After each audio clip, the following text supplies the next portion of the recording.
Good morning. Recording in progress. All right.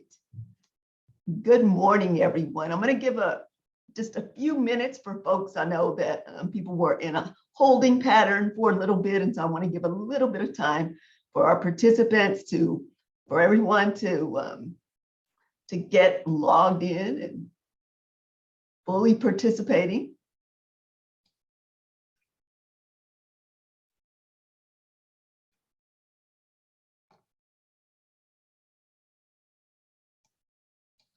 Well, it is a beautiful cloudy day here in Stephenville, but I have decided that if I wake up, it's a good day. And then I just decide that I am my own sunshine. All right. So I can see our participants are logging on. You're logging in. Dr. Ben, I had, did we, just in case we did want to show a PowerPoint, I just had a slide here about MW Logistics. Oh no, I'm not sharing my screen with you. If we wanted to use it, we don't have to, but we can. Okay, that would be up to you if you would like to do that. We're live right now, just in case, just so you know. Oh, we're live. Hey, sorry about that, people. Hey. Yeah, so This is on his way back. Okay, that's fine. So what I'm going to do is get things kicked off. So okay. If you would like, you can turn off your screen. Perfect. And your sound, and then I'm going to get us kicked off. I'm going to do a welcome and introduce.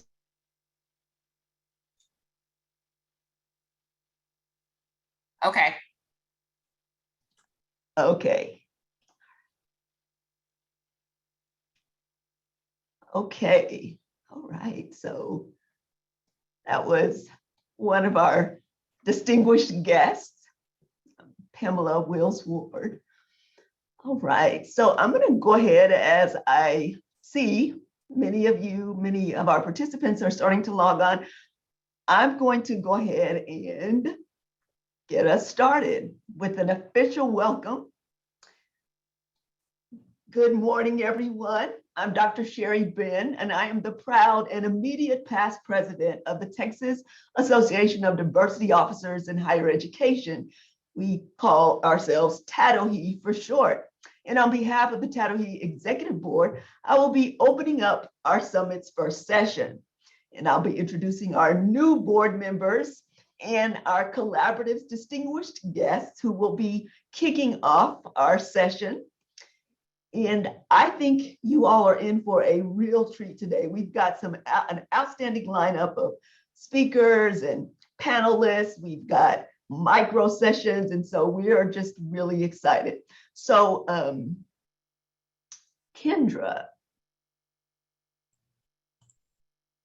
Yeah. Is there anything that you would like to share before we get started? Absolutely. Good morning, everyone. My name is Kendra Wesson. My pronouns are she, her, hers. And I want to all officially, again, welcome you to our TADOHE Fall Summit. I will serve as your host. And so just an FYI, for most of the speakers present, I will be introducing your name and your title. And we're going to ask that you give a short, maybe 1 minute introduction of yourself and just let the space know who you are. If you have any questions are great. We welcome questions regarding our speakers. You may put those in the Q&A. We are going to try to get to as many questions after each session as possible. So please make sure you are putting those questions in, and any questions we may not be able to get to, we are sure going to be able to post those on our website after. We are so excited to have everyone here. I know people are still coming into the session. If you have to hop off, that's okay, but we hope that you can stay with us for the entire day. And again, from the TADOHE board, welcome, welcome, welcome. I'm going to pass it back to Dr. Ben, who is our immediate past president of TADOHE. She is going to give our introduction to our collaborative keynote address, as well as introduce our amazing executive board. All right. Thank you so much, Kendra. She's going to be an outstanding moderator for an MC for our virtual summit today. So Again, on behalf of the Executive Board, welcome to our 2021 Fall Summit, Love in the Time of COVID. This theme is most apropos because COVID is the gift of struggle that keeps on giving, doesn't it? COVID has impacted the global world, our nation, our communities, professions, institutions, families, loved ones, colleagues, friends, in so many unexpected and unpredictable ways.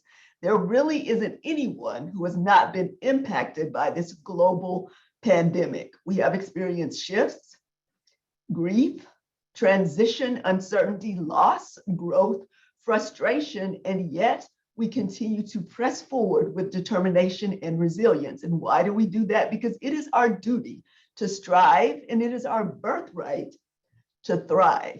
And so we continue to do our part in the work of educational equity, accessibility, inclusiveness, and justice as a labor of love in honor of our ancestors and elders who were determined to live in spite of the dehumanizing conditions that they were subjected to so that we might thrive as the progenies and benefactors of their struggle. And one of the ways we continue to pass on the torch is by leading, supporting, and upholding that which we have committed to: diversity, equity, access, and inclusion in the work of educational justice. And so today I am pleased to present to you our new executive board. This is your TADOHE leadership team for 21 through 23, 2021 through the 2023 term. And I have such pride and confidence in the team that you all, as TADOHE members, have elected. Having worked with each of them over the past few years, I can attest to their dedication to our mission. Each one of them is an outstanding professional who has demonstrated commitment, resourcefulness, and pride in helping to rebuild and revitalize our amazing organization. Additionally, I want to give credit to the founding members of TADOHE who initiated the establishment of our chapter many years ago. They created a foundation upon which we continue to build. Asante Sana to the founders. All right, so our new team will officially begin their duties on September 1st. They officially began their duties, on September 1st, 2021.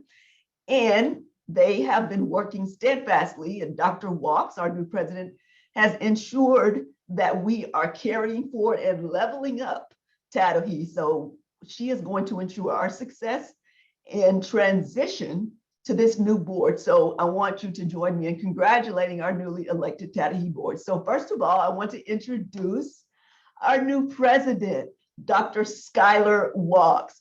Dr. Walks is the Assistant Dean of Diversity and Inclusion and Assistant Professor of Instruction at the University of Texas at Austin College of Pharmacy. And we are just so proud that she is our fearless leader. So Dr. Walks, thank you so much for taking on the mantle of leadership and stepping into your role. You will be hearing more from our distinguished president later on in this morning's program. All right, so next I want to introduce our Executive Vice President, Robert Garcia. He is the Assistant Director for Institutional Inclusive Excellence for Student Initiatives at Texas State University. Thank you, Robert, for being here with us and taking care of all of our technology needs as well. I want to introduce our Executive Assistant, Dr. Aaliyah Beavers. Dr. Beavers is the Director of the Office of Diversity, Equity, and Inclusion at the University of Houston Clear Lake. Dr. Beavers, it's great to see you this morning.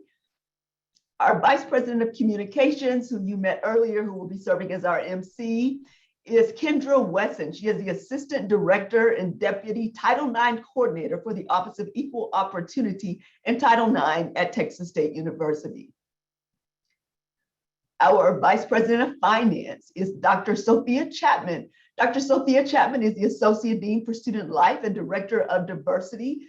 She is the Chair of the President's Gender Equity Council at Texas Tech in their School of Law. So I want to welcome and give a shout out to Dr. Chapman way over there, right in Lubbock at Texas Tech. Thank you, Dr. Chapman. Our Vice President of Membership, Dr. Stella Silva. She is the Assistant Vice President for Institutional Inclusive Excellence and the Interim Chief Diversity Officer at Texas State University. And also in her role, she focuses on faculty and staff initiatives for diversity, equity, access, and inclusion at Texas State. Welcome. It's great to see you this morning, Dr. Silva. And then our Vice President of Student Development, Karina Ogunlana, she is unable to be with us this morning. She is a Residence Director at the Department of Housing and Residence Life at Texas State University. All right, so at this time, now that I've introduced our outstanding board, and the new role in which I will be serving in is Vice President of Corporate Relations. And it's one of the reasons why I'm so excited to have the opportunity, the distinct pleasure of introducing a power couple to you this morning. And they're going to be kicking off our session, our morning session. And this session, the format of this session is going to be in the form of a conversation with our distinguished guests. And I call them a power couple because they are. They are a couple who they are building their empire, let me tell you.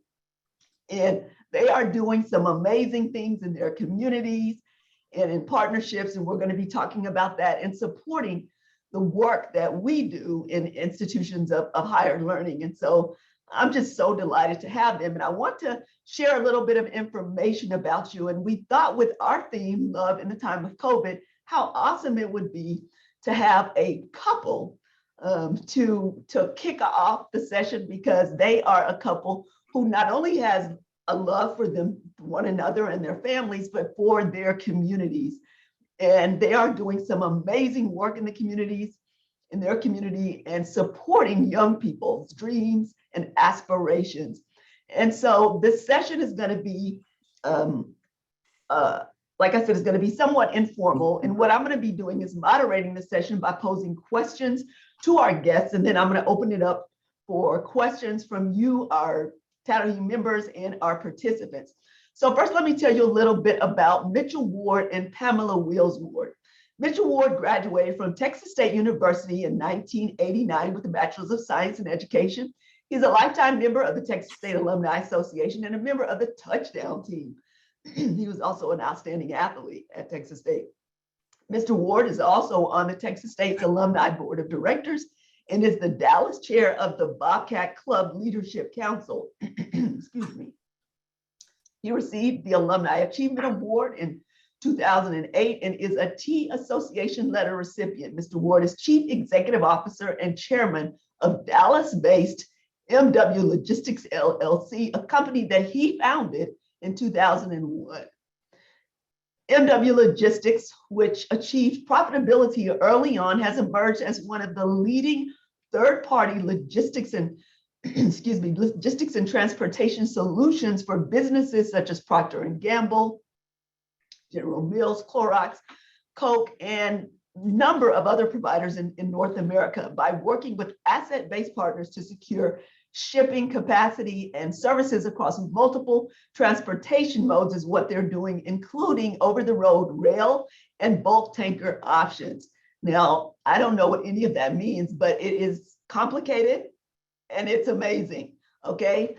In addition to MW Logistics LLC, in 2000, Mitchell started a new entrepreneurial venture, American Black Rhino, to meet the personal protection needs of schools and businesses. Mitchell is an advocate for giving to others, and I know that firsthand. He is committed to giving back to communities through philanthropic initiatives and college work programs.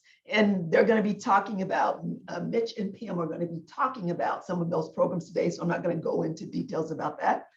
Mitchell resides in Dallas, Texas, and is married to his Texas State college sweetheart, right? Because it's love in the time of COVID. So they've been in love since their college days. They have 3 children, MJ, Samantha, and Preston. Pamela Wills Ward believes that great outcomes can be achieved when you have the right people in the right roles focusing on the right things.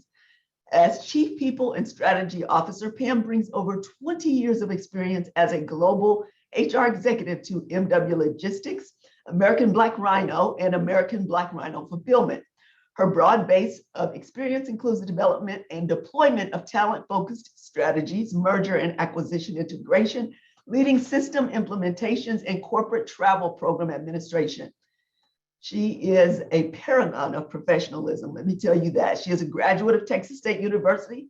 She holds a bachelor's degree in business management and a master's degree in business administration. In addition, she is a graduate of the Stanford Executive Program offered by Stanford University Graduate School of Business.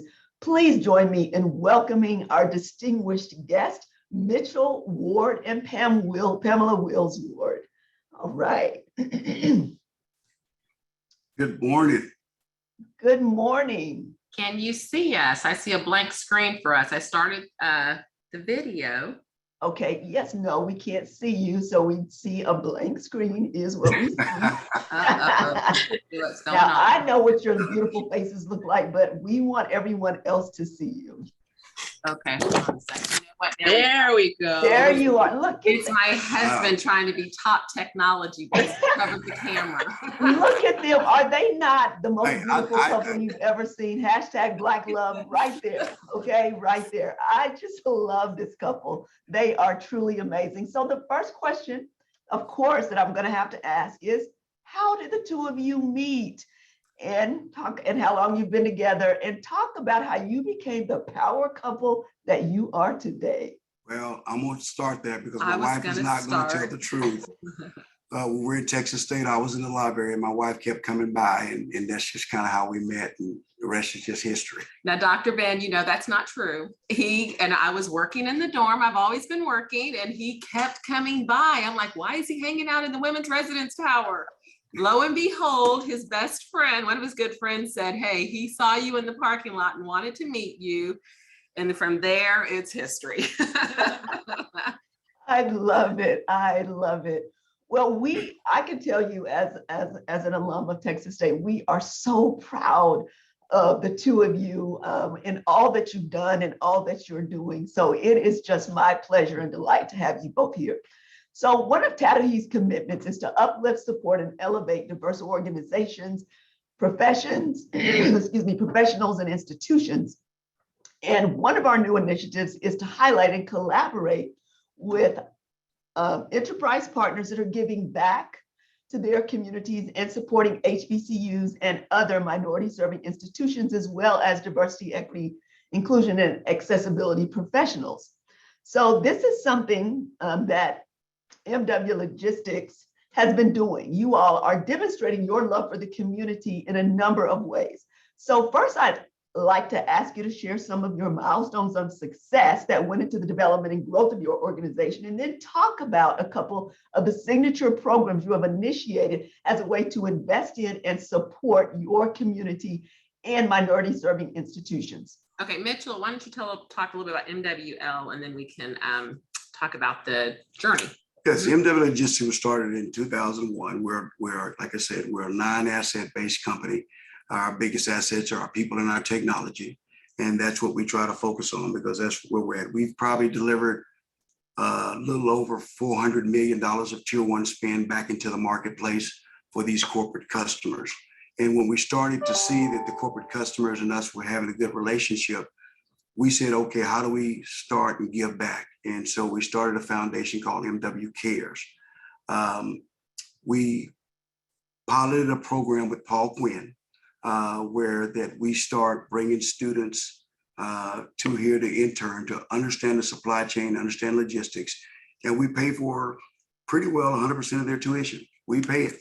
And so these kids don't have to worry about their parents for tuition. They show up here. We're going to challenge them. We're going to push them, and they're going to have a job. And it's also a paid internship. Not only are we paying for their school, but they actually get money too if they work hours, besides the hours we have committed to. So now they have money in their pocket. One of the challenges we had with that was a lot of these children didn't have cars.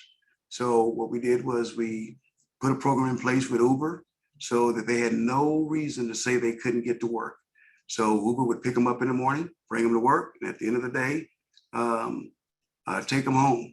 So we did what we had to do there. And then we looked at other things and what we could do for the community. And that's where we started giving out food on the week before Thanksgiving, because we think Thanksgiving is the real time when families get together. Christmas, everybody kind of goes their own separate way because of kids or whatever. But Thanksgiving, everybody tries to hit the mama's house or head to wherever they're going to go to have Thanksgiving. And so last year was a huge year for us. Everybody saw it on TV. We gave away 1 million pounds of food to over 60-something thousand families. And I mean, it was amazing when you saw the traffic, you saw the cars, you saw the people in need. And this year we're going to try to match it and see can we either match it or get more than it. We've already ordered over 20,000 chickens. We're ordering probably another 15,000 turkeys that we're trying to get. And each family will leave with probably around 80 to 100 pounds of food. I mean, that's a protein and a whole bunch of vegetables, canned goods, and those type of things. But it's one of our things that we enjoy doing. It's a passion that me and the wife have. And we just want to make sure we get back to the community. She's going to punch me under the table, but next year we're going to also do it in Dallas, but we're going to Chicago. We're going to do this in Chicago. So we're going to kind of expand this thing. So, but we're excited. Dr. Ben, one thing I would add to this, talking about the business journey and tying it in with diversity and inclusion. Mitchell had a partner early on, both minority Black males, and they saw a niche in the market to be met. There, I don't believe any other, or maybe very few African-American owned logistic companies. Mm-hmm. So as they would go into their large client base, we have customers. I say we now, since I just joined the company, we have customers of Target, Clorox, Walmart, Abbott Laboratories, and others. They talk about diversity, but it's really not at the forefront. So they would come in, they're seeing these African-American males come to the table with a great business, totally qualified to participate and do the businesses that others are doing for them. And they've got the dialogue started, brought it to the boardroom, brought it to the executive teams. And Mitchell, if anybody knows Mitchell, he's very vocal and was very quick to point out when things were different and should not have been different. And also to incorporate this conversation into the corporations. MW Logistics became certified on the national and on the local level. Mitchell, what is it called? Corporate Plus? Corporate Plus. The Corporate Plus. And so companies are speaking about doing diversity spin with qualified businesses. No, take all the excuses off the table. What are the steps to become educated? What are the steps to put in place to bring this dialogue in? So here they are, MW Logistics come in, they successfully deliver on what they're supposed to deliver as a company comparatively to the others. And then it becomes a different conversation.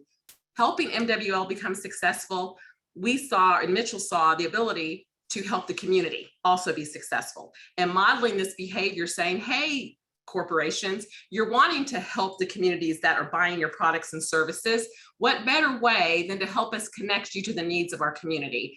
Hence MW Cares. MW Cares was a just kind of a mantra for MW Logistics. And then, like Mitchell mentioned, in 2021, we actually established it formally as a foundation, as a bridge for the corporations that help us be successful, to also bring the community into it. We wanted to make sure when we talk to corporate America that we had all the boxes checked. We wanted to be certified. We were debt-free, didn't have any long-term debt, so they couldn't go there. We had plenty of cash, and we were able to grow our business from there. The new venture that we started with American Black Rhino Fulfillment, and that was a venture to make wipes actually for the Clorox company. And during that process, when they came to us to talk to us about starting that business, we personally put in $800,000 of our money. I told my wife, I said, let's put the chips in the middle of the table. I don't want to borrow your money. I don't want to be in debt, and let's go for it.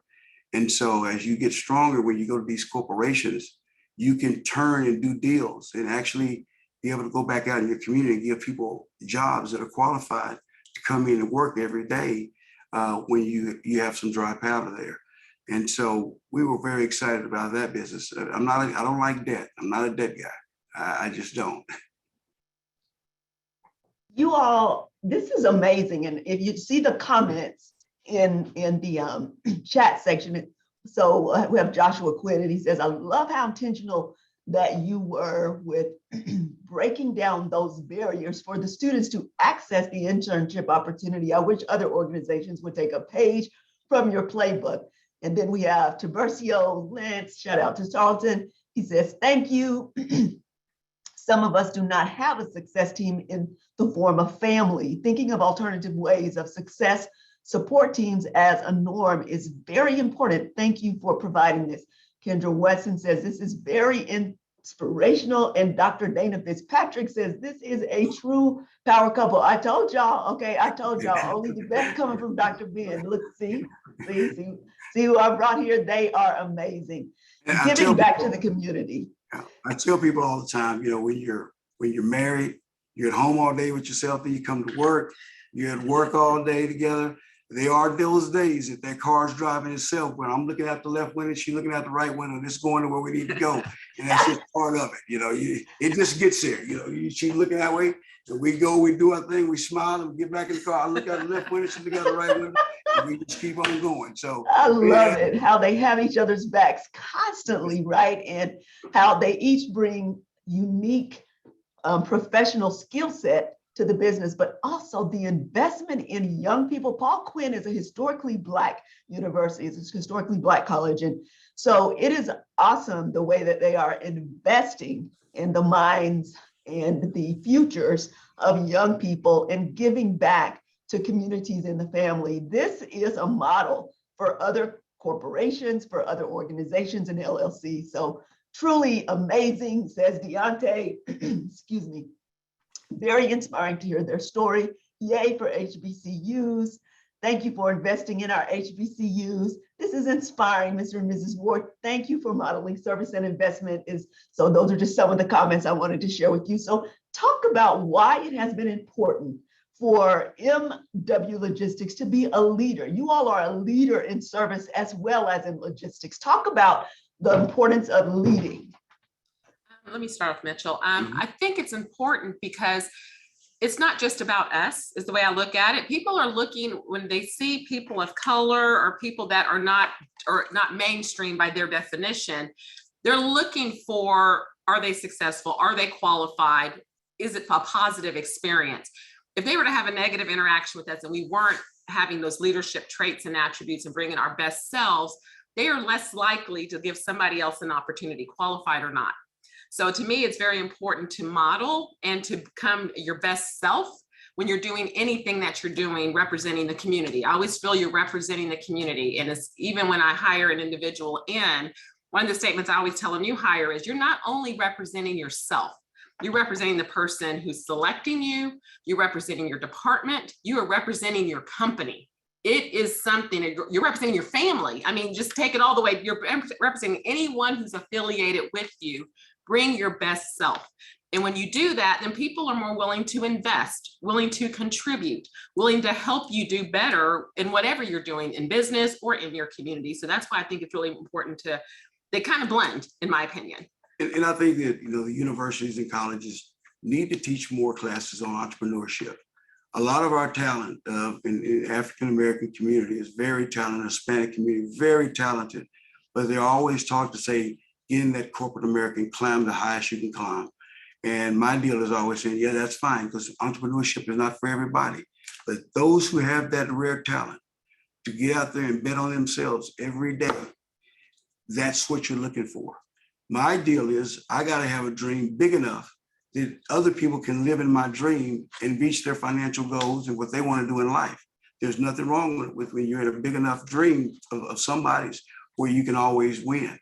And so, you know, I have a hard talk with my African-American males and Hispanic males that come here. When I look at them, if they're not dressed appropriately, they'll come to my office and I'll just have a hard, candid talk. You know, whether you're here forever or you're gone somewhere else, this is, you know, there's a perception that people are going to make about you, and we got to fix that. And just 2 weeks ago, I had an employee that's a very good employee, and I just said, hey, we're going to make it happen. We're going to make you very successful here. And just the confidence in being able to have that communication with him, he said that nobody else has had. Really, you can see the confidence in him just change. I am so inspired by your leadership model. I love that you incorporate mentoring into leadership, that Pam, and how you talked about representation, who you're representing. You're not just representing yourself, you're representing your community, your family, the organization. And I love how that you make your success their success, right? And so you fold them into the umbrella of your success, and how important it is for us to believe in and show those who sometimes have not had anyone to believe in them, or have not had anyone to uplift them and say, hey, you can do this, that you are doing that. And that is so important. And especially with young folks, up and coming young professionals, and how you're betting on their success, taking a risk, even as you did, taking a risk on yourself to build your business. And when they have someone like the two of you, when they have individuals like the two of you who see something in them, who are proud of what they can bring to the table and know their potential, then it elevates their level of confidence within themselves and what they believe is possible. So I love this. This is good. Y'all have great advice. I love the combination that you have of integrating the mentoring component, the educational component, and the leadership. It's a really beautiful fusion approach to the way that you all are running your business and the way that you're operating and focusing in the community. And someone here says, it is amazing to hear how you pour into others that may not have the support or guidance. Very heartwarming. Culturally responsive pedagogy across the curriculum that develops the mind and business acumen of people of color is important. So I love that you talked about entrepreneurship. That's so important. And further empowering individuals that while professionalism, appearance, and mannerisms are measured against whiteness in America, it's still an expectation that they still need to meet. And when that conversation happens, there is true power and transformation when that's coming from, right, people like you who are role models and folks that we all look up to. So thank you. You're getting so many shout outs here in the chat. Okay, and so now as an organization, TADOHE provides resources, professional development, and support for the work of diversity, equity, inclusion, and access professionals who work with university presidents, administrators, executives, students, faculty, et cetera. Please share with us, based on your own professional backgrounds, why the work that we do as professionals, diversity, equity, access, inclusion professionals, is necessary with regard to today's workforce. Man, we're in 2021 and we're still feeling and seeing daily the discrimination, systemic racism. You're seeing all kinds of things that some want to say aren't existent, but they are still, unfortunately. The roles that individuals on this call in these positions play is you keep that awareness at the forefront at these institutions, because you are really modeling the future. Individuals who want to go out and be successful, give them a realistic playbook and help them to be successful. It's all about knowing the environment you're going into, being qualified, having the stepping stones, having the awareness factor. It's such a critical role because you're molding minds, you're helping people. And if they're prepared, it's preparedness, they are 100 times more likely to be successful in whatever they choose to do. So I think it's really just keeping it at the forefront. Like I mentioned earlier on, and Mitchell early on with the corporations, it's an uncomfortable conversation for some. And as long as it's uncomfortable, there's still work to be done. So keep it at the forefront with the university presidents, with the department heads, with the faculty and staff, anyone in a position to coach, teach, mentor, just spend time with someone. They need to know, help this person in a way to help them to be successful. So I think it's just so important. And one of the things I'll challenge all of them with, they'll throw up a number about how many diversity staff we have, how many diversity this we have. And I'll say, let's get granular, let's break it out. How many are Black women, how many are Black males, how many are Hispanic? And you will see all these other categories that they've thrown into the diversity deal. And I'm like, well, no, that's not diversity. The thing about George Floyd that came out was you started seeing corporations finally, for one time, talk about African-American males. And it was very interesting to see them talk about that. Our females are very sharp. They're African-Americans. They calculate very well. They understand the room. and they do very well in corporate America. Our males, when we see foolishness, it's hard for us to sit there and be as calculated as a female can in that room. And so that intimidates them to move us to those big jobs and move us to the big deals, because that's a fear that they have of the male. And so we have to learn to approach these things a little bit different. We are starting a test around here that everybody will take as an employee. It's not a be all end all, but we want to know from coming in the door what we have and what people are, and be able to look at how they think and those things. Because what happens is, I was telling the guy yesterday, I said, he just hired him, and I said, and if I lose you within 3 months, guess what happens? I'm hiring somebody else, and then in 3 months I got them. I've wasted a half a year trying to fill one position. A half a year, one position. So you have to know, and you have to look at making sure you get the right people in your organization and making sure that the right people are in the room. Outstanding. So the importance of our work, as you've emphasized, as diversity, equity, and inclusion and accessibility professionals, is absolutely necessary in order to prepare, right? In order to prepare young people and up and coming professionals for what the workforce is actually like. We live in a global community, and it is important that students are well versed and they understand the importance of working with diverse groups, work groups, and in diverse settings. That is very important. It is a necessary skill set. So we're going to start kind of wrapping up so that I can open up with some questions from our TADOHE members, our participants. And I just want a few other comments just here. Trailblazing and creating a legacy, right, even beyond the fiscal responsibility. And I love that you talked about fiscal responsibility, not being in debt, and the way that you operate, the way that you all operate your organization, your LLC, your company. I think that's really important, being not only socially responsible, but you're being fiscally responsible, even as you're giving back to the community. So, all right, so at this time, we're going to open up for some Q&A from any of the members of our summit, participants of the summit, or anyone who is in attendance today, our TADOHE members. If you're not a TADOHE member, that's just fine. We want you to share any questions that you have. You can include those. You can either put them in the chat. If you'd like to do that, it would be great. So while we're waiting on those questions to come up, there is a question that I have.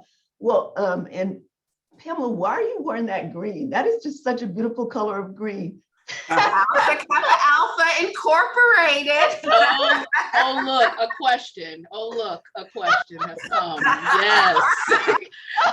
Oh, look, another question. I'm so excited. Why do you have that red hanky in your I know he pocket? is red for a reason. I was like, we're not really coordinated, but hey. Like I told you, we might have not been the first, but we are the best. Let's cap it out. I always tell my Omega friends they got the year right, but they got the color wrong. Oh, that Greek love. Okay. Great moderator. That's good. Yes. All right. Our first question says, when establishing enterprise university partnerships that empower minoritized populations, what are the common threats to these partnerships, and how do you manage to overcome that? Great question. I think key in any partnership, and this is regarding internship-like opportunities, if I heard correctly, I think is making sure you are purposeful in the program and how you use them. I know here we're reevaluating our approach a bit to make sure that we're providing the mentoring, but I want it a little more structured. I think that's a key part of it. It's easy for any corporation with any program just to have another worker. Make it meaningful. I would say agree up front with that person and with the school. What are you going to get out of this relationship? What are we hoping for that? It's not really the corporation, but it's more about the student. What do we want that student to come away with to make this a meaningful experience to build upon, either here at the company they're interning with or elsewhere? I think it's really important to establish that. What does this model of success look like in that program? And partnering with a university is going to check up on that corporation and make sure that they're not bringing the students in there to do menial work, making sure they're coming into your organization, doing real work so that they're able to hire them when they leave college.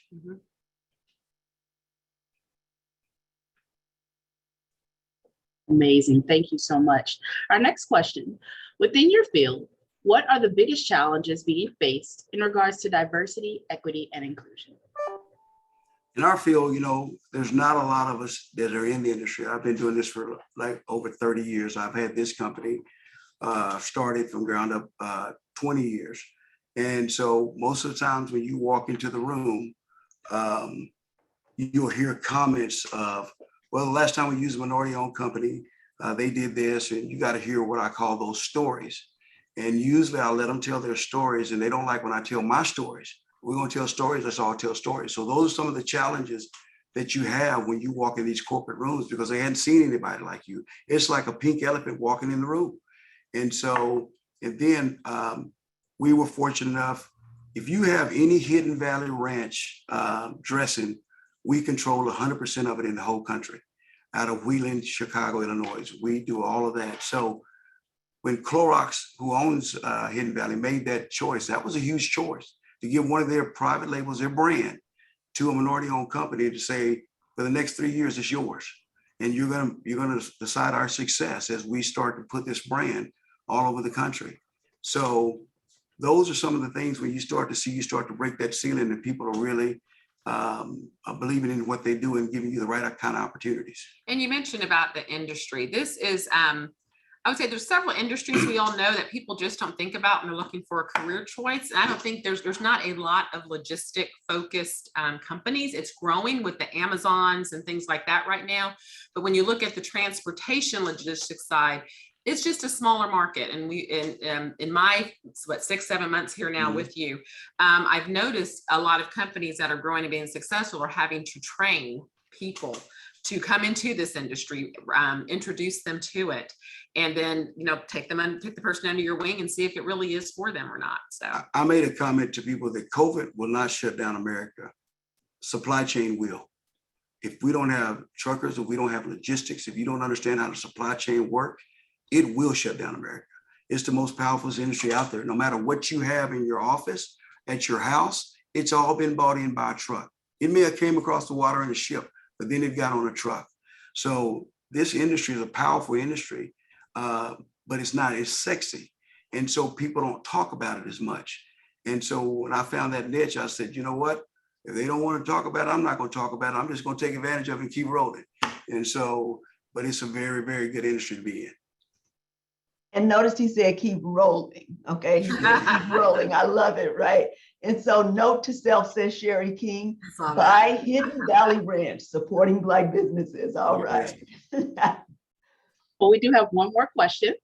I think we just have time for that. So thank you again so much for submitting your questions. How do you avoid burnout? And what brings you joy, especially in these tough times for our society? I want to talk about that. You know, I hear people talk about burnout, even when, you know, I have kids that are very good athletes, and people are always, well, you don't think you're going to burn out. Burnout comes when you work your butt off and you're still in last place. You never get tired of standing up on that podium when it's you're number 1 or number 2 or number 3. That's when you're winning and you're successful. Burnout doesn't just happen. Burnout happens when you're just fighting your butt off and you're not seeing yourself make any way to the next deal. That the same guy's winning, but guess what? I'm not doing anything. I'm not even improving. So for me, for burnout, I love what I do. You know, there was a time I would get here every morning, and my wife would tell you, it drives her crazy. I'd be here by 5 o'clock. I'd get here at 5 o'clock in the morning, get all my reports, and then drive everybody crazy because I knew what I needed to ask them before they even got in. But burnout is, I don't see burnout. Okay, I answered a little bit different, so we each have our own opinions. He touched on it, and I'm gonna pick up where you left off about burnout and liking what you do. I think it's really key, for individuals, especially in all this self-love and taking care of self, you need to like what you do. And if you know you're putting your best efforts forward, you're doing your best, and you're unhappy, you do need to reevaluate. But I think, you know, you celebrate the small things also along the way. You have to understand there's growth in all that you do and opportunity. And you just kind of pat yourself on the back and keep going. And if you find yourself facing burnout, I say we work hard to play hard. Find what makes you happy. Do what you, if it's just going to I've been known to sneak away and go to a movie down the street at lunchtime just to kind of, reflect. Like, yeah, I saw that without you. But you have to do what recharges you. It could just be going and just walking the grocery store. It does not matter. But take time for self, but do things that make you happy. I tell my kids right now, we have a first-time college freshman right now. You don't have to decide what you want to do right now, but I do want you to decide for your life, what can you wake up and do every day that will make you happy? And if at some point you find you need to change your direction, change your direction. And when you're talking about work, it can be look for other opportunities on the job to grow, other projects. Let someone know, hey, I'm feeling a little stifled. What else can I do? There's a lot of things out there, but you got to just take control of you. And I think you'll avoid the burnout. All right, and okay, because now, can y'all not see why they were such a perfect, right, power couple to open up our session? Someone here says, damn, this just lessened my burnout. Very inspirational. Thank you. Someone said, I love Mitchell's answer. This is very important advice. It is possible to love what you do and still experience moments of burnout. Take time for yourself. Sneak away to the movies like like Pamela does. All right. And so the other thing I would like to do, I would just want to thank. These are very, very busy individuals running their own business. It's a fully minority-owned business, and that's something that I am so proud of just because of my association with them, and they are two people that I have always looked up to. And so it has just been my pleasure to have the two of them here. Pamela, Mitchell, it has been our honor to have you as our opening keynote speakers and just giving us a peek into your success and to the love that you show to the community, to your family, to one another's, and by being here showing this to us. And I want to thank you so much for being here with us today. Thank you for having us. You are welcome. And I want to encourage our participants to go to our website, check out their videos that we posted, because we want you to learn more about them, the great work that they're doing in the community, and so that you can just get more inspiration and motivation from all of the great things they're doing. On behalf of TADOHE and our executive board and our membership, Mitchell and Pamela, thank you and have a great day. You as well. Bye-bye. Bye-bye. Kendra, I'm going to turn it back over to you. Thank you so much, Dr. Ben. And the wards, oh my goodness. I mean, first thing that came to my mind was that movie, Mr. and Mrs. Smith. They just doing all the things. So I was so excited and just so filled with that information that you provided. So thank you so much. So up next on our agenda, we are going to have our occasion and our vision from our fearless and gracious leader, Dr. Skylar Walks, who serves as the Assistant Dean of Diversity and Inclusion and Assistant Professor of Instruction in the College of Pharmacy at the University of Texas at Austin. And I am going to throw it out that she is a beautiful soror of Delta Sigma Theta Sorority Incorporated. And so now, Dr. Walks. Good morning, everyone. Thank you so much for joining us at our Fall Summit 2021. It almost feels surreal to say that out loud. It acknowledges simply the passage of time and just how fleeting it all is. But with that, I'd like to bring us to the theme that was very intentionally chosen for this particular summit in this season of our lives. When conceptualizing the theme for this year's Fall Summit, which is love in the time of COVID, I was tasked with identifying simple, relatable, but profound words that somehow spoke to our social present as educators. Indeed, it required a search for very particular words, the right words, honest words, words that didn't romanticize these past 20 or so months with a sense of forlorn nostalgia for what we previously knew as a reality. That's far too distant now. Words that didn't callously normalize the collective trauma that we are all experiencing as a result of this very real disruption of our linear consciousness. Words that somehow whispered lingering hope for collective humanity. Words that hearken to our role as stewards of our prospective future. I think it not controversial to admit that for the past few years, we have seemingly been in the midst of some type of crisis.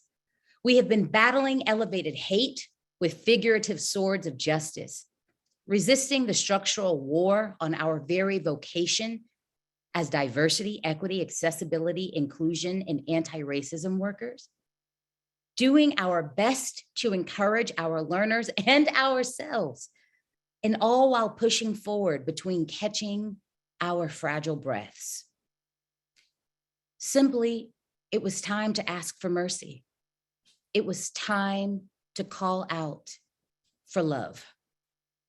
Thus, my vision in assuming the leadership role of president for the Texas Association of Diversity Officers in Higher Education this fall, also known as TADOHE, was informed by a desire to publicly acknowledge that all of our efforts in education as leaders, administrators, instructors, staff members, and community workers are infused with both love and uplift. One source of uplift is acknowledging the power and passion of educators dedicated to infusing justice and diversity, equity, accessibility, and inclusion work. It is a unique power that each of you possess because you are a source of light for learners. You are a source of light for your family members. You are a source of light for this work. You push through your fatigue and your own sense of desolation to serve. You showed up and gave of yourself, gave yourself, even when feeling despair, and that is love. Another source of love is shown in the very intentional service and support demonstrated through our minority serving institutions, our HBCUs and our HSIs, and even land-grant institutions that have historically been and remain anchors for all learners. These institutions directly address needs of equity, access, and inclusion out of a need born of exclusion. And even now, they continue that service because that intentional sense of community and that need for intentional inclusion in institutional spaces still exists. In fact, it exists as a need more than ever. And finally, it is the love that our students have doggedly shown and given in an epoch that they have had to navigate with no blueprint. For the most of us, I should say, we didn't know how to guide our students through a global pandemic, for we ourselves had never lived through that.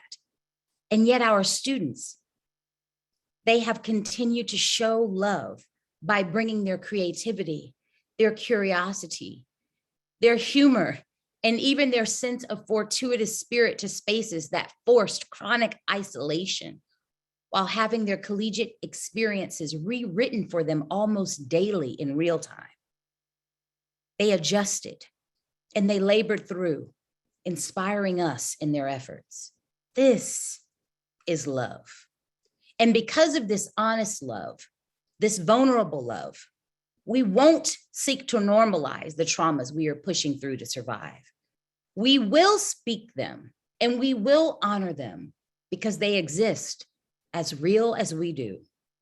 Because of this honest and tenacious love, we won't seek to normalize the sense of uncertainty and anxieties that we feel as a way to disconnect from those real emotions as we attempt rather clumsily to get back to normal, to get back to business. What we will do is normalize the fact that we are experiencing something we've never experienced before. And we have moments of struggle, but we are lifted and anchored by love. We are supported by communities that profess love, not only in their principled sense of purpose, but in their actions. We express love because we are educators. We teach love because we understand that it has to be the thread that connects humanity. And we are love because we continue to do it even when the future feels beyond reach or out of our control. We do it because we love our students and we love one another. And with that, I'd like to acknowledge that I am coming from a place of love, supported in love and by love, with a very wonderful support system that is our TADOHE Executive Board.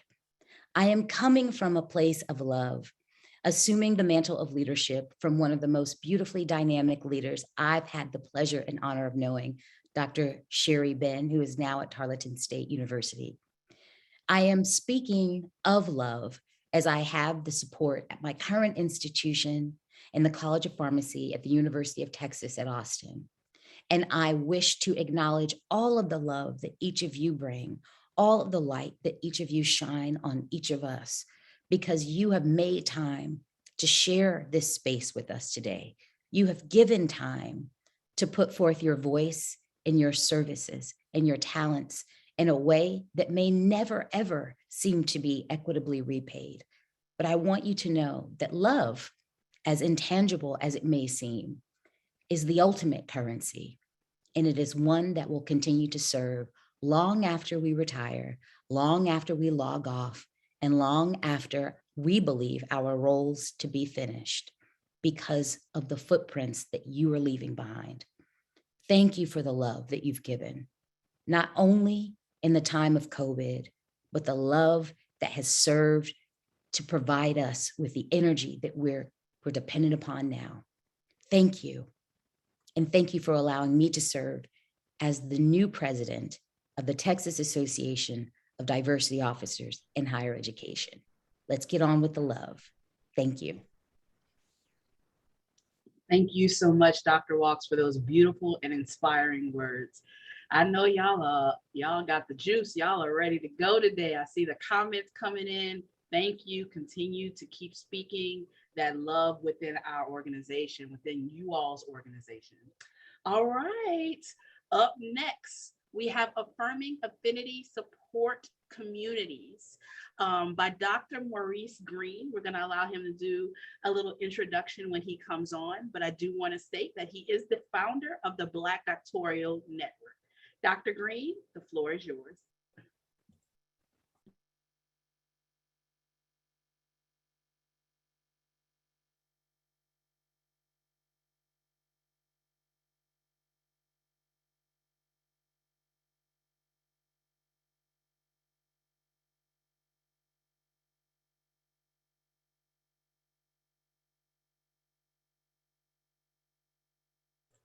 All right, I see there is a little trouble. We're waiting for Dr. Green to come in.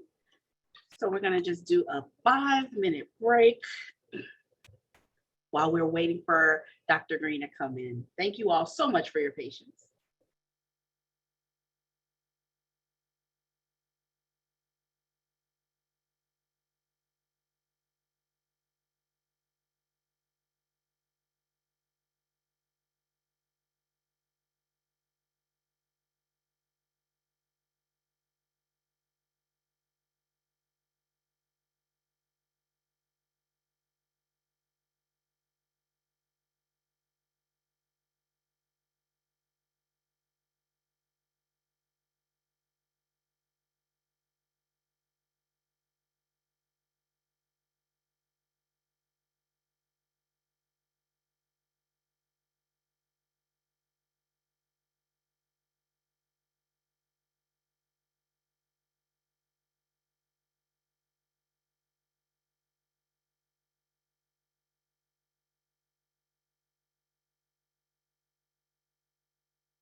Well, what we will do, because we don't want to waste anyone's time, is I'd like at this point to take a moment to essentially talk about some of our new initiatives as the 2021-2022. Goodness, that sounds eerie to think of 2022. I always thought we would be living in the land of the Jetsons by now. I guess in so many ways with self-driving cars we are. But in any case, what I'd like to do is take a moment to essentially talk about some of the initiatives and the goals that we have planned for TADOHE moving forward. Dr. Ben served as our, I will say, revitalizing president. TADOHE has a unique history in the sense that it was established many years ago.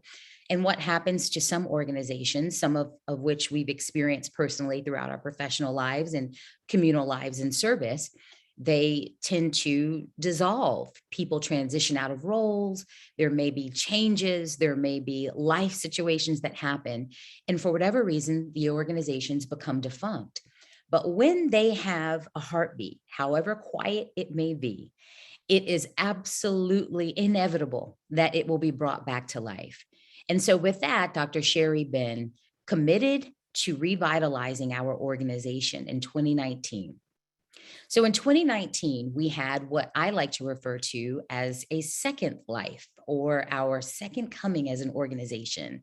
And we didn't know, nor could we have ever anticipated at that time what we would be confronting collectively as educators, we would be confronting as an organization that represents diversity, equity, accessibility, and inclusion for the state of Texas, and essentially hopes to model that for our nation and global world.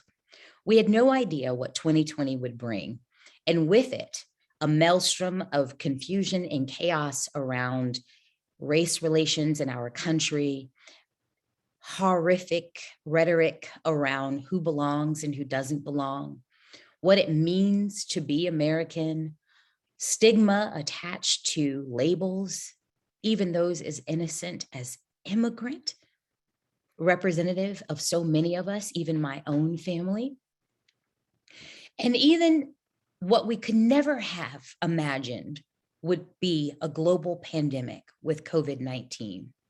So in many ways, I like to believe that there was a divine architect at work in revitalizing our organization to serve in this capacity with intentionality and with a sense of purpose.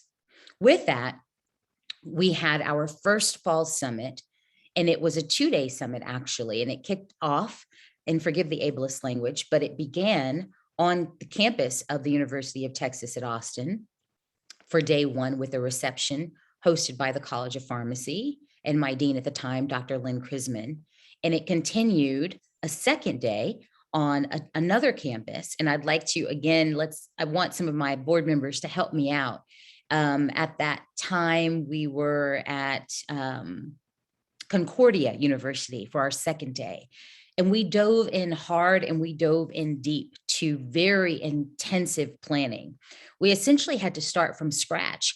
And in some ways that was daunting, but it was also empowering because it meant that we had autonomy to create something that was going to help lead us into the 21st century global knowledge economy. So it came with a very unique level of responsibility, but a necessary one. That continued into 2020, and we all know what happened in March of 2020. We all, I think, sighed a collective breath of, I won't say relief, but anxiety, in the sense that we learned for the first time that we would be facing lockdown. What that meant for most of us, I think, would be as diverse as the very folks and identities that are in this space. For some of us, we thought it may have meant being at home, maybe watching Netflix for a few days, at most a couple of weeks. We thought at most it might mean getting the opportunity to throw some fresh paint on the walls or at least reorganize our lives. And I say us, meaning those of us with the very privilege of having a job. But for many of us who did not have that privilege, and I want to acknowledge and, express my respect for those who did not have that privilege, They were faced with trying to identify how they would make a living. They were faced with trying to identify how they would provide for their families. They were faced with trying to identify resources if they didn't have insurance for themselves or their children. They were faced with how to identify technology, teaching at home for the first time, not feeling prepared to do so. And then we arrived incrementally with many other instances of racism, systemic oppression that we witnessed on our television scenes while, quite frankly, we were an arrested audience. And then it took us to May 26th of 2020, a day that seems to be representative of transformation in many ways.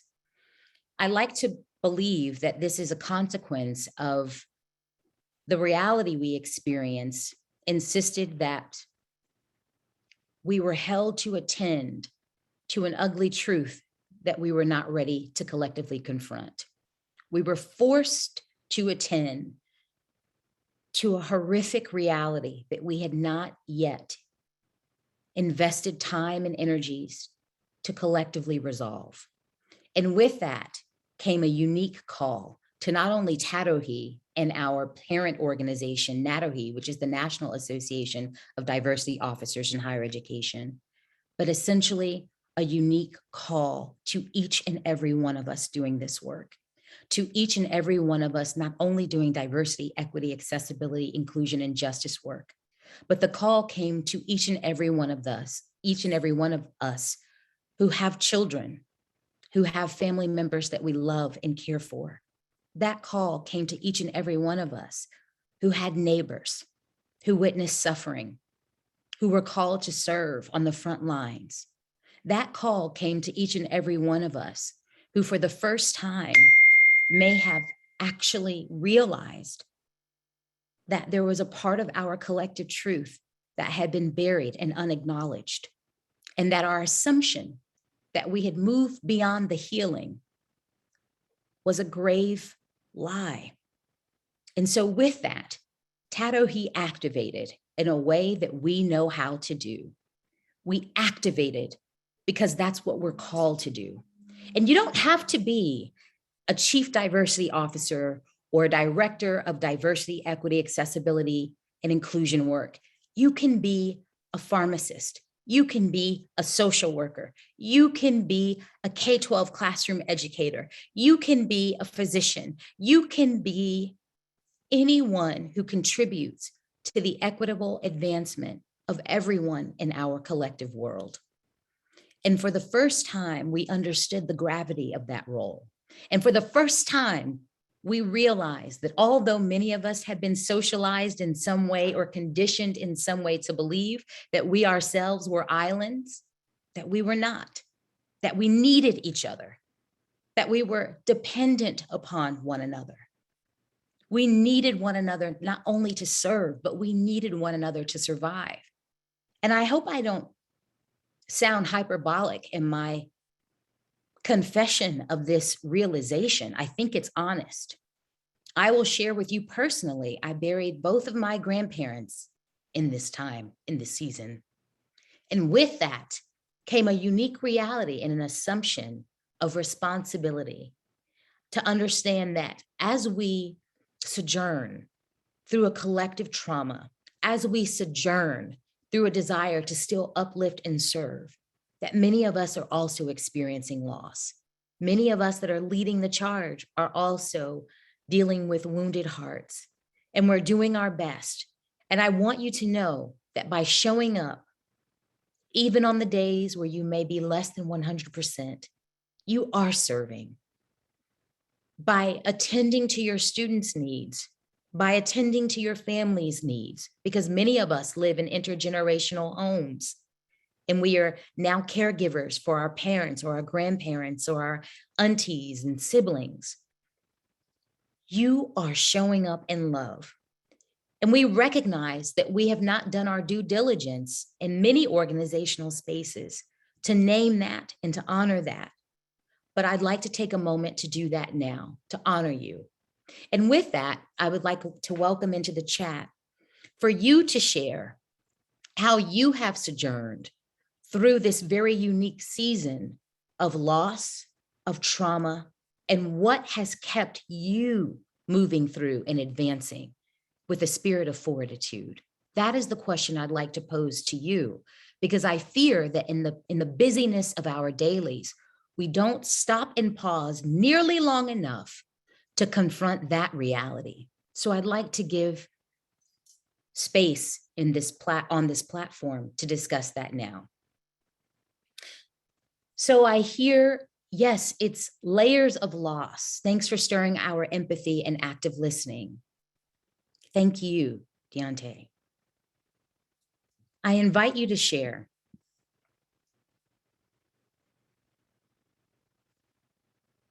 I've relied on chosen family members as well as my actual family members to sojourn through. Thank you, Dr. Ben.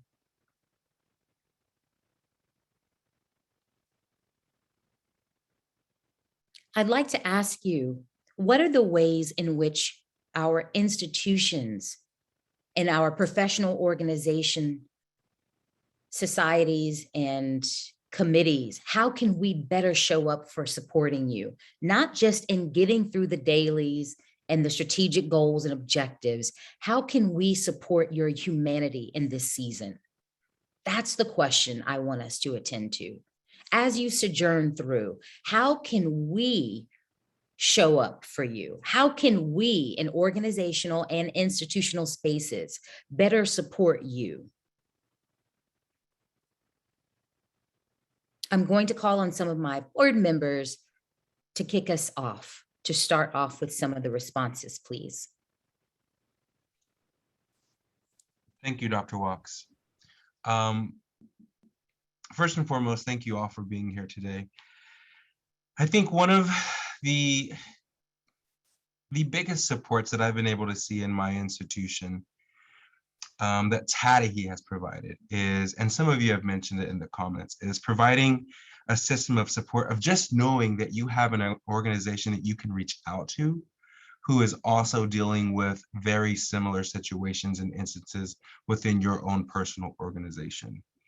Even if we are miles apart, even if we seem to find ourselves lost in this gray area of reality and virtual reality, it's helpful in knowing that, especially in a time like this, when it can feel like we are alone and so far distance from one another, that we're not doing this work alone. And so I do want to reiterate what Dr. Walks just asked. What more could we be doing other than just providing a presence and a platform, other than just providing resources? What could we be doing in those actual spaces that allow our universities, our organizations, and ourselves as individuals to be able to fully show up as we are without fear of being policed, without fear of having to change or code switch, without fear of not being included or accepted? What can we do in those instances, in those spaces, that really allow us to flourish and bloom as the beautiful individuals that we are? I can say in my own personal office here at Texas State that I would like to begin practicing what has been shown to me in my own space. And that is offering grace, offering love, and offering support. And one of the biggest and most beautiful things that has helped me personally is that the leadership that I have had has been able to not only allow me to be vulnerable, but still allow me in that same moment of being vulnerable and feeling almost weak to be seen, to be validated, and to be strong and beautiful. Those are two things that are hard to do. And the leadership in my office has been able to allow both of those to exist in the same moments. And so I hope to do that in my position here within TADOHE. But I'd also like to continue to hear, what is it that we can do for you as an organization? Thank you so much, Robert. I'd like to return to the chat. We have some comments here. It's been a bit hard that some institutions seem to be more concerned in getting us back to work, more than seeing that we have families and lives that needed to be worked through. Thank you for sharing that.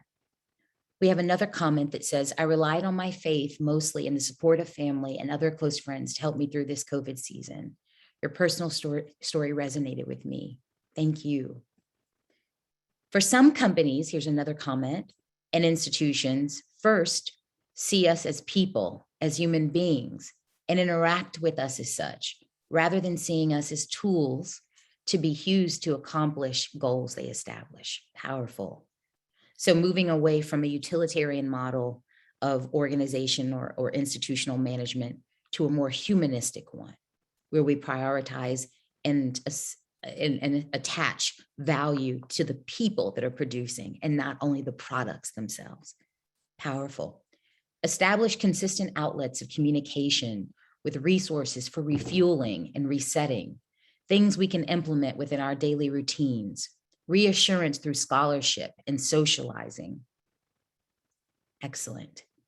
I relied on another comment. I relied on my faith and the support of loved ones, checking in and or mentorship. Excellent. So having those communities identified for support. We have another comment. For me, it was love, fear, and hope. I love my team and how selfless they were with unvaccinated families, with medical conditions. They helped me. The RIF that my institution went through in July gave me so much fear that I did not dare say, no, I don't have time or the bandwidth to take on that task, and hope that despite all of the chaos, my students never stopped asking me how I was doing. But we are here, damn it, end quote. Indeed, we are showing up in love and light. Another comment, personally, giving myself space and grace to grieve loss is crucial indeed. Asking for help is not a failure of self. We are not alone. Others want to support me. I just need to let them. Oh, that's a whole word, Dr. Castleberry. I think there is vulnerability that we've learned to dial down in so many ways. And part of that manifests through, for many of us, our struggles or inability to receive the help offered to us. Thank you for articulating that. And so with that, what I'd like for us to do, I'm going to position our micro session, even though it's not coming for some time. We recognize that some people may be a little confused about what that actually is. And so I'm definitely not going to steal the thunder of the session, but I want you to have context for why we included that. We recognize, and this is largely the perfect segue from the last comment that I shared aloud here, which is about others wanting to support us, just letting them, right? What we realize is that the busyness of our dailies and our sense of dedication and commitment, and oftentimes many of us are overachievers in a lot of ways, so we don't want to let anything drop. That oftentimes resonates as a sense of failure for us. And with that, we often are the last people that we attend to. We often attend to everyone else before we attend to ourselves. And more often than not, especially when we are in caregiver roles, and we are in caregiver roles as educators, I want to make sure that that's very clear. So I'm not using the term caregiver with respect to only parenting or caregiving for older and aging adults. I'm also using the term caregiver for those of us in education because we do provide care. That is how we serve our students. And that may be academic care, that may be intellectual advancement, but it's still care. That may be mentorship, that's still care. That may be the check-ins that someone articulated previously, that's care. We are givers of care through service, through our professional vocations. And with that, oftentimes we rarely attend to our own mental health. Even when we have the resources to do so, it falls low on the list. And so the ideation around the way in which we could bring and cultivate a space where those resources were readily available to our participants was born of that recognition and need. We wanted to provide you with licensed therapists where you can simply talk out your issues, talk out your fears, talk out your anxieties, talk out your triumphs, talk out your loss, talk out your grief. I'm still struggling with my grief. And so when we are able to provide you with tangible ways through resources that are free, that are accessible, through very diverse therapists, and we're providing that to you through their incredible grace to volunteer their services through these micro sessions, which we'll explain more. So do know that we'll explain that with a little bit more detail, and I will make sure that we, Dr. Beavers will be explaining that in detail, but I wanted to provide context for why that was important for us to speak to in this moment. Okay, we are about to transition into one of our next sessions. I do want to honor one of the last comments that came on. Yes, our office has the grace and space model. Oh, I love that. It's as simple as it is. It's a call we issue when pressure points are heightened, emotional spoons are depleted, or when we need additional space to process feedback. We all agreed on this early on in the pandemic, and it helped us communicate. I love that. Grace and space model. Thank you for sharing that, Tibercio. Grace and space model. So I would love to invite you to put more about that in the chat. That sounds like something that many of us would be interested in learning more about and even potentially adopting. Thank you so much for introducing us to that language. It's straightforward and yet it's powerful. Thank you for that. We are going to soon be transitioning into one of our next panelists. And I do want to offer apologies. Dr. Green, I believe, had a family emergency and is currently at the hospital. And so he is unable to join us in this moment. There may be an opportunity for him to reconnect at a later time, but he has asked me to please, please, please ask for your sincere grace and offer his apologies for his inability to be here. And certainly in light of what we're talking about here, love in the time of COVID, grace and extending one another that grace and space model that Tibercio has explained to us. I think we can certainly agree to do that for Dr. Green, and we will be happy to invite him back to share with us his expertise as the founder of the Black Doctoral Network. Are we all in agreement? Hi. Wonderful, wonderful, wonderful. Thank you. All right. Thank you so much, everyone. Love and light to each of you. Let's keep moving. All right. Thank you all again for your comments. Thank you all for just engaging in that beautiful conversation with us. I want to introduce a very special person and our next speaker for today, Ms. Bianca Rodriguez. Bianca currently assists with the coordination of 2 medical residency programs at the University of Texas, Rio Grande Valley. Prior to her current role, she was in the corporate healthcare field in Chicago, Illinois, where she assisted in bridging the gap between pharmaceutical companies and the community. Bianca also has experience in the nonprofit sector, where she managed a nursing assistant training program in Madison, Wisconsin. The nursing assistant training program assisted with increasing the number of nursing assistants of color in Dane County.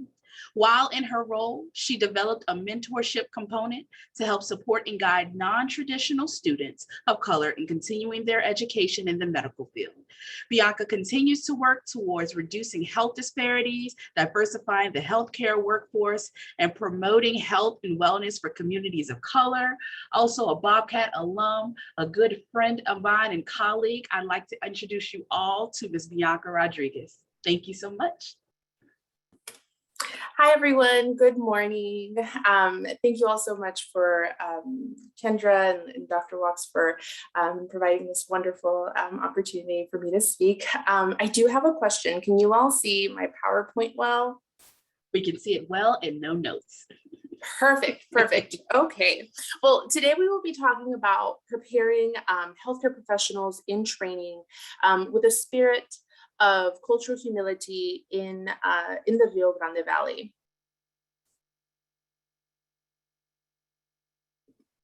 Okay. So for those of you who haven't visited the Rio Grande Valley, I must set the scene. So the Rio Grande Valley is located at the southernmost point of Texas, at the meeting point of Mexico and the United States. So to provide a better picture, I was born and raised in the Rio Grande Valley, and one of the beautiful things is we are literally right next to the border. So from my old high school, you could see like buildings into Mexico. So that is how close we are.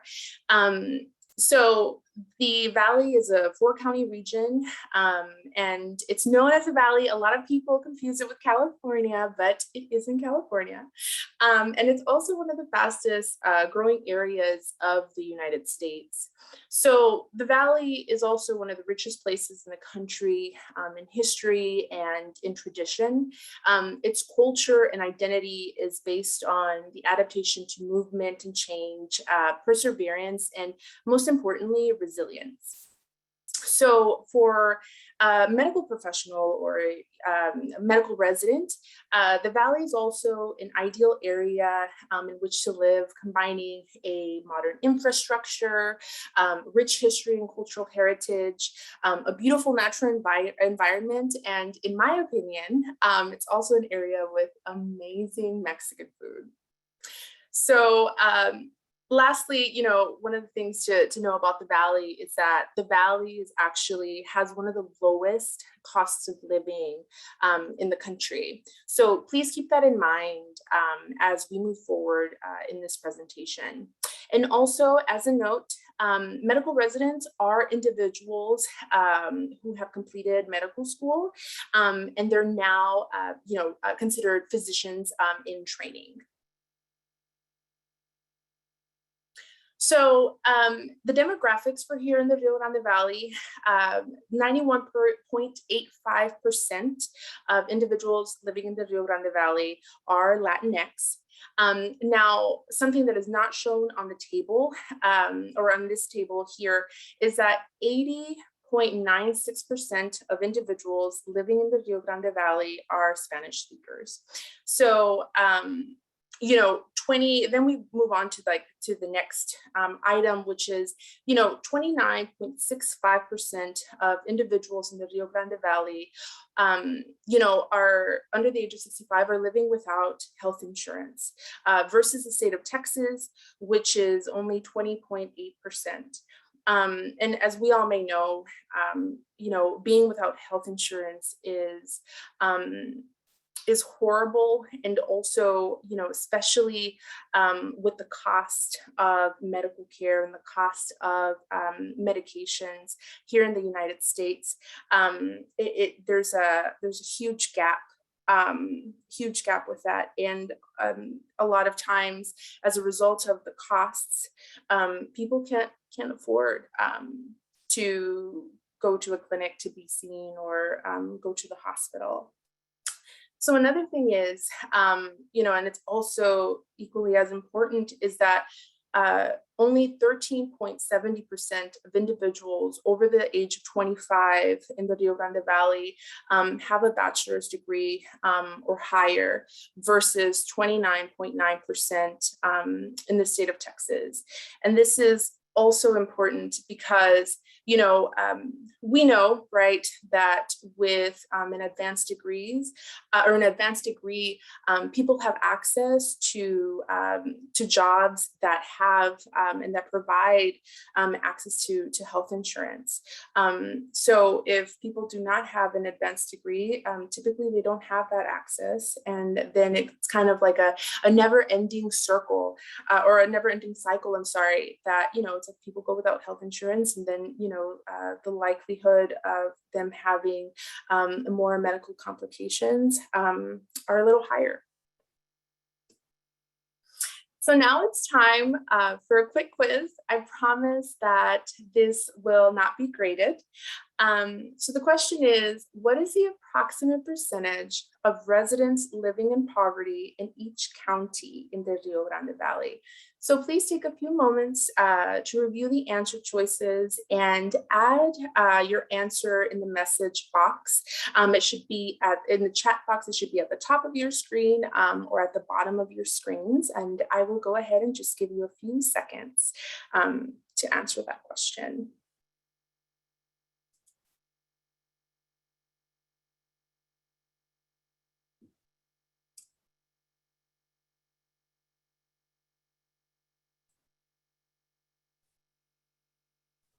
We have a lot of B's and a lot of C's. I was about to say there is no E, but there is an E. No A's, B's, C's, and E's, but B's and C's are definitely the top pick. Okay. So just giving a few more seconds.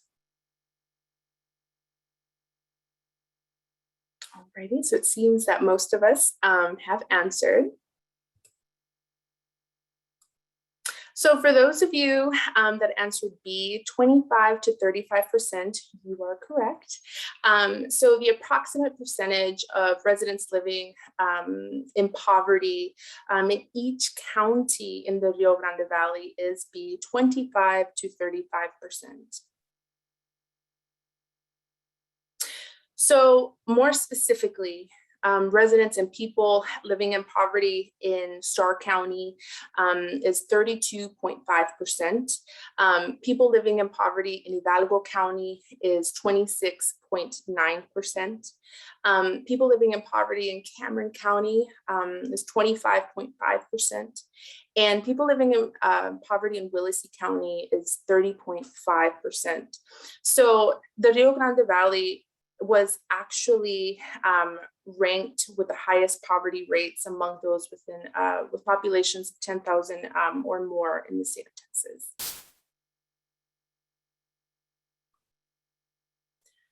So we know that cultural humility is a lifelong process of self-reflection and where an individual not only learns about someone else's culture, but it also allows a space for them to start thinking about their own beliefs and their own cultural identities. So during onboarding training, we have our medical residents go through several workshops provided by DEI professionals at the university. And so it is also important to share that, training just does not end during onboarding with us. So training is something that is ongoing because it is critical to continue to further decolonize the colonial mind. And so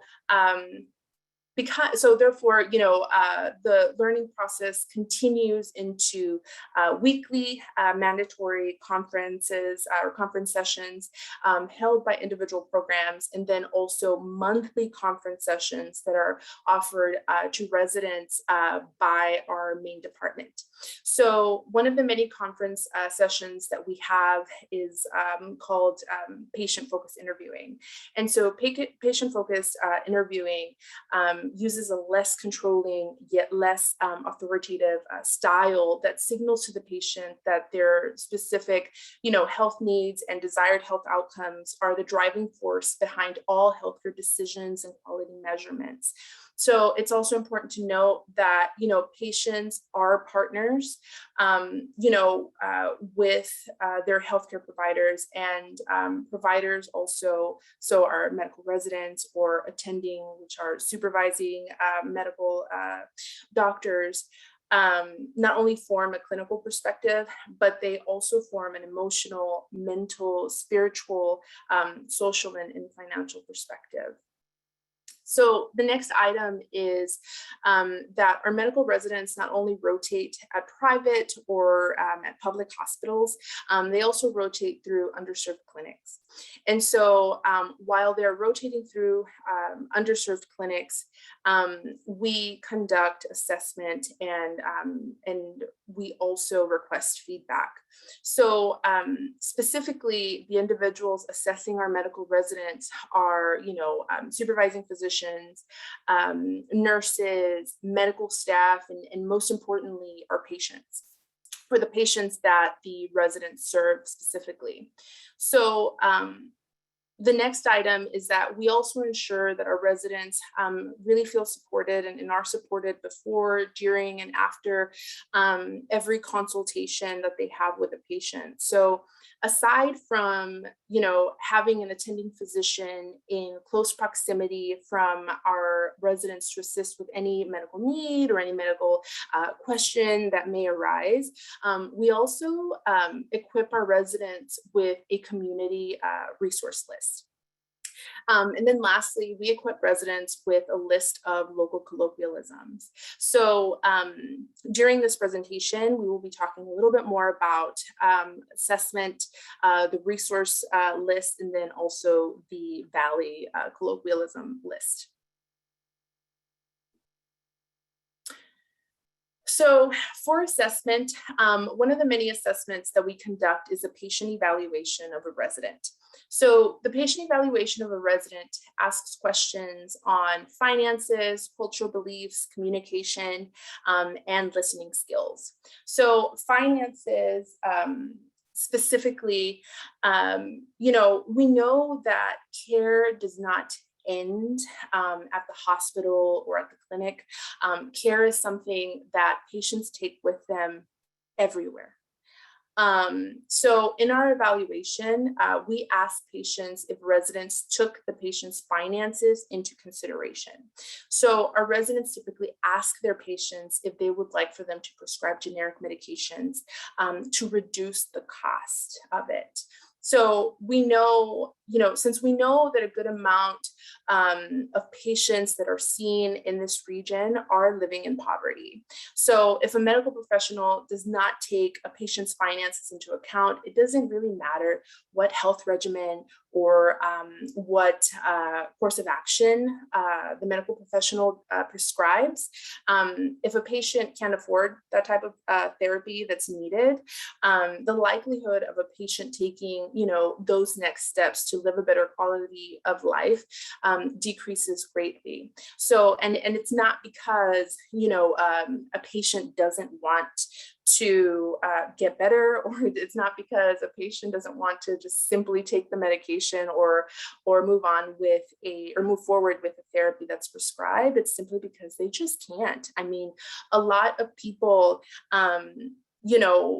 either you put food on the table for your children or you pay for your medications. And I know for one, I will ensure that, my child is fed. And I think about, one of the unfortunate realities is I would think about my health last. So the next item is cultural beliefs. So cultural beliefs play an important role in patient care. So for example, in the Latinx community, so here in the Valley, specifically for the older generation of Latinx folks, typically men work and women usually just stay at home and they take care of the household. So with it, with taking care of the household, women also do almost everything for their husbands, meaning women are also usually the ones that ensure that their husbands take their medications regularly. And then women are also the ones that also attend a lot of the medical visits with their husbands, and they actually help answer any questions. They help their husbands answer any questions that the medical provider may have. So the next thing is we have communication. So excellent communication skills really allows medical professionals to break down medical jargon to patients in terms that they understand. So if a physician or just a medical provider doesn't have excellent communication skills, normal people, I mean, anyone truly, I mean, if it's not something that you studied, people just won't understand. And, we need to ensure that, patients and people that, we are serving understand what, the next course of action is in order to start feeling better. Then lastly, we have listening skills. So while medical professionals, often view their own roles as helping patients, practicing cultural humility entails working with patients and actually working alongside patients to ensure and help them achieve, their health goals. So we in formal and informal, conversations, we always share with our medical professionals that, a patient will always know more than the medical professional. They are the ones that know the most about their needs, and they should also have the dominant voice in the conversation and in the medical consultation. So we know that the Valley is a critically underserved region. So therefore, something that we did, so with the help of our local United Way, our program has recently developed a resource list that will help our residents, and that we hope that will help our residents be able to keep in their white coat pockets and share the information as needed with patients. So in our resource list, there's information on local food pantries, there's information on local shelters, there's information on areas or where people can go to obtain free transportation vouchers if they don't have transportation or access to transportation, or if they're just having a challenging time finding transportation. The next item that we have in our resource list is areas where people can find, free income tax assistance, and then also areas where people can find or can go and obtain free prescription discount cards.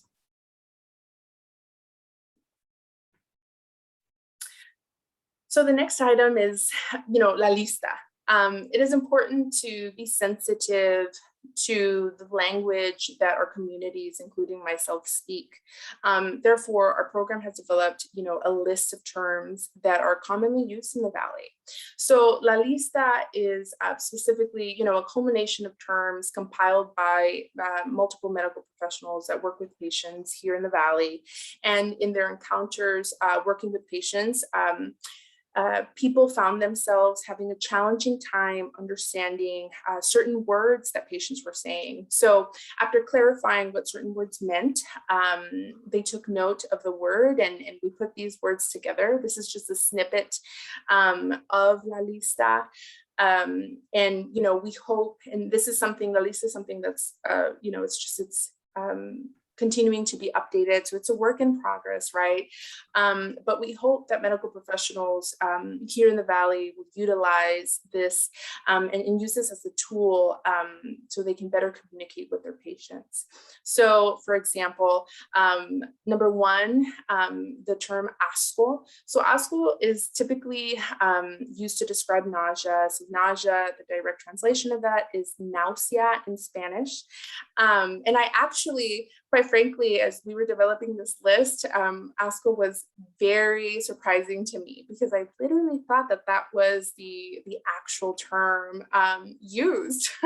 So it was nice to know that it's actually, just local to the valley. The next term is chingadera. So chingadera is typically a term that for some Spanish speakers that are not local to the valley, and it's something that can be seen as not an appropriate term to use. However, it's a term often utilized to signal an item here in the valley. So people, of course, in Spanish would say, give me that chingadera that's over there. So they're using chingadera to signal an item. The next item, so number 3 on the list, is manito or manita. So manito or manita is a term of endearment that is often utilized when referring to a person. Then the next item, so number 4, is me friqué. So me friqué is a term that's often utilized to say I freaked out or I got scared of something. The next item on the list is un chingo. So it's a term, this is also a term that, for Spanish speakers that are not from here, that can be seen as slightly inappropriate as well. However, here in the valley, it's used to describe a lot or in large quantities. So in Spanish, someone would of course say, me duele un chingo, or this hurts a lot, or tengo un chingo de trabajo que hacer, which is I have, a lot of things to do. Number 6 is neta, which means really. Typically when people say neta, that usually means that they are fully into, the conversation. Number 7 on the list is pedo. So this word actually has 2 uses. 1, it means a fart, or 2, it means to being inebriated. So then number 8 is chorro. This word has 2 uses. In the clinical setting specifically, it means diarrhea. So someone can say tengo chorros, or I have diarrhea. And it can also mean like in large quantities, which is like tengo un chorro de trabajo que hacer, like I have a lot of things to do today.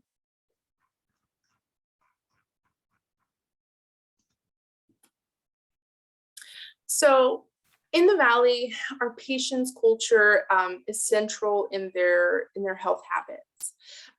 Therefore, it's important to honor a patient's beliefs and patient's cultural beliefs, regardless of what science tends to tell you.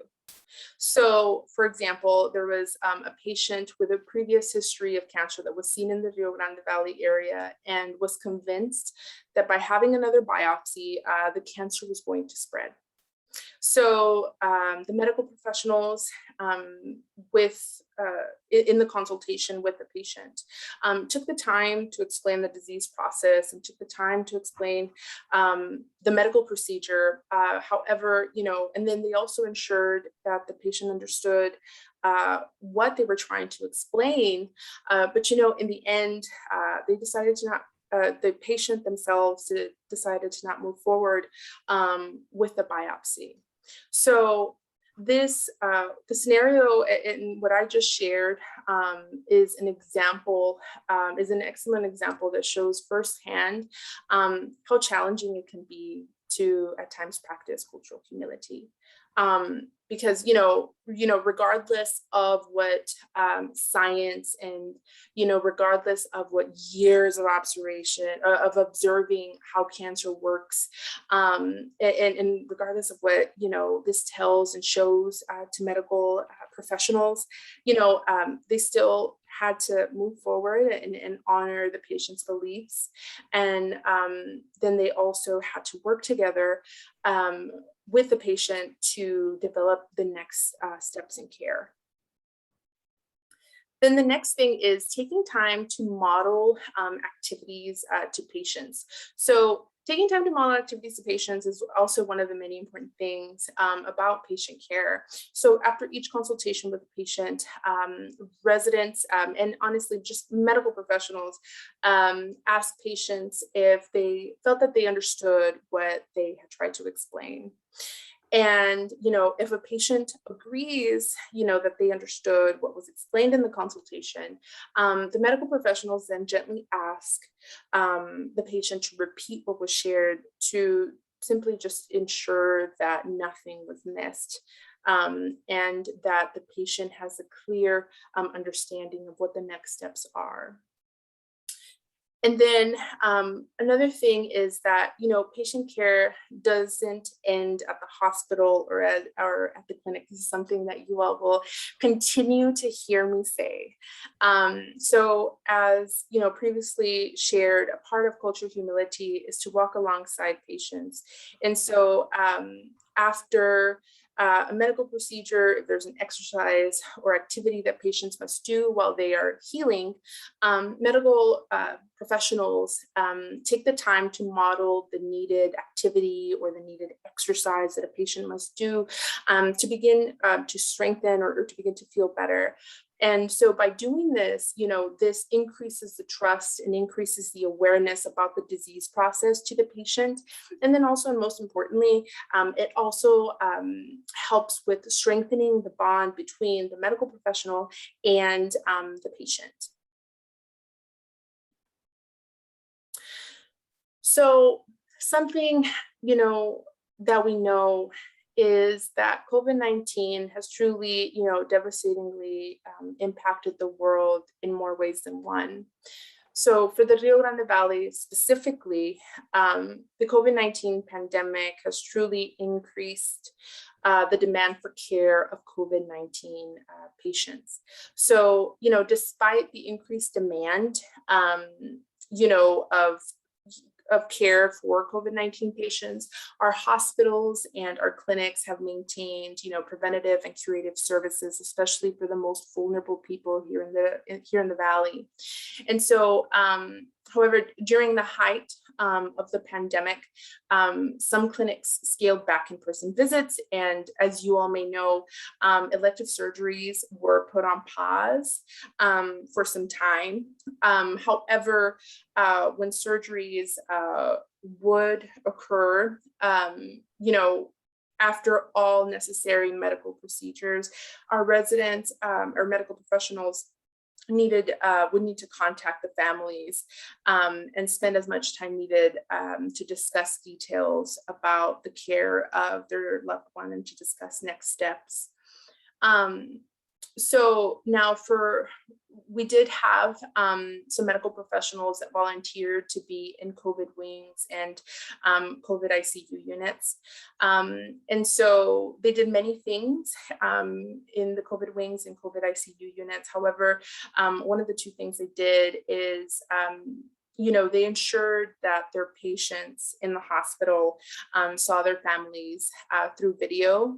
And another thing that they did is, by request of the patient, our medical professionals would also pray alongside patients as they transitioned. So now we know things are starting to slowly open up again. However, one of the unfortunate realities is that COVID-19 still plagues our community, and more specifically, COVID-19 specifically really plagues Black, Indigenous, people of color, so in general.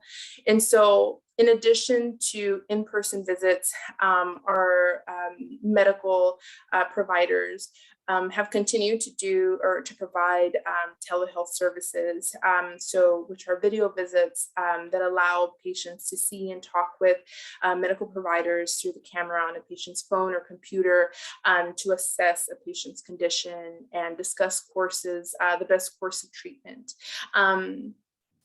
So one of the things that's actually not on the slide is that when we first received access to the COVID-19 vaccine, a lot of our medical professionals were the first ones to volunteer to give the vaccine to people in the community. So, as previously shared, cultural humility is a lifelong process. Cultural humility is about acknowledging the inequities that exist in healthcare. And then it's also about acknowledging the different power imbalances that are between, the healthcare system and the community and the patients. It's also about developing partnerships between patients and medical professionals. And it's about also constantly practicing for medical professionals, of constantly practicing self-reflection. So when we integrate these concepts into the delivery of care that we give, our patient, it helps with lifting up their voices. And truthfully, we need more practitioners who acknowledge and integrate cultural humility into their daily practices. Now, it's also very important to note that it's not a fast or instant process. This isn't something that someone can work on today and then be great at tomorrow. It's something that is it's quite lengthy. And at times it gets incredibly challenging to do. However, it's important to acknowledge the different biases that, medical professionals have. And it's also important to note that, medical professionals will have incredible, just amazing days. And it's also important to note that they'll have bad days too. However, cultural humility is truly something that's essential when working with patients, because it allows medical professionals to view patients as people first. And it will also help with improving the well-being in more of an equitable and a more meaningful way for people. And that is it. Thank you. Thank you so much, Ms. Rodriguez, for all the information that you have shared. If there are any questions or comments, I do see our chat blowing up, and just giving you props for all the information that you shared, specifically about cultural humility. It's something that we definitely need to talk more about, and just making sure that we take care of our professionals and making sure they take care of themselves so they can take care of others. Because right now, during this time of COVID, I think a lot of people are just coming in and expecting nurses and doctors and professionals to just do the work, but we're not making sure that they're taking care of themselves and their families as well. So thank you for bringing that point up. Absolutely. If there are any other questions, I will definitely shoot those to Ms. Rodriguez. I do have one that just came into the chat. Thank you so much. How can we help medical professionals understand white coat privilege and the importance of never assuming patients understand terms, but they know their bodies? Absolutely. So that's an incredible question. One of the things, in my opinion, is to continue to have both, informal and formal conversations with medical professionals about understanding the different privileges that they have.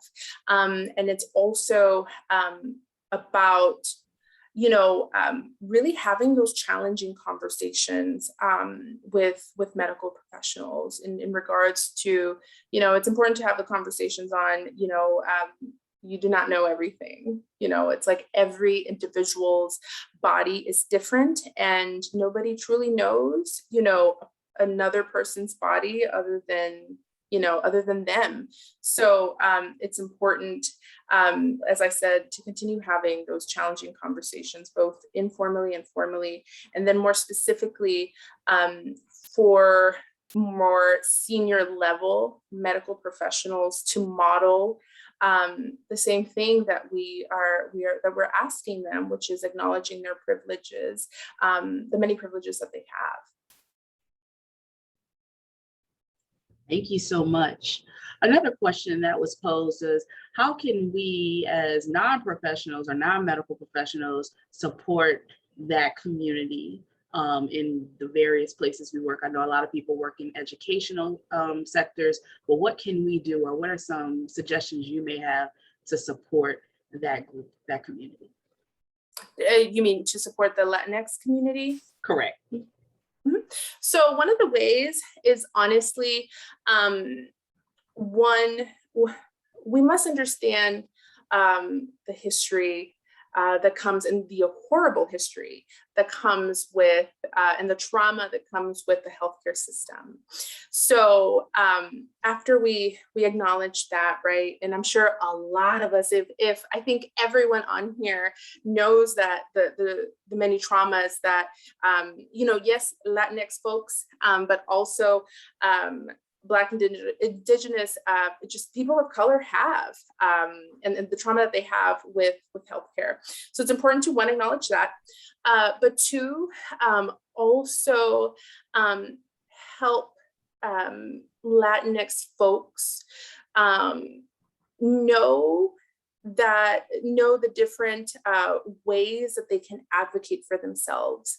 A lot of us, sometimes, unfortunately, we've been oppressed for so long that a lot of us have lost our voice, and a lot of us, go into, the clinic or go into the hospital setting, knowing what we feel, knowing what we know,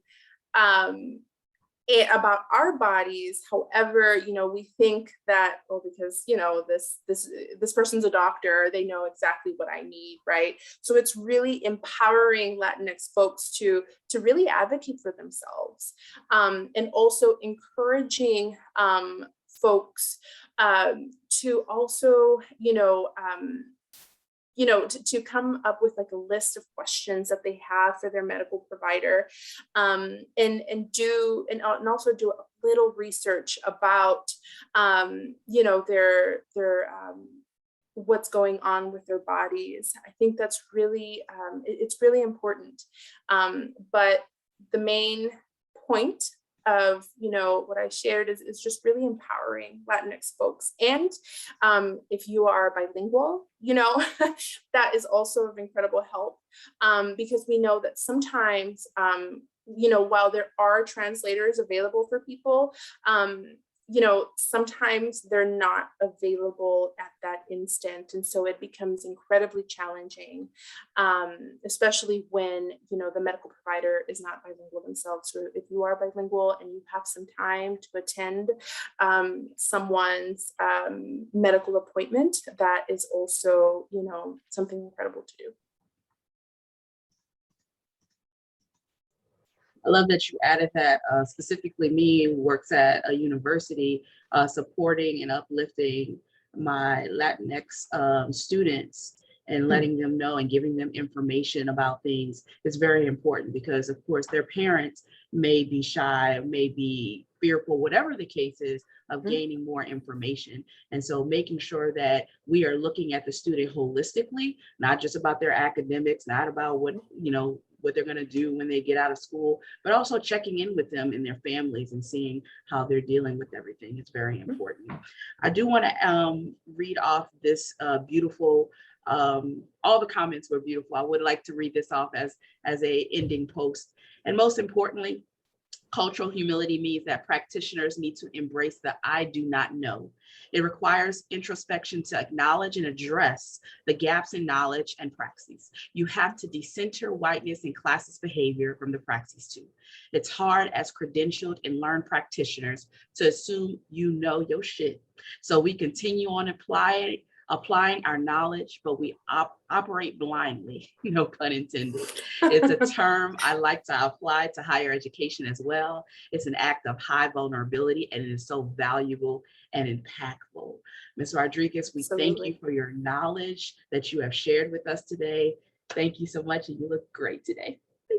Thank you. Thank you, everybody. All right, so moving forward, and our next speaker, we are going to have Dr. Aaliyah Beavers come up, and she is going to share some great information about some amazing bomb mental health practitioners. And here we are, Dr. Beavers. All right. Well, I was sitting over here. I'm glad my camera's been off. All of the emotions have been happening today in our time together. So, and I know that will continue. So it's been amazing to see the engagement and to see you all really allowing yourselves this opportunity to share and provide your stories, because I think the stories, whether or not you choose to share, are impacting folks in various ways. And if anything, you don't know that the story that you share today might help somebody tomorrow. So thank you all so much for that participation and for your dedication. So we moved our schedule up a little bit. And so I'm going to be talking a little bit about our mental health micro sessions. And so this basically is something we wanted to provide, excuse me, from our executive board. And so I think that, and we may or may not all know this, but mental health is it is a big deal.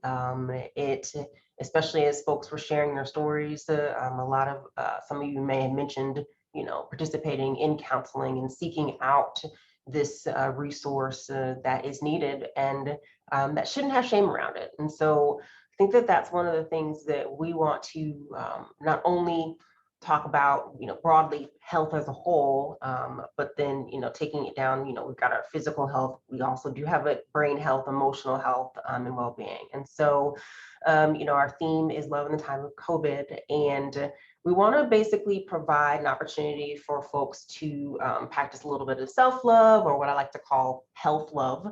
And so we're going to be offering, as an association, some mental health micro sessions to our various participants. And so this session, though, we really want to make sure that we kind of, before we get into who our mental health professionals are, we want to talk a little bit about mental health as a whole. And historically, there's been this stigma around seeking out mental and emotional health practitioners, and that's for a variety of reasons, many of them including fear, misinformation.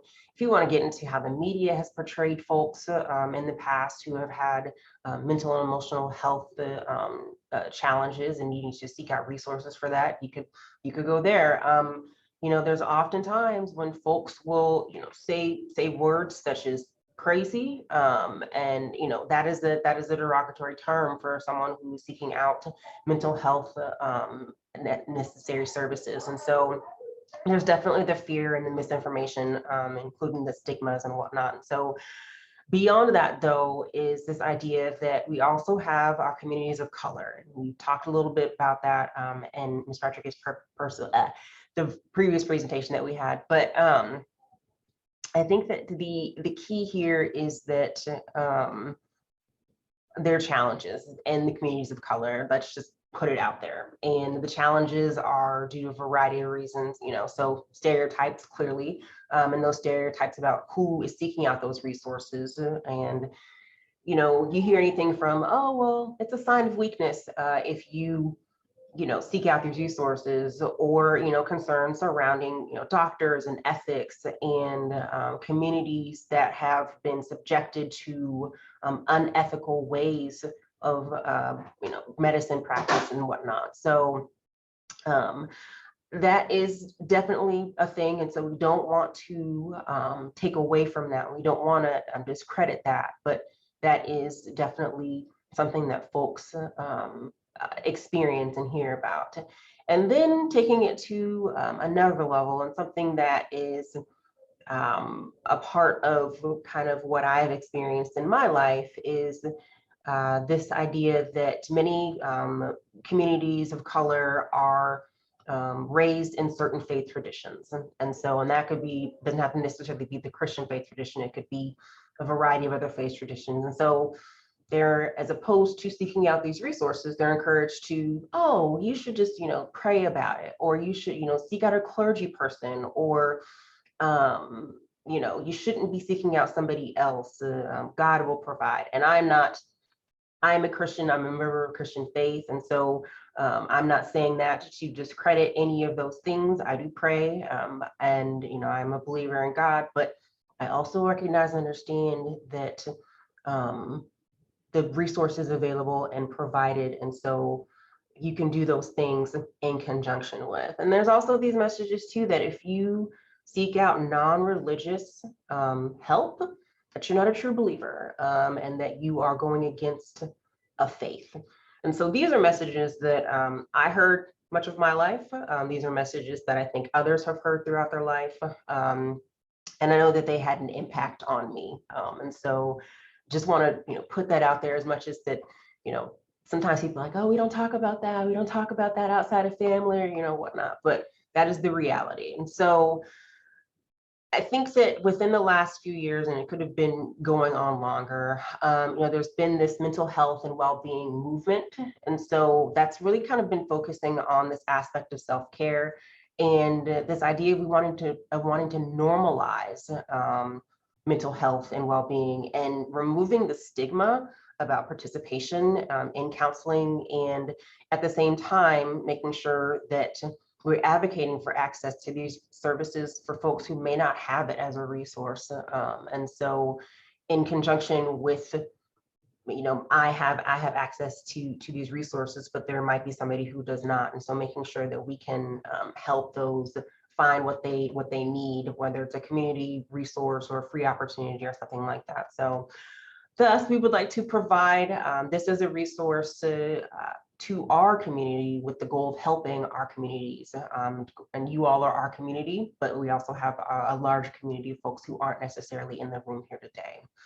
And so we want to also acknowledge this idea that there are access issues. I was looking at some things earlier today about you have a large population of folks who are homeless, and they just so happen to, they don't have the access to the resource. They can't just walk into somewhere and say, here's my insurance, and I need that help. And so there's that. There's also people who just don't have access to healthcare as a whole, or there's people who don't have access to the knowledge about how important mental health and well-being is.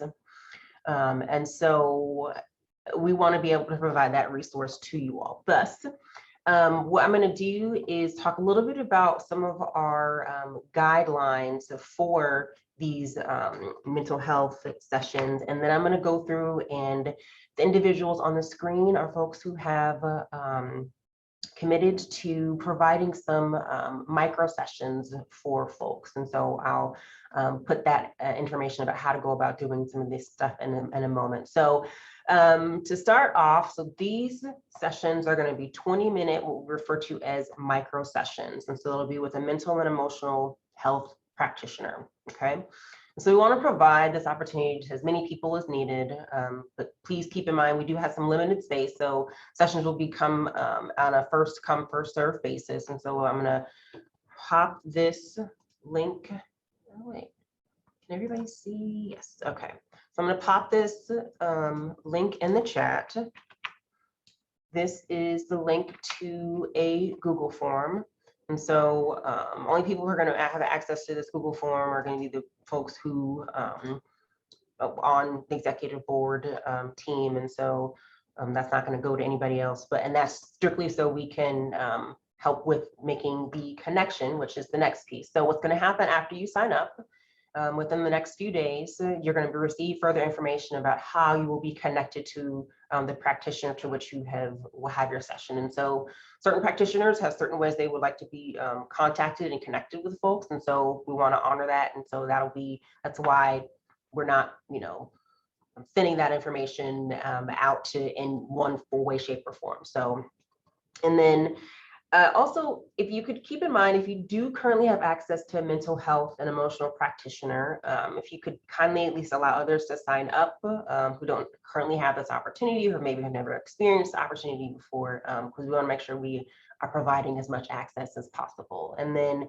what we're going to do is we'll keep the link up, and we'll keep the link up throughout the duration of the summit. So every so often I'll pop it back into the chat so folks can be signing up. I know as we put stuff in the chat, it goes away. So, and then once 4 o'clock hits, we will remove that. And actually, I think Robert has posted it on the website as well too. So by 4 p.m. today, if you all could sign up, and then we will go from there. So what I'm about to do, and then I will, of course, take any questions. I'm about to review our folks, our amazing folks who have committed their time to this opportunity. And so I am going to I'm going to start with my left and then, oh wait, I'm going to start with the top left of the screen. I think the top left of the screen will be left for everybody, hopefully. I always get weirded out when it, like, you know, when you take a picture and you flip the camera and then like the writing on your shirt is backwards. So hopefully I said that right, but we will start with Shawana L. Harris Pierre. So Dr. Harris Pierre. So from Dr. Harris Pierre, as we navigate life, we have experiences that shape how we view ourselves and others. Sometimes these experiences and our circumstances become overwhelming and we need help straightening things out to see things clearly.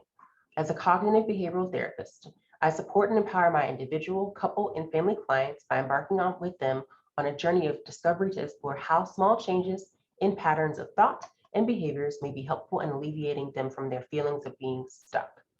I provide trauma-focused therapy to individuals, couples, and families experiencing chronic stress.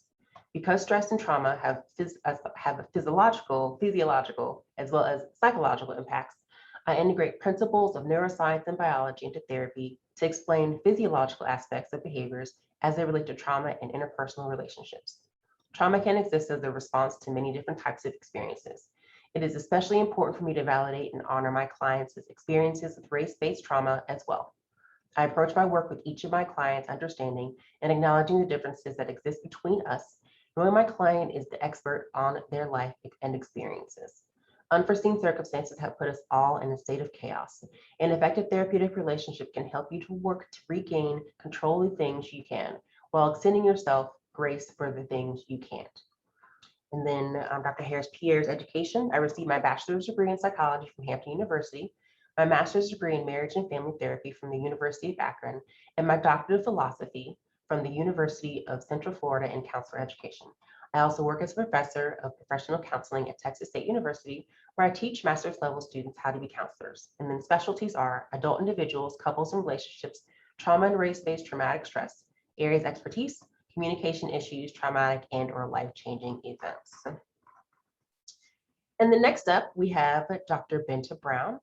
Dr. Benta Brown is Director of Diversity and Talent Management for the Financial and Administrative Services portfolio at the University of Texas at Austin.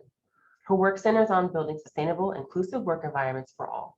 She has a strong bias for focusing on equitable organizational policy and practices that inform inclusive behavior expectations in the workplace. Prior to this, she had a joint appointment with HR in the Provost's office, where she advised campus search committees for executive and hard-to-fill positions in all phases of the hiring process, and designed and facilitated equity, diversity, and inclusion-related workshops.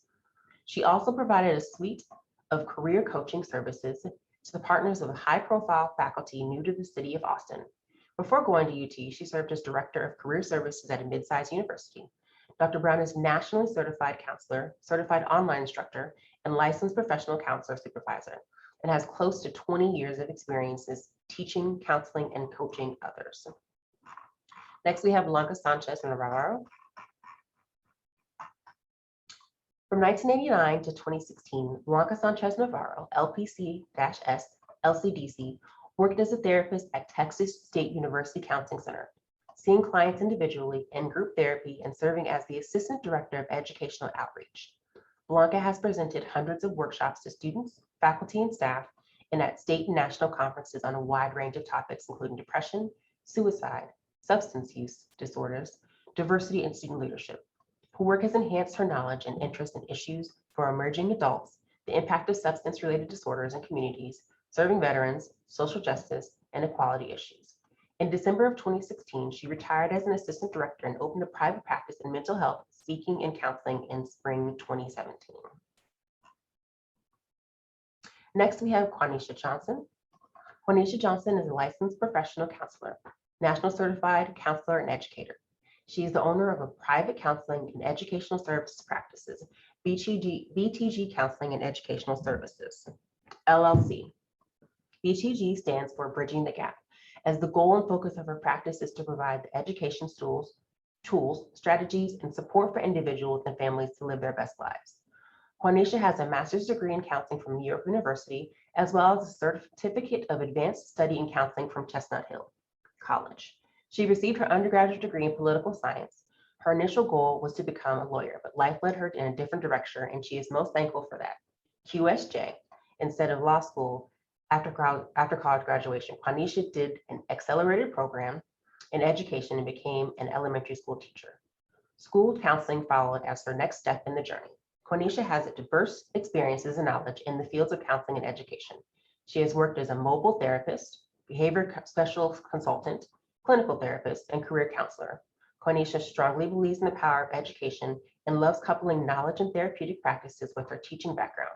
Her workshops and trainings range from stress management, goal setting, time management to resume/cover letter writing, work-life integration, and behavior-based interview strategies. She very importantly tells all of her clients that the support she provides to them is tailor-made and a not one-size-fits-all approach.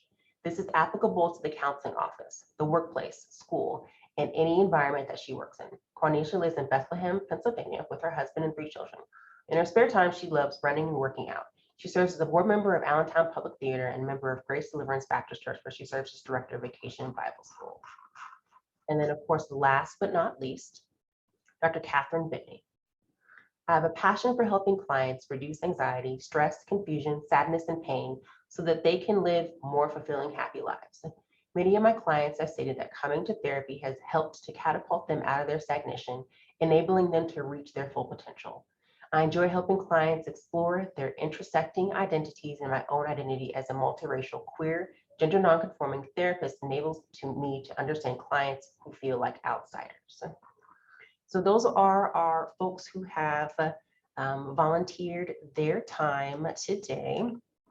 And so I didn't know if anyone had any questions that I can answer, or if anybody else wanted to provide a little bit more information. We do have some of our folks who are on the screen joining us, but I also don't want to put them on the spot. And so their pictures are there, you all can see. And then this information is their bios, and the specific specialty is in the program booklet. And so if you want to refer to that and see if there's something that would be more interesting to you, then you can do that. And so on the form, there will be an option for you to select, and oftentimes folks will like to select folks who are able to engage with them on a particular area. And so that's why we wanted to provide a plethora of folks who have specialties in certain areas. Any questions?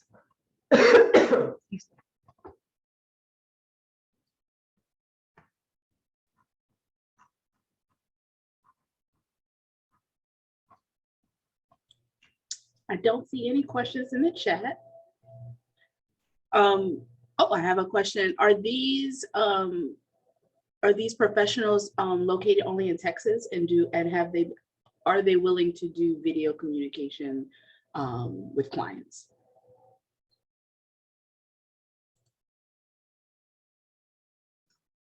Excuse me, I'm over here coughing. So yes, that is what we are, since we're in COVID. I know many of these folks have been doing their sessions via film or online video chat. So, so yes.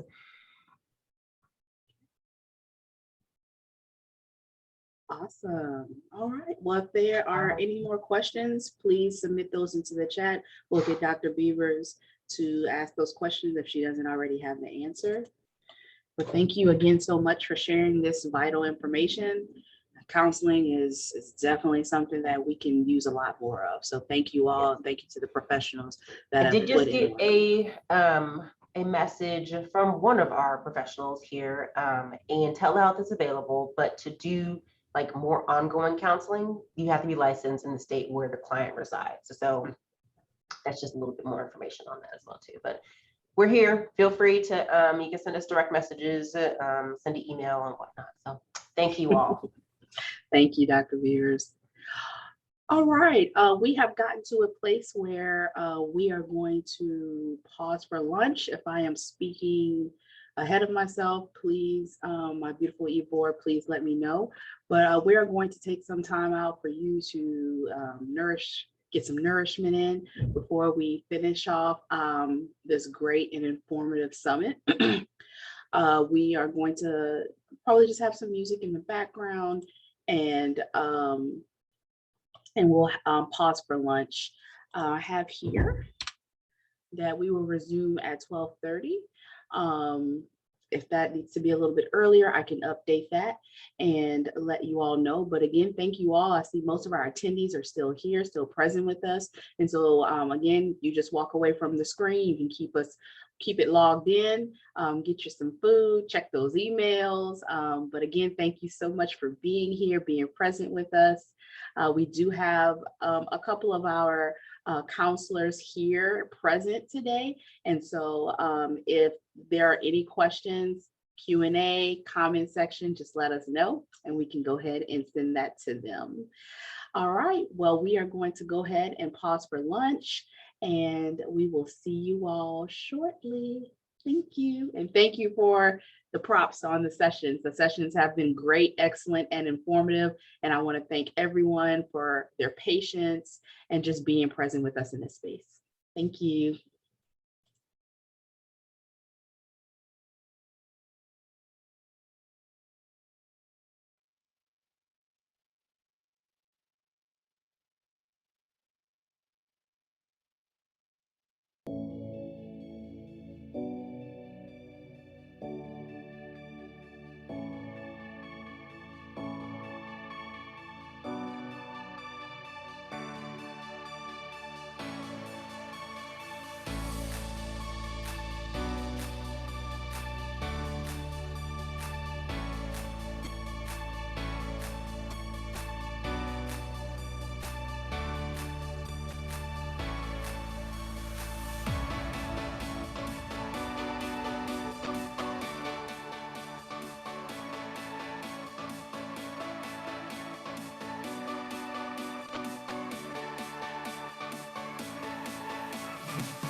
Hello, everyone, and welcome back. We are back at the TADOHE Fall Summit. Thank you all for continuing to be on this journey with us as we learn and listen and grow in this knowledge that we are receiving.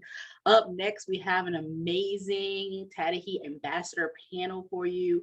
I'm going to allow the moderator, Ms. Cassie Cathcart, to present and introduce herself, as well as the individuals on that panel. Awesome. Thank you so much, Kendra. I appreciate it. Hello, everyone. Bienvenidos a todos. Welcome to everyone. My name is Cassie Cathcart. My pronouns are she, her, hers, and ella. I currently serve as a residence director at Texas State University, and I have the honor to advise the TADOHE Student Leadership Advisory Board. TADOHE Student Leadership Advisory Board is comprised of 5 undergraduate, graduate students, and recent graduates. And all 5 folks were recipients of the TADOHE Emerging Leaders Spotlight Awards during the last spring summit during last year. We have 3 members here with us today, and I'm super excited for the ambassadors panel that we're going to have today. Our students are going to share their experiences with the impact of effective support from universities, faculty, and staff, and communities during the COVID-19 pandemic, and how this has helped them to persist in their academic journeys. I'm going to start by introducing our wonderful panelists today and having them also put their beautiful faces on the screen if they feel willing to. And so we'll start with introducing them, and then we will start with some questions that were submitted by members of the Student Leadership Advisory Board. And then, of course, we're going to open up the floor. So if you have any questions at all, please feel free to put those in the chat, and we will make sure that those get incorporated. So with that being said, I'm going to dive right into introducing our friends with us today. So we have Deontay McClendon. Deontay serves as a co-founder for Remedy Retreats LLC, which centers on supporting Black mental health and wellness.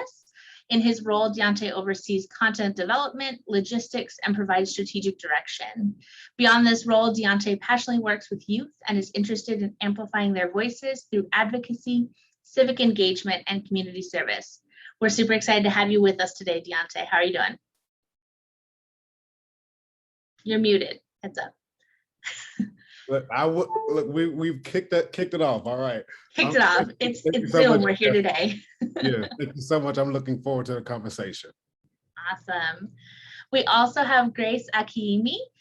Grace is a perseverance student pharmacist at the University of Texas at Austin College of Pharmacy. When she graduates, she aspires to be a pediatric ambulatory care clinical pharmacist, as well as a clinical professor, and continue to serve in her church. She spends her time reading, dancing, singing, and tutoring. And she's also passionate about making an impact in the community and inspiring youth in any way that she can. She's currently interested in, her current interests rather, include primary care, people experiencing homelessness, academia, and women's health. In addition, she seeks to make an impact in the lives of underserved populations. How are you doing today, Grace? I'm doing wonderful. Thank you for having me. Of course, it's a pleasure to have you here. And last but certainly not least, we have Emmy Ruiz. She completed her undergraduate in criminal justice at the University of Houston in Victoria, and is currently pursuing her Master's of Public Administration at Texas A&M University, Corpus Christi. She currently works at the Nueces County District Attorney's Office. And while at UHV, she managed a podcast in which she recorded interviews with UHV students and really got the chance to discuss how they were adapting to college life during the pandemic, how their organizations supported first generation students, minority student populations, LGBTQIA students, and other special student populations. The podcast highlighted how organizations can work to address the disconnect between students who live on and off campus and opportunities organizations represented to students to stay involved in campus in person or virtually. She loves to have the opportunity to work with students in different backgrounds, and she believes it's important to remember that everyone is different and that understanding these differences will ultimately bring us closer together. Welcome, Emmy. How are you doing today? Hi, I'm doing good. Awesome. Well, we're going to dive right on into these questions, or start right into these questions rather. So one of the questions y'all submitted is, what has been your biggest support in persisting and staying motivated while also impacting the lives of others during the pandemic?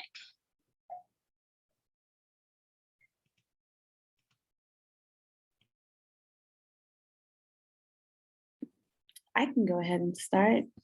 I would say my biggest support is my community around me. I'm intentional about having people that are higher in elevation than me and higher in academics than me, and then people who are, trying to follow my path as well, so that I can continually get fed, but also feed the next generation and develop them as well. Especially during the pandemic, it can get easy to stay in isolation, but I was emphasized meeting with people via Zoom, study groups of people that are not even in the same city as me, just to make sure I am motivated and encouraged by those around me. Thank you so much. Go ahead, Deontay. Yeah, I would echo to a degree Grace's comment, community, because I think, and within that community, it's just a vulnerability that we're all learning this together, and that none of us have been here before, and just that reassurance and reaffirming that, hey, we're going to get through this together. Yes, we may have to pivot. Yes, we may have to adjust, but I think that community and that transparency within the community has been very pivotal, especially during this pandemic. Awesome, thank you. Go ahead, Emmy. Yeah, like Deontay said, we're gonna get through this together. When I was at UHV, a bunch of organizations were just learning what to do. And I was in some of them, and then I had to interview others. We were all just giving each other ideas on how we could succeed and how to reach more and more people.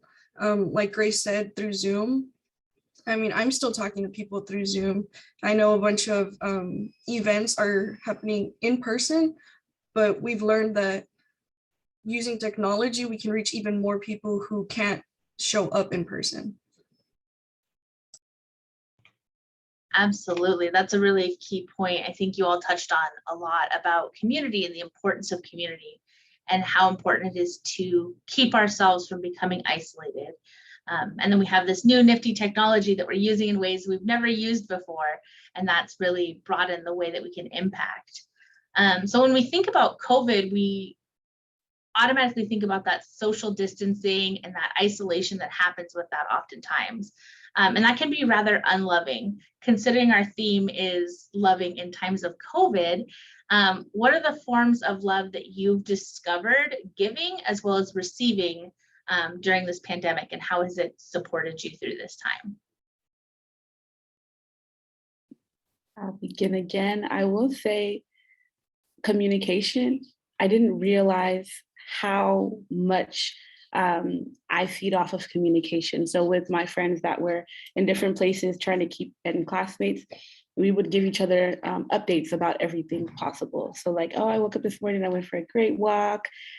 Just those things, being in detail and keeping up to date. So I would say communication has definitely helped a lot, and not sparing any of the details, giving it all as if they're right there with you.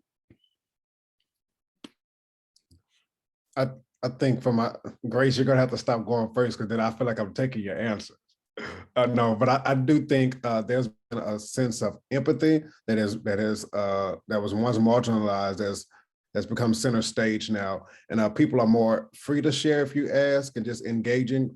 I think how are you doing today that was once said in passing it means more today than it did pre-COVID.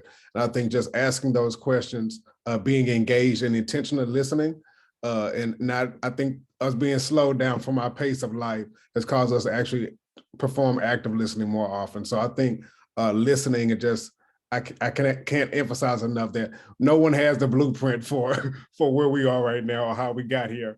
And just still resting in the confidence of, even though it's been a year and a half, 18 months, that it is okay to still not know and to still be learning, and resting in that has been very assuring.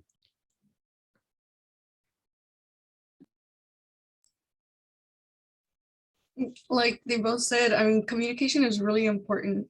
I think when COVID first started, I had to move back home, and I had only been like out of the house for one semester, and I was just with my sister, barely meeting people. So when I moved back home, I was still kind of sheltered. When I went back to school, I had like maybe 1 or 2 friends that I had met my first semester, and all my other friends were somewhere else. So just keeping in constant contact, like, hey, let's talk today, let's talk tomorrow, you know, when are you free? Classes are online, but we still have, we can still schedule some time like out of the day to talk, to catch up, to see like how everything's going.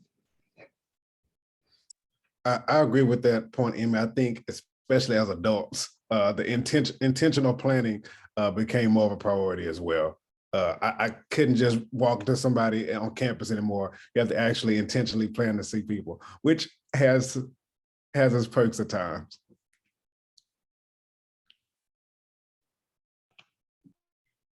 Absolutely.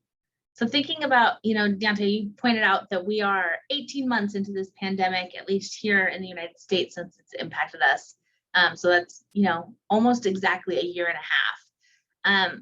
With that being said, and thinking about what we've learned to this point, what are things, or what is the number one piece of advice that you would give universities, faculty, and staff in relation to what we can do better to support you all through this time? Because the pandemic's going to continue for a little while longer at least, and we want to know how we can do a better job.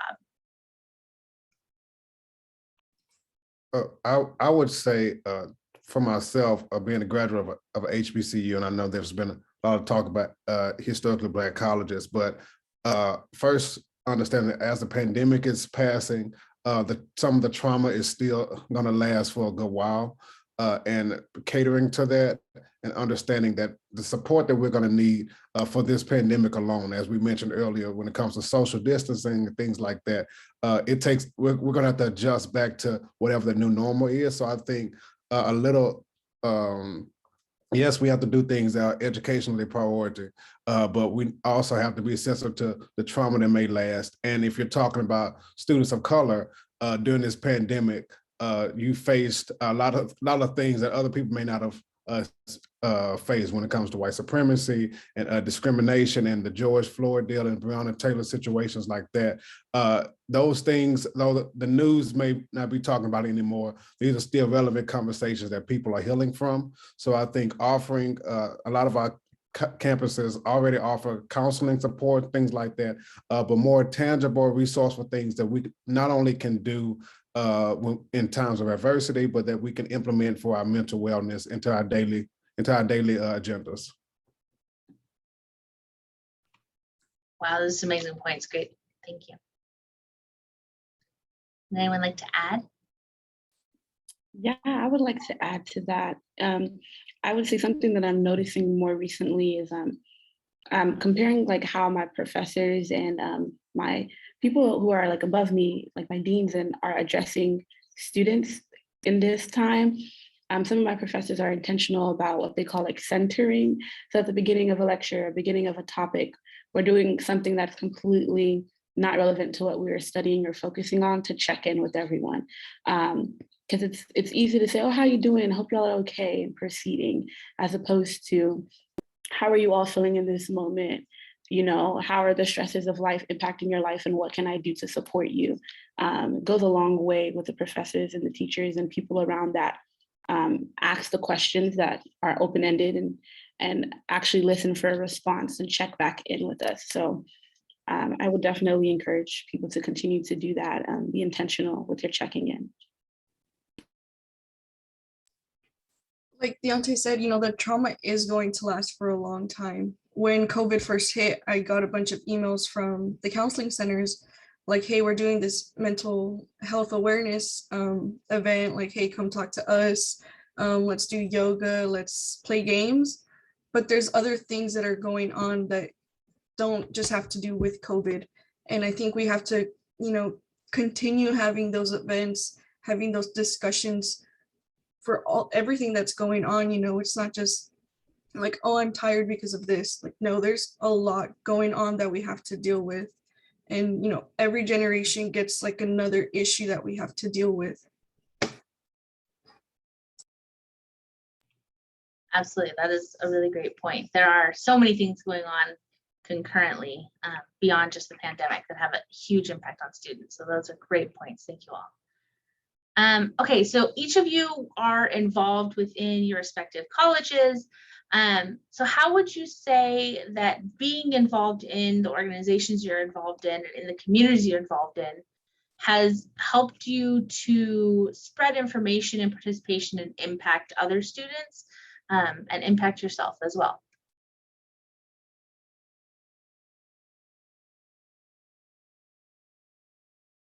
I'm trying to run away from going first, but, but here I am again.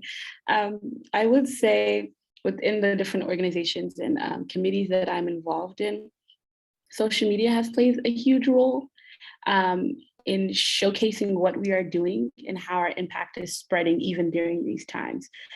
So I love my organizations because a big majority of the organizations I'm in allow me to do service with the younger generation. And so when I do that and I share it on my story or my organization shares it, it's like, wow, you're still impacting. Like your classes are super hard, but you're still able to encourage. And it reminds me like I received that encouragement. I would like to pass it forward as well. So social media highlights it really well, that the low points and the high points, and how we're still persisting and encouraging. It doesn't stop once you reach a certain level, it continues. So I would say social media. I'm not going to say the social media was my answer.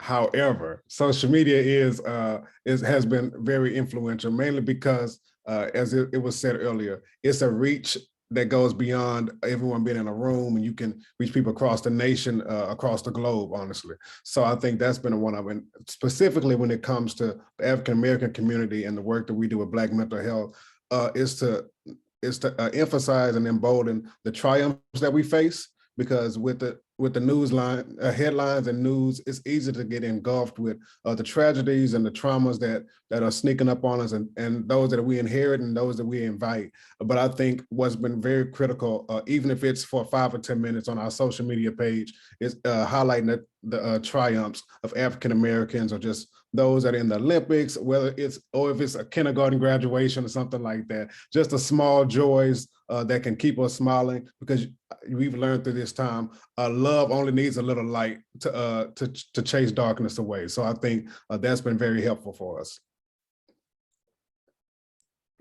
So I wasn't that active on social media, like for my organizations and things like that. I was more like in the background trying to plan what was going to happen. One thing that I saw a bunch of people doing, you know, was the 6 foot of social distancing. Less people could participate in events, but we still pushed like, hey, let's do this, let's do that, let's have multiple, I guess, hours where people could participate. You know, you're done, like your shift, like let someone else come in. And that was really important because people still got to participate. I mean, it's not how it was before where it was just one big group, but you know, and it also gave more of a personal communication. Like it took out the barrier of like, you're talking to so many people. No, it's just you're one-on-one with someone.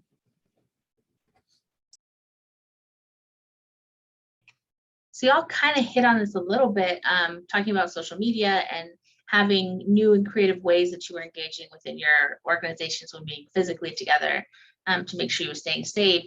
But keeping that in mind, what were some of the other ways beyond social media, or maybe in addition to our traditional social medias, that you were remaining in contact with your peers and continuing to provide support for each other?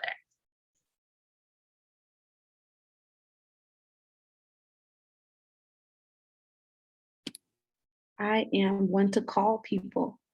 That's what I would do. So especially with people that are incoming into our program, it's a very simple, hey, my name is Grace. I know you do not know who I am, but I'm gonna give you a call for 15 minutes to check on you. Is that okay? That's what I've been doing. And so one way or another, I'm meeting more and more people via phone, and they haven't seen me in real life. And then when they see me, it's like, wow, you're that one person that called me. I really appreciate that. Because we have a lot of students that also don't like social media or trying to just protect themselves during this time from the chaos of social media sometimes. So I do calls.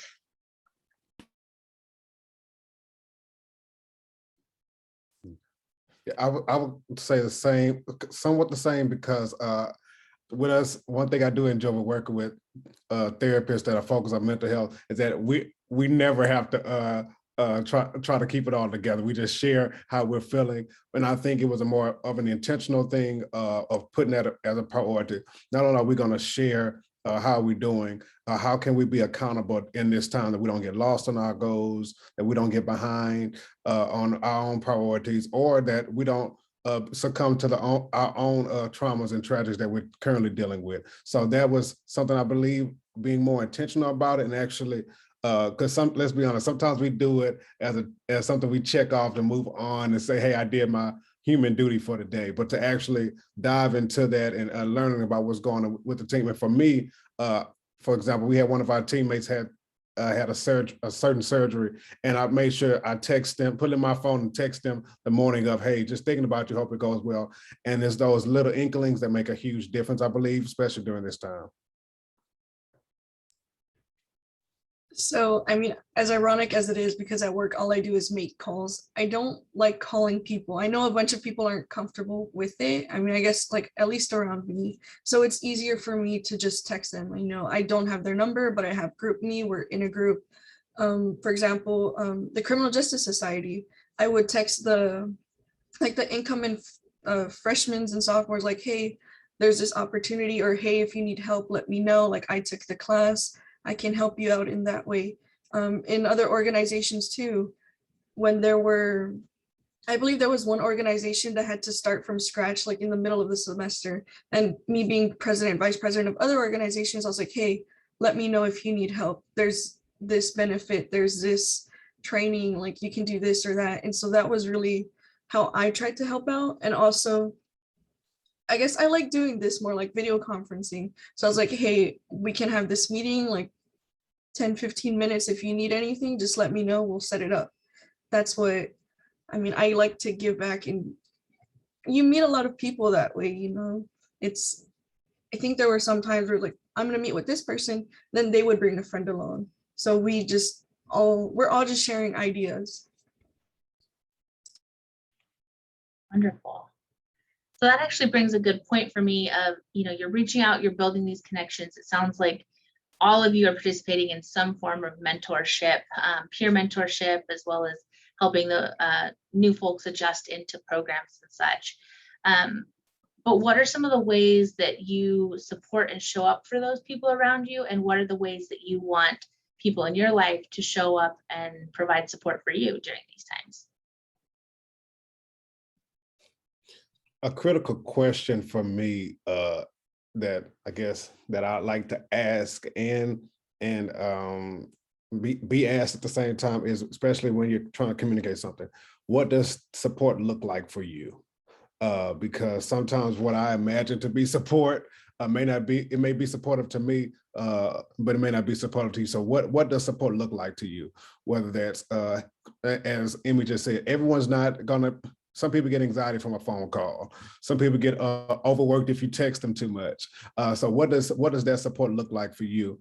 And I think that opens the door, and even you can guide the question, and it lets you know that, hey, although I'm available, I don't have the answers for you all the time, but help me guide you to the answers for support. So that's been a very critical question for me, especially during this time with a lot of unanswered questions and feeling helpless at times. I think that's a guiding question that's been very beneficial for me.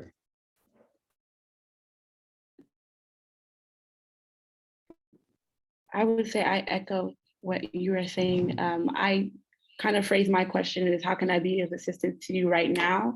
And then I ask that question monthly in case it changes and shift the dynamic of things.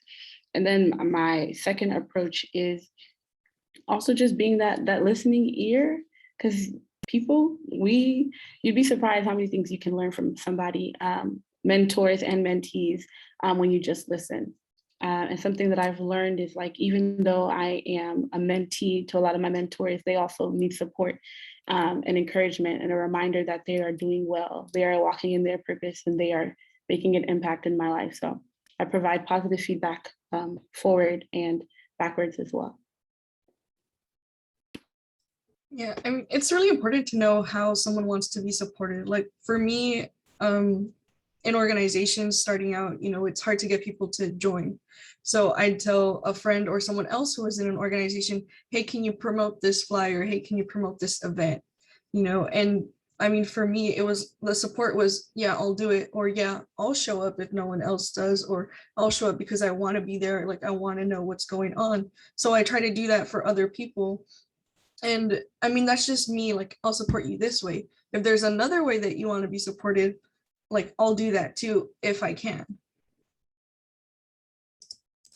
And Cassie, if I can add, I think emphasis that's very important is that people's being is more important than their doing. I think that's been very, very, very helpful because all of us know that most of us are in multiple organizations wearing multiple hats, and that even though it's great to contribute that way, our being and how we take care of ourselves, how we show up fully for ourselves, how we refuel ourselves is more important. So if that means taking a day off and missing a meeting, you can do it once, maybe not consistently, maybe once you can do that. But I think just reaffirming people in their being is crucial. That's a really good point. One of our earlier, in an earlier session, someone made a comment in the chat related to the fact that within their office, they're creating space and grace, or grace and space within their office to provide some of that self-care. So with that in mind, what are the things that you all are doing during this time to make sure that you still center yourself and center self-care and take some of that time to refuel so you can continue all of the amazing work that you're doing? I may have to borrow that space and grace and space. But specifically what I'm doing in this time is ensuring that I set aside time to go out into nature and have what I call like nature walks. And I just walk and walk. If I need to listen to a podcast, maybe so, but I allow myself to think. And then I also, no matter what meeting I'm having as well, that I'm in charge of, I do centering as well. So while I'm centering them, it's allowing me to refocus and realign as well. And then lastly, I like to kickbox. It's something random, but that allows me to fully release and that I'm recharged and re-equipped to take on the next task of the day.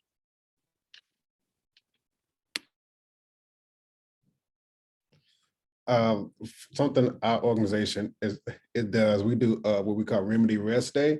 So we take one day off social media, and we intentionally make sure within our team that we're encouraging people, whether that's a mental health day, whether that's you pick up your kids and you go to a park instead of whatever you normally do, but just some form of rest and incorporating that. And as relieving as that sounds, we've also figured out that some people don't know how to rest, and it's a learned art as well.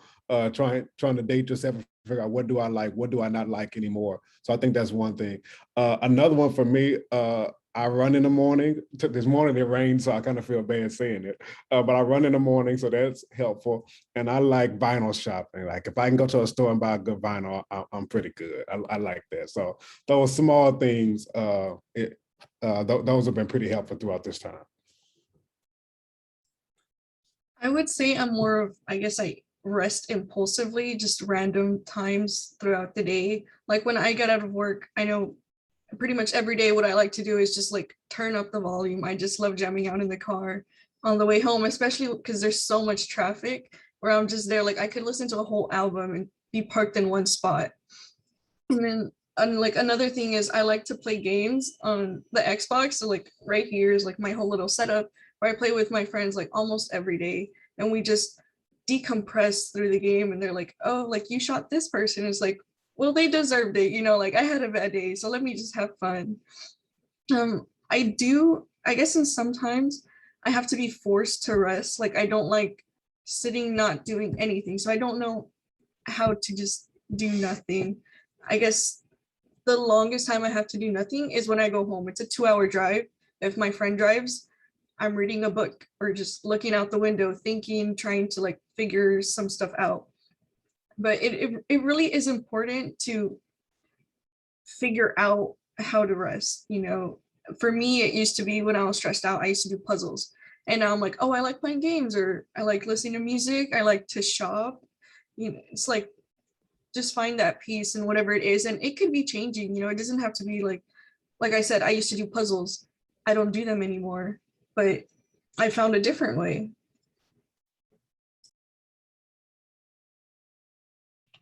Awesome. Y'all came up with some really great strategies and practiced some really great strategies for self-care. That's so critical at this time. I want to make sure to share with all of our participants that this is a great time to share any questions you might have and open the floor in that way. But as we do that, and as we wait for some of those questions to come in, wanted to ask you all kind of we're a year and a half into the pandemic. What are the goals you've set for yourself, and how are you going to hold yourself accountable for those? Knowing that we are in this pandemic, knowing that there are other things happening in the world that layer over the pandemic and impact us. How do you keep pushing yourself forward and moving on to what's next for you?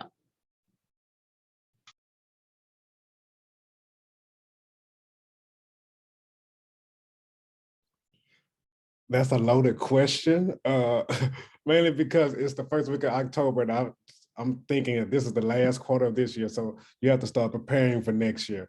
Some things that I need to get done. Now I feel bad now. So I am. I didn't mean to stress you out. I'm sorry. No, you did, but don't worry about it. Don't worry about it. No, but one of the things that we're working on with the remedy retreats that we do, we're trying to get some things together. Do a remedy tour to go around to different cities around the country, talking about tragedies, traumas, triggers, and triumphs in a more welcoming, warm setting. So that's one of the things that we're gearing up to. And one of the things that keeps me assured through all of this that we're doing is trying to trying to find a route to somewhere I've never been before. So that's always encouraging. So send all the love this way. But seriously, it's been a very transitional year for me, being very transparent. I've moved from Austin to Houston, moving back home with my mom. So that's always an adjustment. So being more at peace and actually modeling what we preach when it comes to mental health and mental care, because I've been guilty of letting work take my mental health or take a higher priority than it should have. So that would be some of the things that I'm working on, and also to just be more disciplined and focused. Yeah, so that's the two things: discipline and focus, and accountability. We call them with Remedy purpose partners. Those that in our life that hold us accountable. So leaning on my community and telling them things so they can hold me accountable, so I don't run from what I said I was going to do.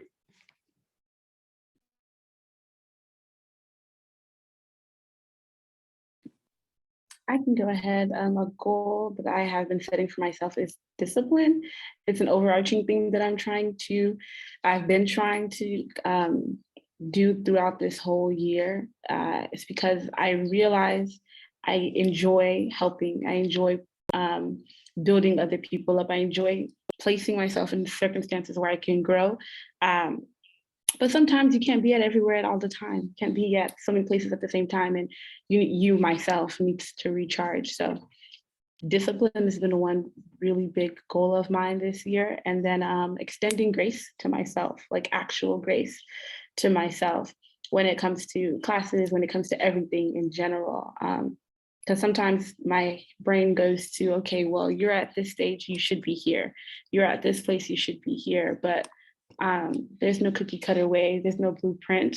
There is no one size fits all. So discipline and grace are my huge goals for myself this year.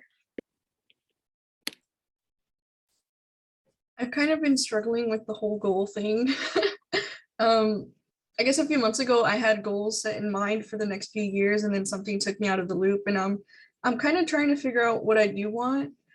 Lately, I guess, as time has been passing, I'm setting in stone figuring out what it is, I started a program here at TAMU-CC and tried it out, don't really like it. Now I have to figure out, what am I gonna do?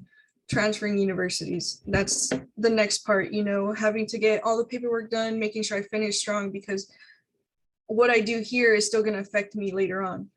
Like Deontay said, it's always an adjustment moving. So I was at UHV, I went home for 2 weeks, came to Corpus, and now I'm going back home. So it's a lot going on, but it's really important to just, I guess, focus on the bigger picture. Don't get stuck in one little part. Like I was talking to my boss about being stressed out. She's like, just take a step back. You know, you're freaking out about this thing. Like, look at the bigger picture. It could be nothing and you're stressing like it's a huge deal. But just, I agree and disagree. You know, sometimes you have to pick apart the little things, and then even though it's little, it may actually be something that helps you out in the end. And the bigger picture, it's going to come out eventually, you know, day by day. It's going to take some time, but it happens. Just know what you want in the end. That big picture is critical. Thinking about the big picture, you know, we mentioned that the last year and a half have been a lot. We've had the pandemic, there were the murders of George Floyd, Breonna Taylor, a lot of activism in ways that maybe we hadn't seen previously, despite being in this pandemic. And then, you know, an election year on top of all of that. And we always have these competing priorities and things that are always going on, but it's so critical to center love and yourself in the center of all of that, right? And how you are progressing through that. So how do you all center joy, center love, and focus on those small victories that you have and lifting up those victories as you progress?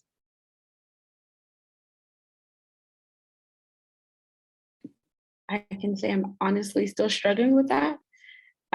Dealing a little bit with imposter, not even a little bit, working on it, imposter syndrome, and recognizing when I have done well. But what has been working for me right now is my friends are my constant reminder. Sometimes if I'm moving around too much, my friends will say, Grace, pause, lift your right arm, your left leg, your right leg. You are a star. And I'm like, wow, I needed that. I needed that reminder that I'm doing okay, that I am trying my best and giving the best that I can. Aside from that, I did used to do a lot of more affirmations in the mornings and the evenings. I've been running away from them recently, but this is also another reminder to go back.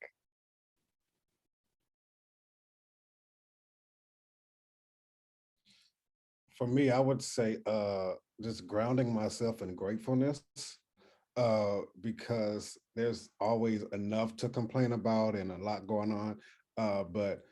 And I don't want to say compare, but in reality, with all of the things that are really going on in the world, my problems are really very meager compared to those that are on ventilators, or those who are experiencing a series of loss in their families, or people struggling at home with 3 kids in the house and trying to learn and trying to teach and all of that. So I think a constant grounding of gratefulness, especially at the top of your day, is very crucial. And for me, I'm very sensitive on my ear gates and my eye gates in the top of the morning and the end of the day.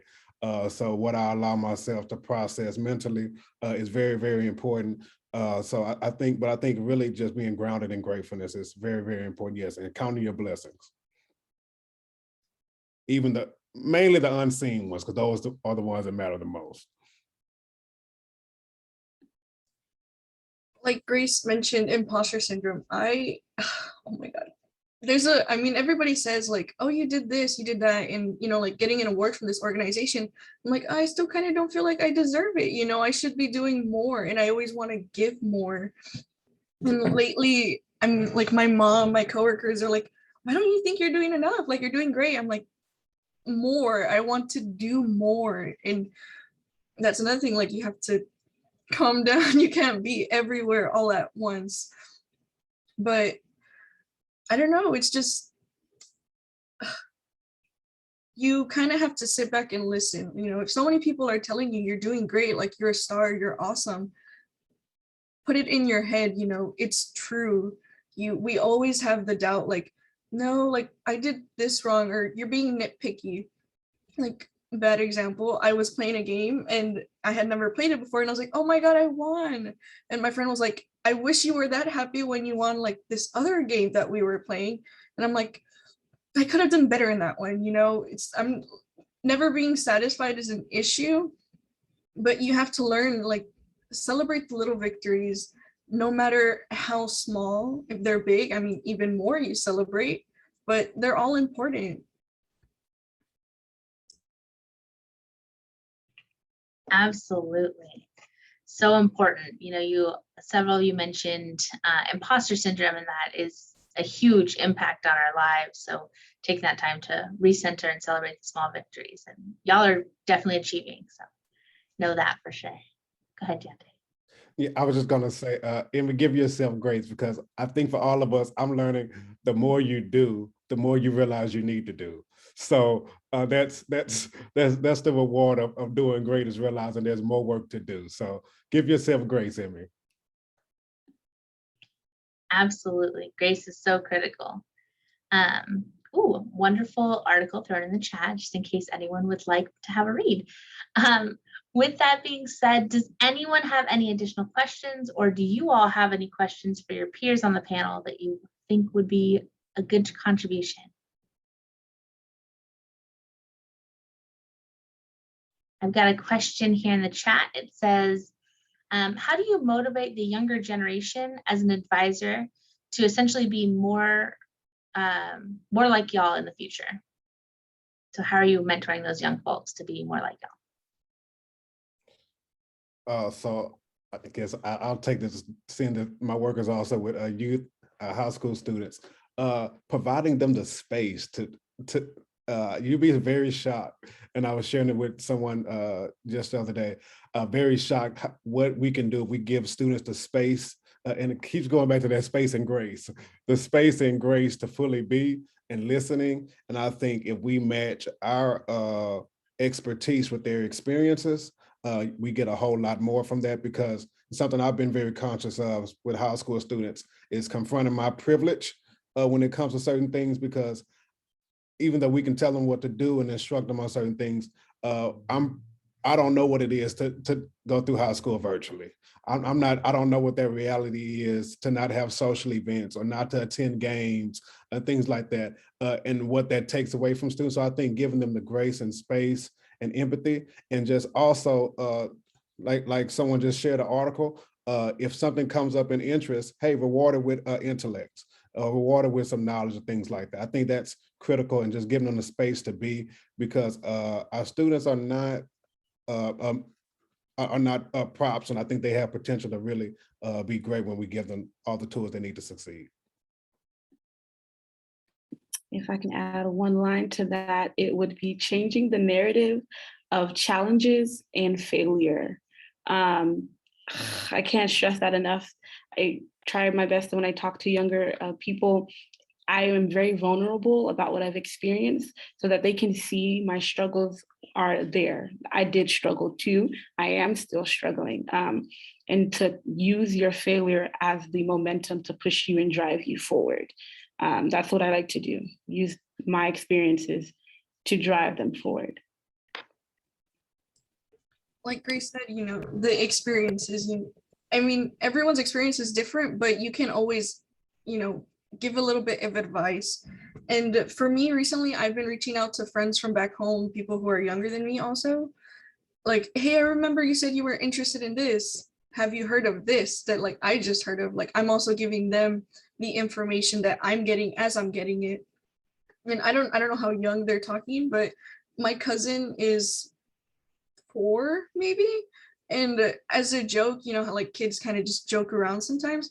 I was telling her about, I guess, like the criminal justice system, like going to court.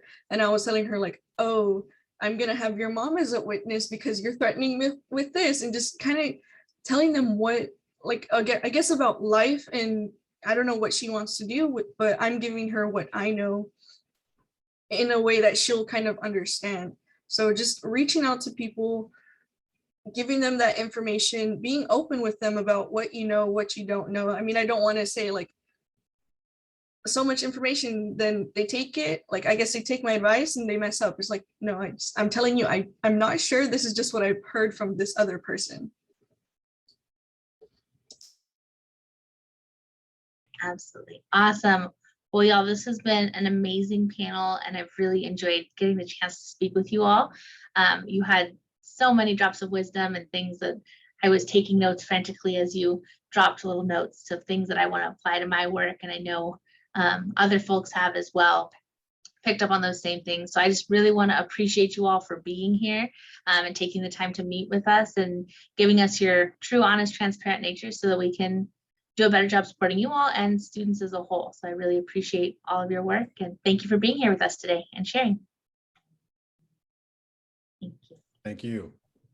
Thank you all. Thank you so much, Cassie, for moderating, and thank you to our leaders. Thank you to our future leaders. That was so inspiring for me specifically. I'm an advisor to a lot of student organizations, and sometimes I just want to throw in that towel. So it is great to know that you all, that students are listening. They listen sometimes in their own time, but they are listening. They are hearing what we say. They are taking in that feedback, that information, and really are doing great things. So thank you again for that amazing panel. Well, up next, it'd be nice if I share my screen. We have an amazing speaker, Mr. Christopher Jones from Davis and Elkins College in Colorado.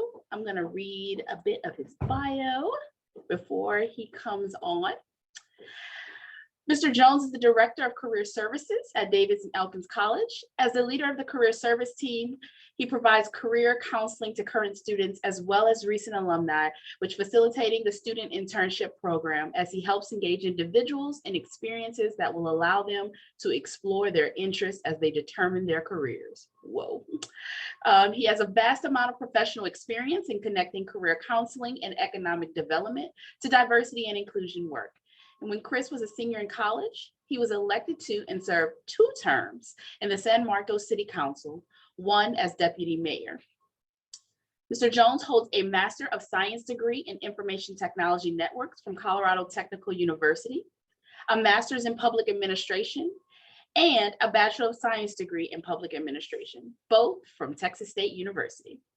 He also is a 2011 graduate of the National Association of Colleges and Employers Leadership Institute, holds a National Career Development Association FCDA certificate, and is certified by the Global Career Development Facilitator Center for Credentialing and Education.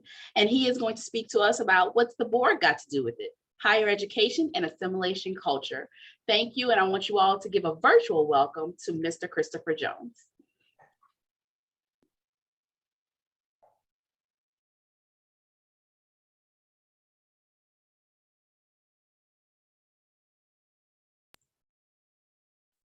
Is he still on mute? There he is. I'm just talking away to myself. There we go. I apologize. Thank you so much for the opportunity to present on assimilation culture. And I am really excited to talk about this topic because this was one of those, as you evaluate yourself and you try to get better at your job, at what you do, and even from a values perspective, this is one of the topics that I had to come face to face with. So I'm really excited to present on this, and I am going to share my screen briefly. We already have comments coming in about your shirt, Mr. Jones. So you're winning good. already. Good. So let's start out with a little Star Trek music. I don't know if everybody's Trekkie, but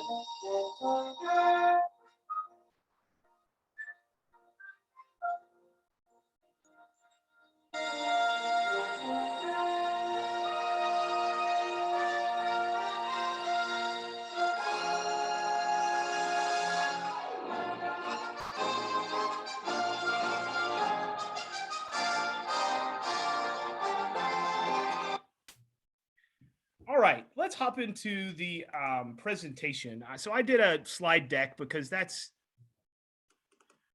typically works out the easiest for me. So let's hop into that.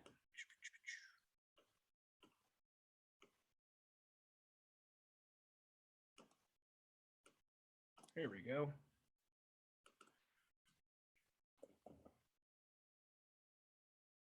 All right.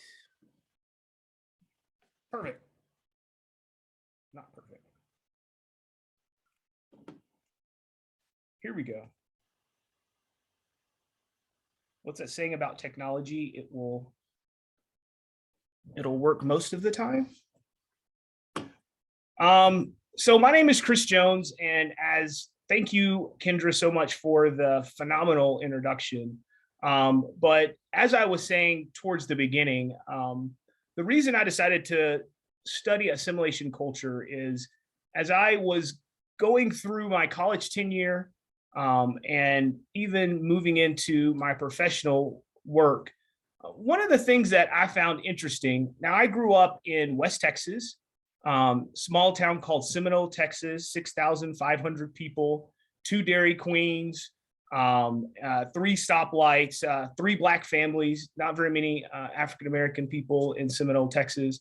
And in that time, you know, I had no exposure, very little exposure to Black culture and Black culture in general. But my mom was always very big on trying to keep me connected.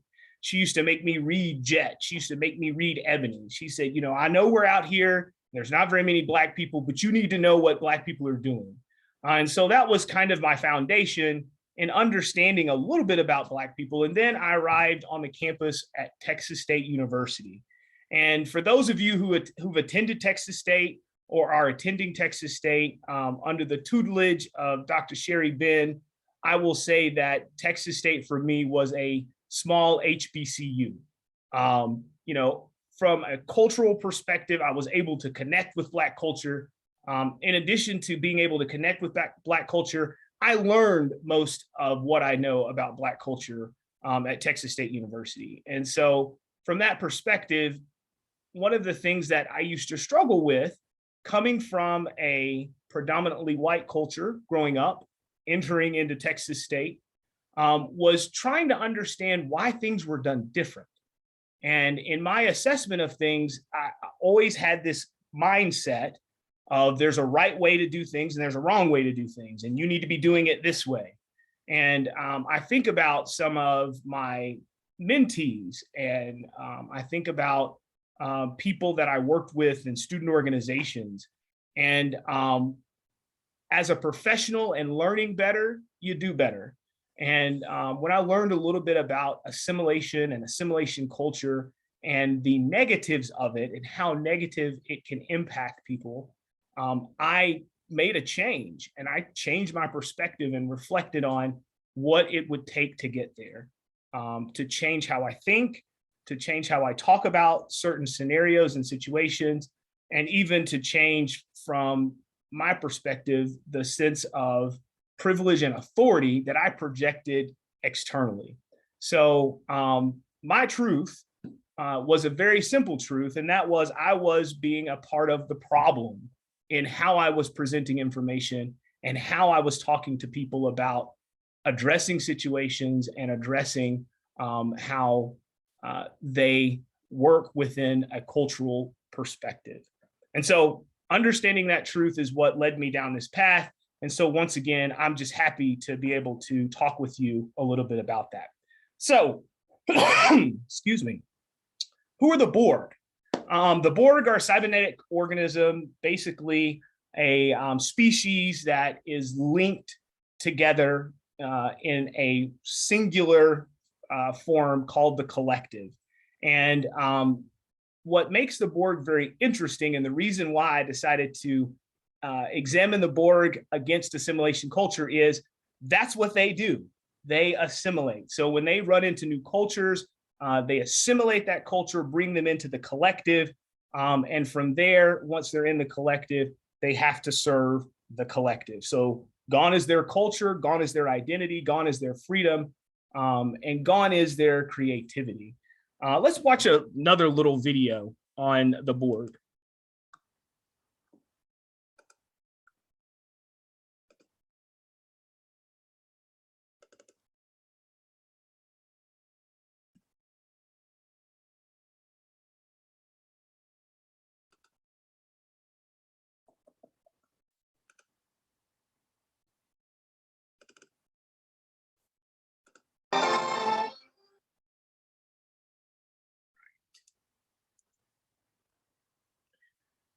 So I'm hoping that this will give you kind of a sense of the Borg. We are Borg. You will be assimilated. I am Locutus of Borg. Resistance is futile. Your life, as it has been, is over. From this time forward, you will service us. You will be assimilated.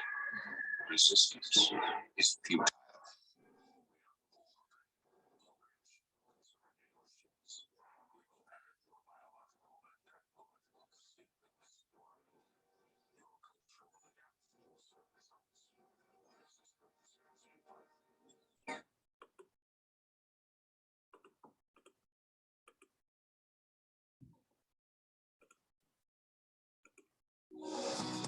More than 20 million.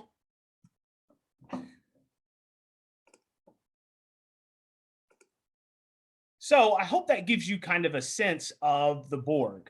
You will be assimilated. Resistance is futile.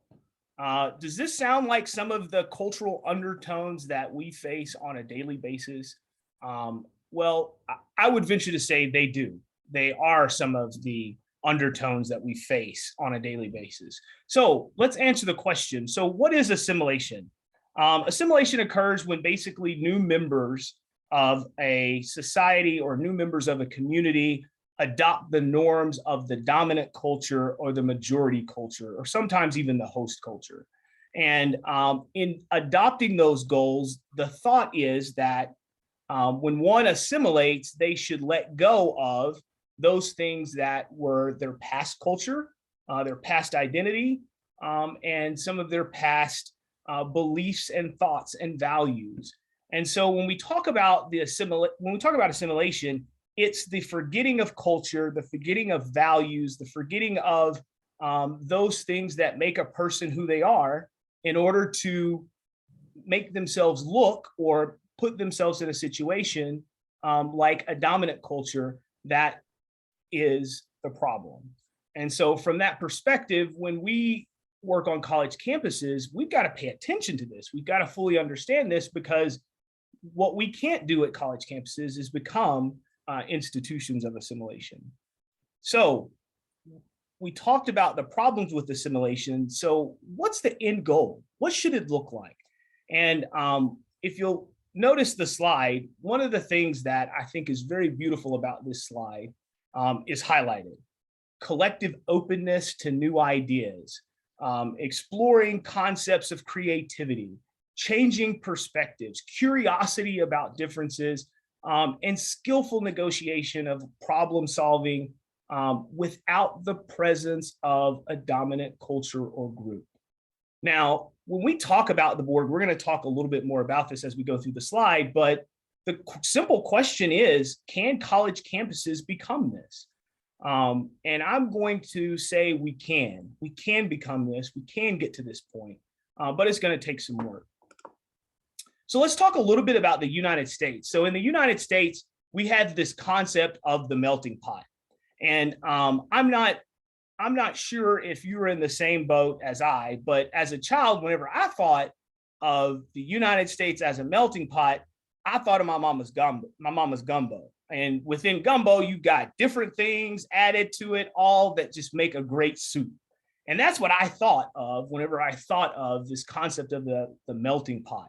But the reality is, in the United States, when we talk about this concept of the melting pot, the thought is you are a piece of metal that's dropped into fire, melted, and then molded into what is considered the United States culture. And like I said, I loved my perceived idea of the melting pot until it was changed whenever I fully understood what we were talking about. When we talk about culture, we talk about people that come from marginalized communities. This is a problem when we are melting away culture, getting rid of culture in order to make everyone look the same way or bring people into, as the Borg would say, the collective. So when we talk about assimilation, assimilation is a huge topic. There are a lot of different things whenever you dive into trying to understand this concept of assimilation. But there are some consistent things that you find whenever you look at some of the research. And when you look at some of the research behind assimilation, there are typically 4 means of measurement for assimilation. Socioeconomic status, what class system are you in within the United States? Geographic distribution, if a culture comes to the United States, how effective are they in distributing the culture, taking them out of the group that could reinforce good culture and reinforce the things that make the person whole, taking them out of that and distributing them across the United States. And then language attainment, do they speak? And let's be clear here. It's not about trying to encourage or create a sense of polyglots. We are talking about, can they speak English? Can they speak the Queen's English? Instead of encouraging people to speak several different languages. And then also the final means of measurement that is used in a lot of the research, rates of intermarriage. And so do we find these cultures intermarrying with other cultures? And those are typically the measurement functions for assimilation. Let's talk about college campuses and assimilation. When we talk about college campuses and assimilation, we have to be very attentive to the things that we do within student affairs, academic affairs, operations, retention and recruitment, marketing. We have to be attentive and pay attention to those things because those areas can become areas that perpetuate assimilation culture. The first thing that I kind of want to mention is navigating college campuses for first-generation students. When you think about arriving at a campus of 30 or 50,000, or let's even go down to a campus the size of Davis and Elkins College here in West Virginia, which is a little over 1,000.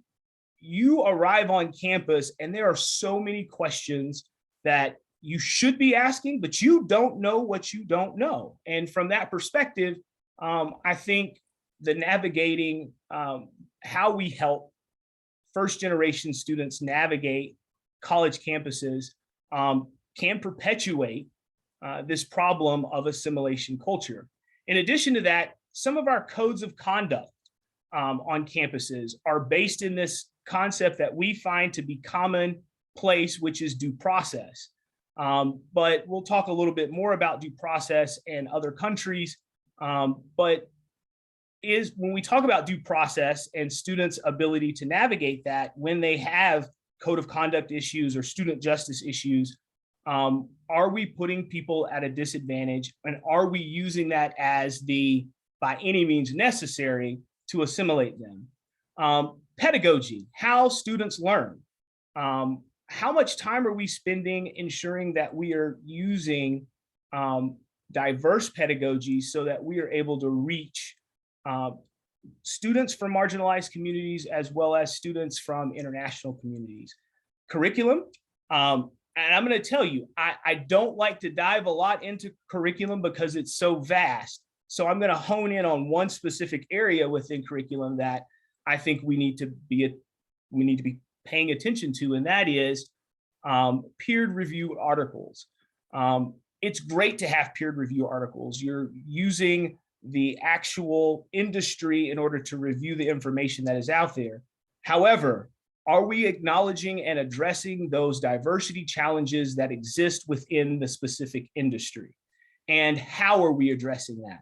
And so when we talk about all of these different theorists that put information out there that help us build curriculum, are we asking that question? And if we ask that question and the answer is no, we're not addressing those things, we don't have a diverse group of peers reviewing this, then what are we doing to challenge that concept?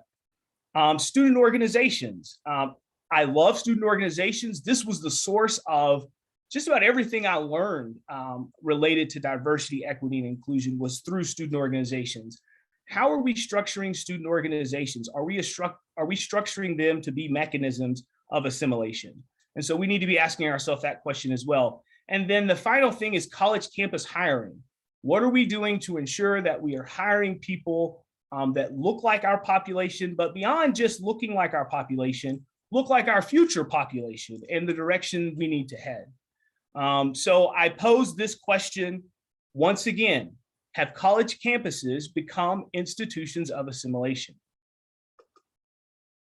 So going back to the board, one of the things, if you look at the different recounts of the Borg attacks, one consistent thing that comes through is there is a degree of confusion, and there is a degree of people not understanding what's happening whenever the Borg attack.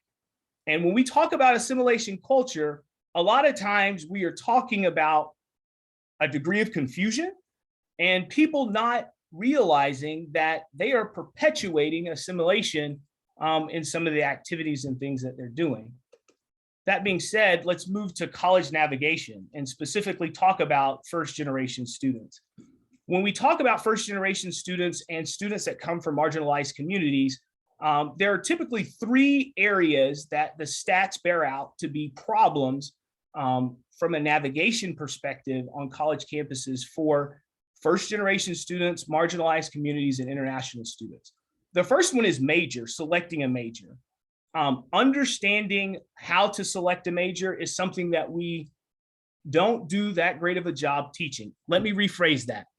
Something most don't do a great job of teaching. If we're integrating career services into what we're talking about, then career services is going to make sure that the major matches the values, the skills, and the abilities and interests. But if we're not doing that and just asking people, well, welcome, what's your major? What would you like to select as your major? Then a lot of times they're looking at what's around them. They're looking at things they see on TV and just selecting a major, and it doesn't fit or it doesn't match. And then they continue down this road confused for their first 2 years. Typically, that's what it takes to get to a point where you're understanding what's going on. And then they realize, wow, this is the wrong major. And they're at the end of their junior year before they figure out how to navigate and do something about that. Second thing is paying for college. You know, in the United States, everybody is kind of fashioned to this concept of utilizing completing the FAFSA. Once you complete the FAFSA, figure out how and where you get money. But when we're talking about international students, FAFSA is out. When we're talking about students from marginalized communities, are we ensuring that they're completing the FAFSA to best represent their financial situation? And I think if we ask that question and then create some metrics by which we measure the response to that question, what you'll find is a lot of students are taking out student loans when they don't need to. Because of how they filled out the FAFSA, they are paying for college with student loans when there are grants, scholarships, and other things available to help them pay for that. So when we think about that, we also have to be attentive, because how we encourage people to pay for college can also be a mechanism of assimilation. Finding help and support for services. So when we have crisis, when crisis hits, somebody died in the family, we're adding members to our family, whatever that crisis might be. When crisis hits, being able to figure out where to find support services was the third area that the stats consistently bore out as a problem for students who were international students or students that were a part of a marginalized community. And so what are the results of having these navigational issues? Well, one is frustration and anger. I mean, think about it. You've worked hard to figure out how to pay for college. You're now here, and now you can't figure out what's going on. If I were to start speaking in Klingon and doing the rest of this presentation in Klingon, many of you would have no clue what I'm talking about. We have to understand at college campuses, sometimes that if we are not paying attention to our communities and properly documenting the navigational challenges that they might have, that's exactly what they're experiencing, another language that they don't understand. And so we have to be attentive to that and recognize that frustration and anger is a sign of people struggling to navigate the college experience. Also, loss of concentration. If you think about it, whenever you sit down to listen to presentations, whenever you sit down to try to learn something, you have to have a degree of focus. But if your mind is in 12 other places, most specifically trying to figure out how to do things and get this done, then you spent 2 years not paying attention and not getting the most out of what you're paying for. And so that's another area from an assimilation perspective that we have to be attentive to. And then I talked about this briefly, unnecessary higher education cost. Do we need to buy these books? Is it feasible to rent a book? Is it feasible to have online articles and things that students can capture free of charge in order to communicate the message or the information that they need? And then also an increased number of international students and marginalized communities, students from marginalized communities, taking career-altering marks from colleges because of conduct policies. Now, when we talk about this, I'll give you an example. For the National Security Agency, if you apply and they start your background check, they ask you the question, did you have any issues or conduct issues while you were in college? And whenever they request information, they're requesting student conduct files in addition to your transcripts from these college campuses. And so one's inability to navigate the college experience could have long-lasting impacts. And we have to be attentive to that. And we have to make sure that our code of conduct policies reflect those potential challenges. So going back to the board.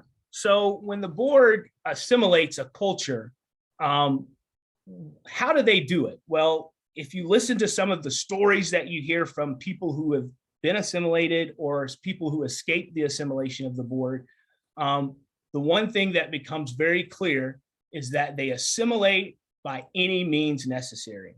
And when we think about assimilation as something that is negative, something that hurts culture, we also have to think about the access points for assimilation, the access points. How are we creating this system of assimilation within college campuses? Codes of conduct and due process. Many of our codes of conduct were written based on the sense of due process. And as Americans, a lot of us are very familiar, but a majority of us are not familiar with what due process means. One, you're innocent until you're proven guilty. You have the right to look in the face the person accusing you. You have a right to a fair and speedy trial.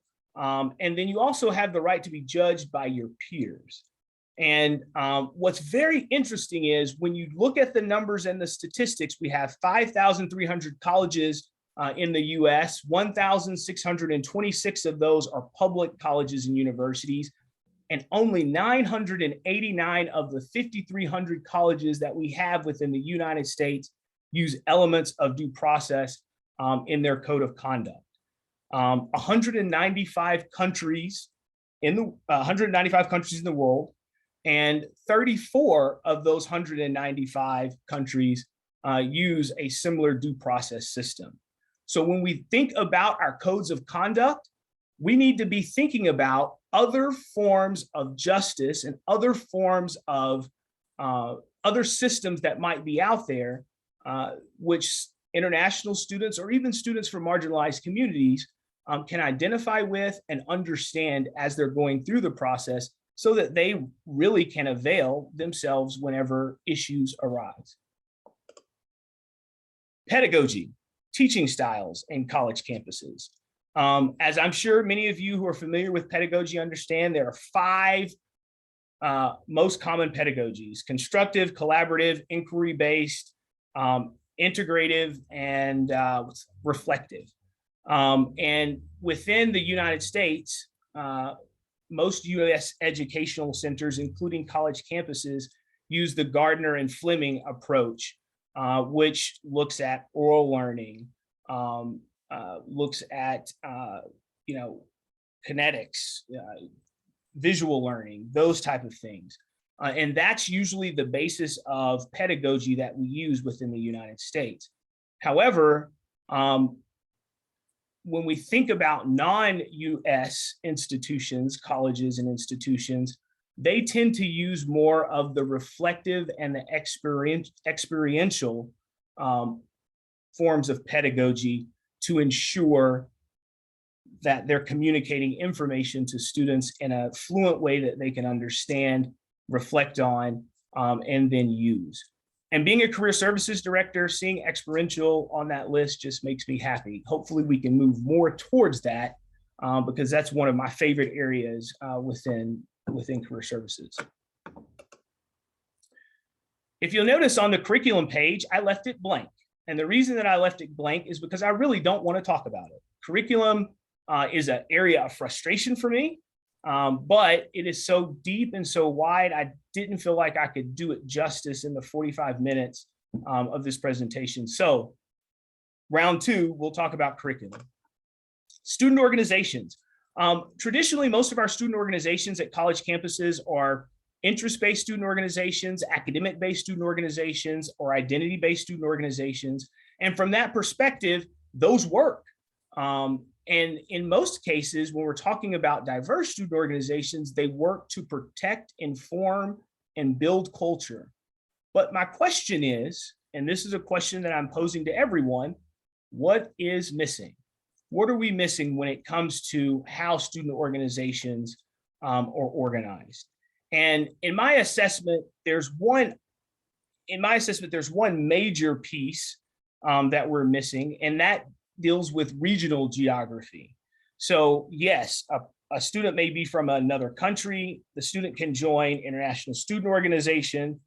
But what about organizations that are more regionally focused within that country? So when we talk about, let's say, I'm use Texas as an example. Within Texas, you have several different types of culture. But specifically, are we creating student organizations that reflect stronger regional ties within a country? And that's another challenge that I think we need to be thinking about from a student organization's perspective. And then college-based hiring practices. Now, this is a sore spot for me. I'm going to readily admit that. I think that we are missing an opportunity in colleges and universities to really create that society or that place where we have such a diverse culture and so many diverse members of the faculty and staff that we create a sense of multiculturalism that can't be ignored. But let me give you just numbers from 2019 and 2020. Now, let me caveat this. 2020 and 2019 are not necessarily normal years due to COVID. However, the statistics do not change drastically in 2018 or 2017 or 2016. So I went ahead and presented the 2020 and the 2019 numbers. 92% of 92% of those that were hired on college campuses had a US degree or had some type of US tie. 92% of total hires. 6% of total hires had a degree that was issued from an international college or some college in another country.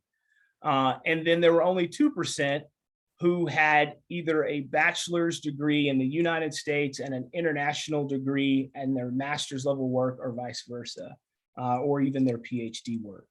In 2019, 94% of those hired on college campuses came from US colleges and institutions. 1% international and 5% a mix of both. Now, when we're talking about our college campuses and reflecting on the concept of creating societies, creating access points where people can be themselves, understand more about their culture, understand how they can use their culture to problem solve. If everybody's coming from United or US institutions, are we really taking advantage of diversity? Or are we perpetuating this concept of this is what an academic professional looks like? this is what you should look like if you want to become an academic professional. So we have to pay attention to that from an assimilation perspective. Now, how were the board defeated? So let me answer this question directly. They weren't defeated. And that's evident whenever you start thinking about Picard, that the new series that's come out. But they were first mentioned in First Contact. There was a drone that they ended up dealing with. And then we went on to Voyager, where they actually had contact with them. And then in Enterprise, they had deep contact. They captured John Luke and converted John Luke into a Borg. That's essentially what happened. But the point that I'm making is they weren't defeated. They continue to appear. But what we do find is that the Voyager and Enterprise, they escaped. Somehow they figured out how to escape. Whenever we were talking about the Voyager, they injected basically a virus that allowed for Voyager to escape. And then when we talk about Star Trek, when we talk about Enterprise, they basically put them to sleep. And that's how they were able to get away. So from the perspective of assimilation and assimilation in college campuses, can we defeat it?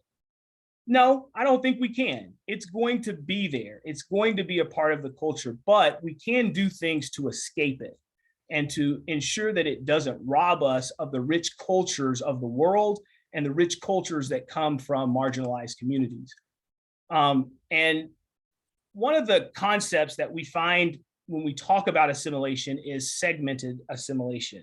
Segmented assimilation is a theory that suggests different immigrant groups assimilate into different segments of society. Oftentimes, when we look at examples of this, we find the example of a second generation immigrant making use of established networks, cultural networks in a co-ethnic community. And these networks then provide children with additional resources like access to higher paying jobs, access to other resources that can help them get off the ground.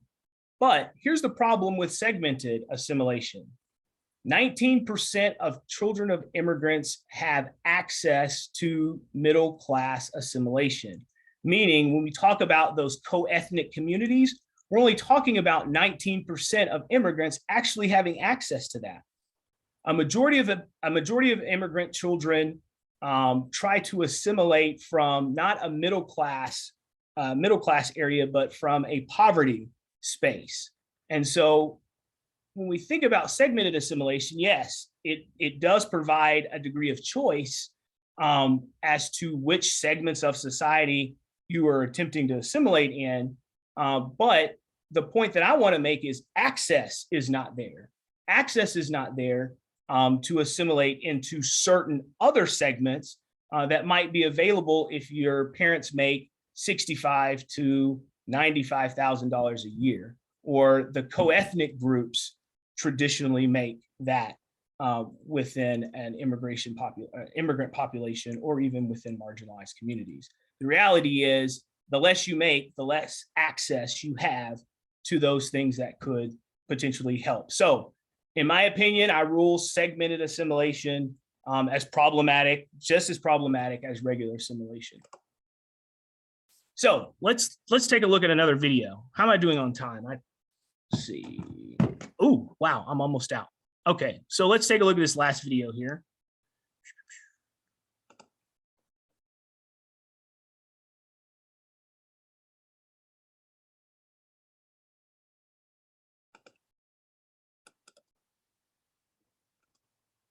There we go.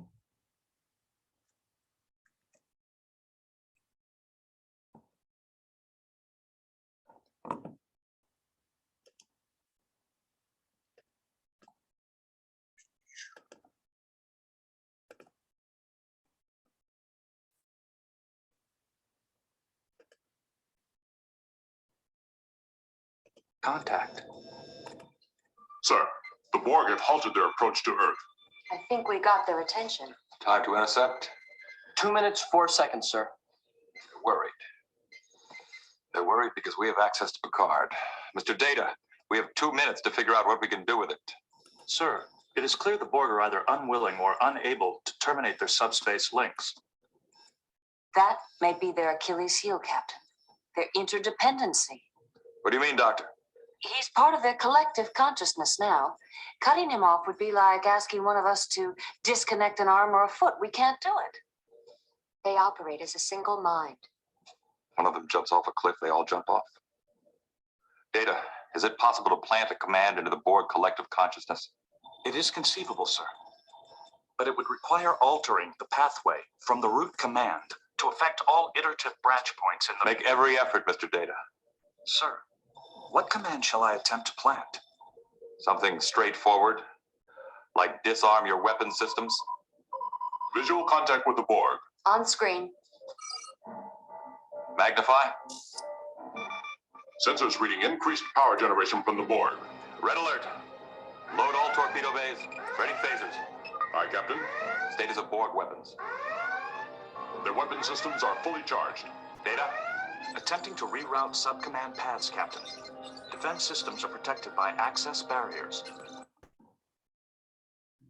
All right, I'm going to stop it there. That way we can finish and try to land the ship in time. So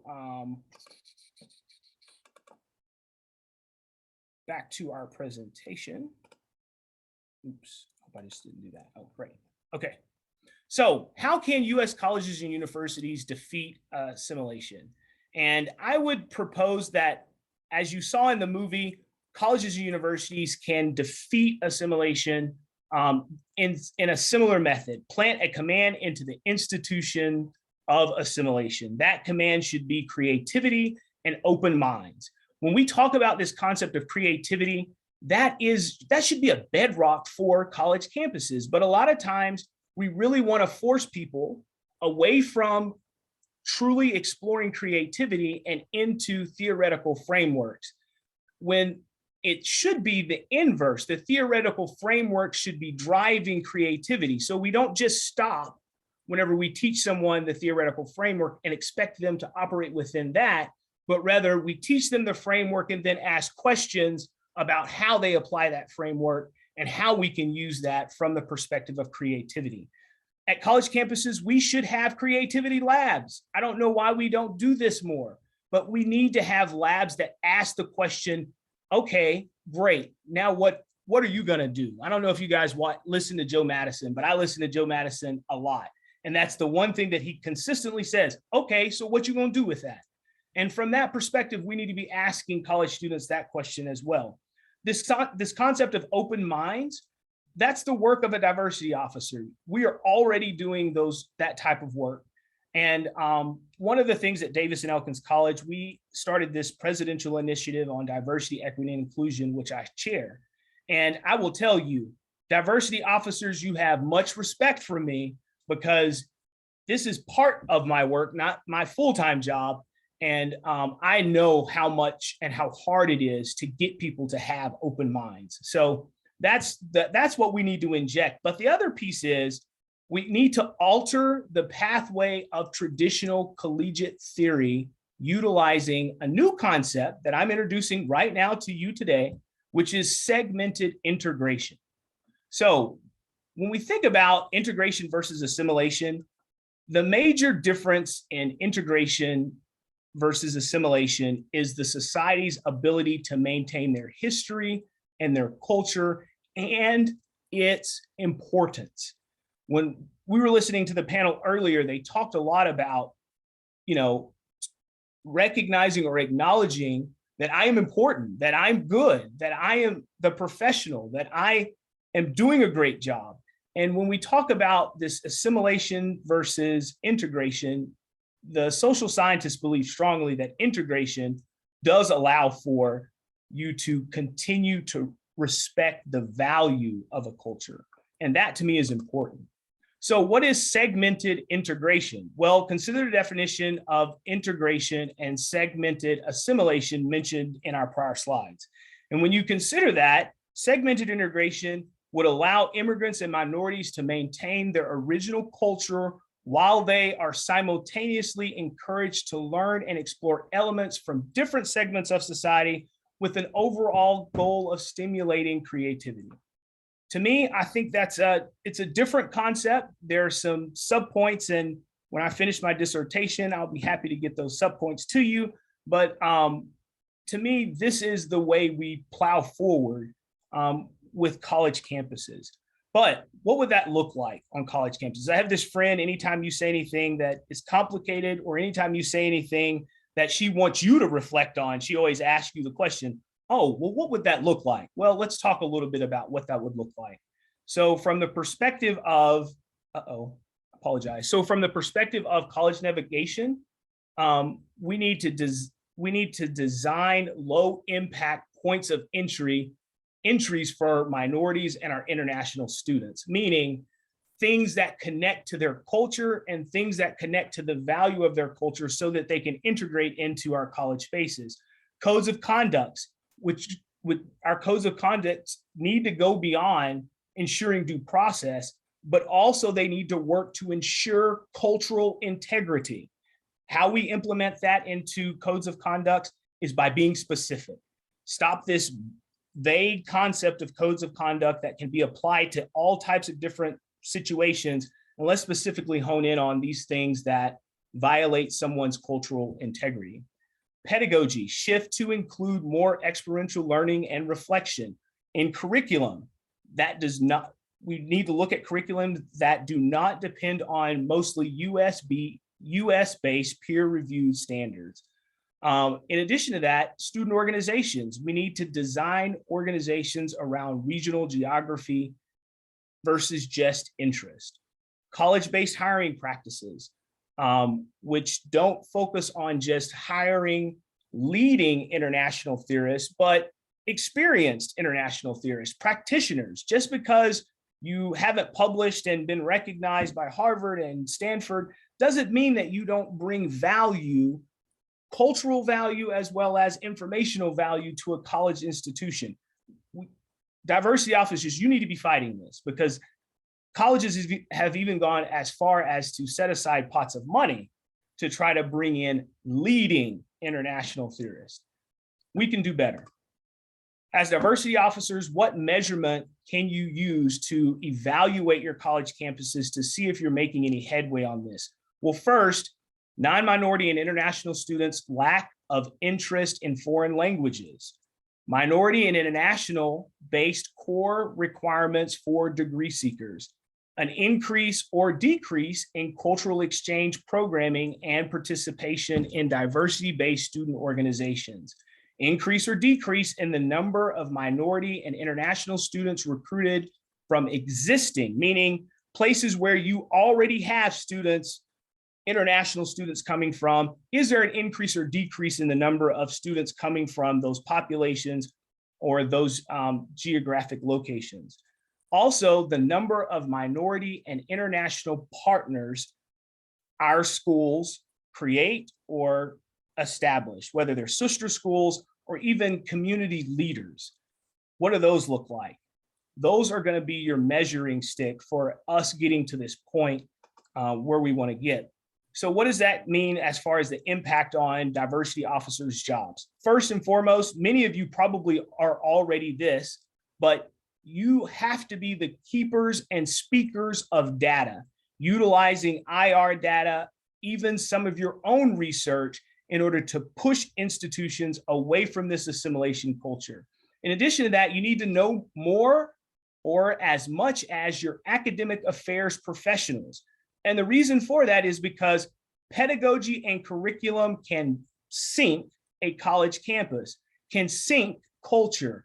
Bad pedagogy can kill a student's future. And so you have to understand those concepts in order to be effective.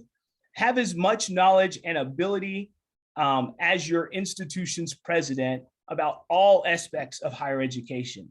Yes, this should be the breeding ground for college presidents, diversity officers. That should be added to the college president career ladder, because you have to be as knowledgeable and effective in order to be able to push us past assimilation into this place of segmented integration.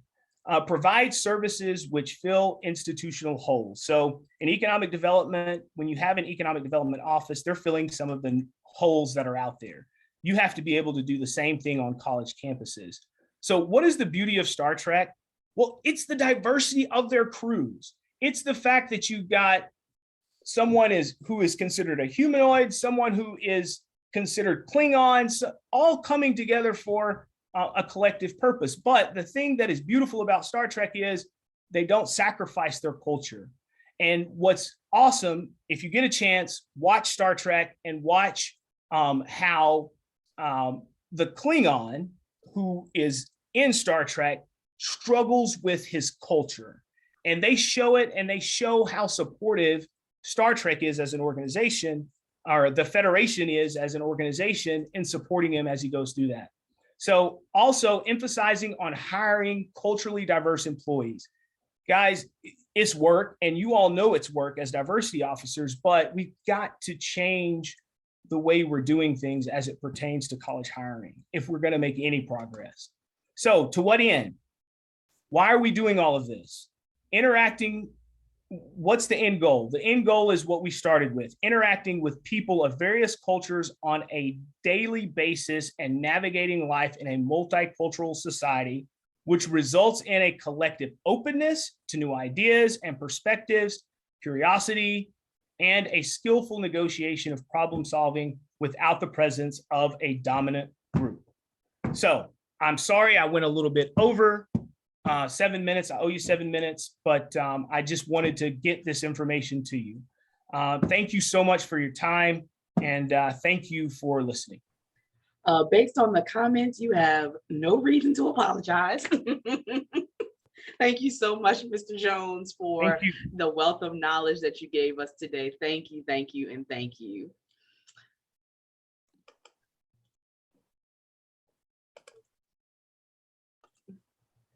We're going to move forward with our next presenter.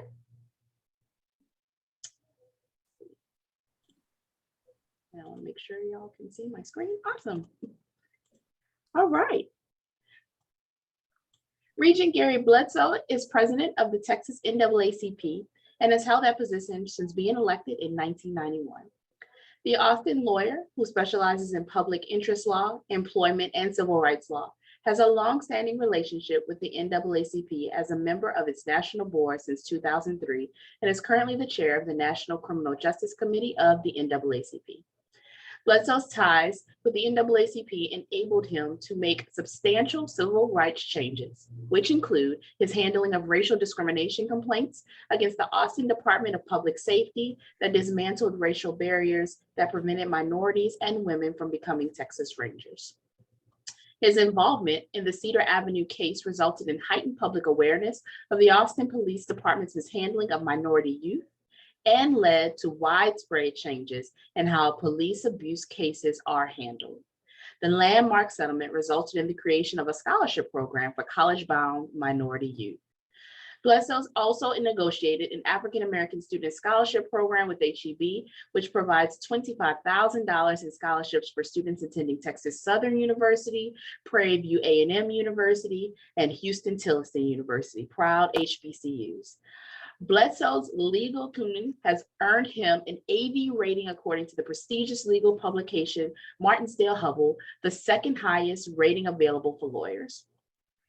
Bledsoe has received several Lawyers of the Year awards from the Texas Attorney General and the Travis County Bar Association, the Austin and National NAACP, and the Austin Area Urban League, among others. He has also received the Kelly Alexander State President of the Year Award, the Juanita Jackson Mitchell Award for Legal Advocacy, and the Benjamin Hooks Keeper of the Flame Award, and is on the Houston Hall of Fame at Riverside General Hospital. All have recognized him for his legal acumen and civil rights efforts. He earned a Doctor of Jurisprudence from the University of Texas School of Law, where he is the permanent class president of the class of 76. Here to talk to you today about safeguarding students' right to vote on your campus and addressing student loan frustration from students, I introduce you all to Mr. Gary Bledsoe. So thank you so much. And I want to say that I truly enjoyed everything that I've seen so far. And I want to take my hat off to you all and the work that you are doing. I think that I know I want to talk about some of the initiatives that are being undertaken in reference to try to get more young people through college because of the difficulties that many are encountering and many are in our communities. But I think that, and maybe I hope I understood this correctly, but one of the charges I was wanting to talk about was kind of a rallying cry because I think that it's so important that people come and join with you all and your fine organization, and that your organization also work with other organizations because of what's occurring. Let me begin by saying that there is actually a civil war that's occurring around us right now. And I know that sounds like a really extreme comment. And I don't mean to be extreme, and I don't mean to be alarmist, but I mean to let people know that when we look at the objective indicators that's occurring around us, we can see what's truly occurring. And so much of it is a direct threat to your charge and the things that you're working on. And in many ways, it's a direct threat to the whole purpose of your organization. So I think that's why it's so important for me in my mind to talk about that right now. I think that when we stand back and take a look at what's occurring in our nation, we can see that a conscious decision has been made that people would rather have a non-democratic form of government rather than to share power with people who are Black or brown or what have you. And so I think we see that whole undercurrent that's actually working, and we've seen it rumble up above the surface on many occasions, including January 6th. And so we have to understand the true nature and consequence of what we're looking at. And you're an organization about truth, and you're an organization that's really about bringing about positive change. And in many ways, you're a holistic organization. Your purpose, your mission, your focus is holistic. But I think if we look at the nature of what's going on around us and what's actually occurring, it would be actually to the contrary of what you're trying to accomplish, because anything that is considered to be different or what have you, anything that is considered to be not in accord with previous beliefs in our country is at issue. And I know we look at the reporting in the media, and you see a discussion about alternative facts or what have you. But I think this goes beyond just facts. I think it goes to research, truth, and all of that, and this concern about what's occurring with people around us. I think you probably have seen the discussion in recent months in reference to the theory of the far right about the alleged strategy to change America by the replacement theory, bringing in people of color to replace people who happen to be white or Anglo. And so I think when we stand back, we look at that's really the psychology and the motivation behind what's occurring. And let me give you some statistical backdrop so that we fully understand what's occurring. Texas has seen an incredible transition in terms of its population. We have gone from a population where we've had a dominant numbers-wise white majority to where whites in our state are a little bit above 40%. And even when we look at the voting age population, the numbers are greater for minorities. They exceed the white population in terms of the voting age population of our state. So people are very concerned about what seems to be a real earthquake or some real great change that's about to occur. So you see all these things that are occurring, and all these things that are occurring are really and truly actually connected. Now let's talk about your charge and what you do and how you try to make for providing for diversity, providing for treatment, providing for people to be reasonably absorbed on campuses, provide for better understanding with people or between people, between groups of people, and letting people know there are other alternative points of view or focuses or cultures that need to be respected or what have you. There's a podcast called South Lake. And I want to encourage all of you to go and look at that podcast, or maybe Google and look at some of the coverage in reference to what's occurred in South Lake. And the reason why I bring up South Lake is I think South Lake really involves what you guys are focusing on. South Lake involves the ability of us to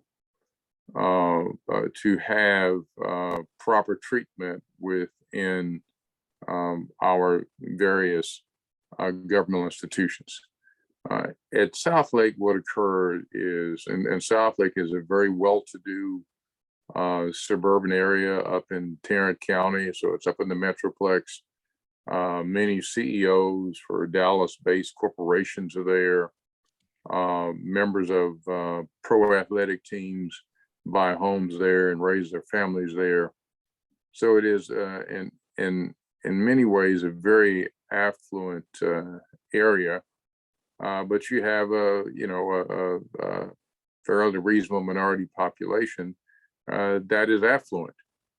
But they had a problem a couple of years ago before the pandemic with just on a regular basis,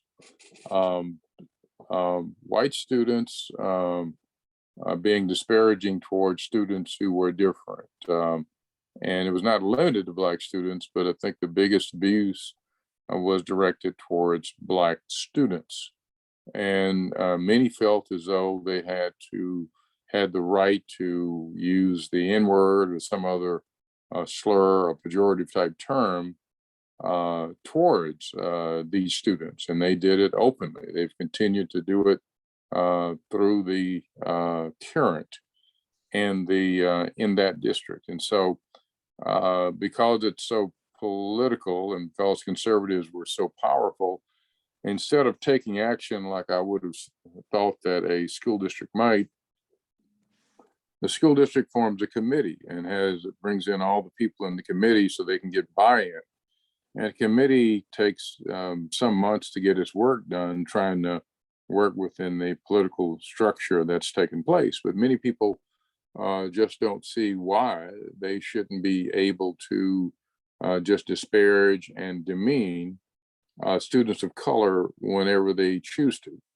So what happened was the group finally comes up with a report, and then a conservative political organization or legal organization files a lawsuit with a local resident and actually get an injunction against the school district, preventing the school district from going forward with this new diversity plan that's going to provide for proper treatment of minority or different students.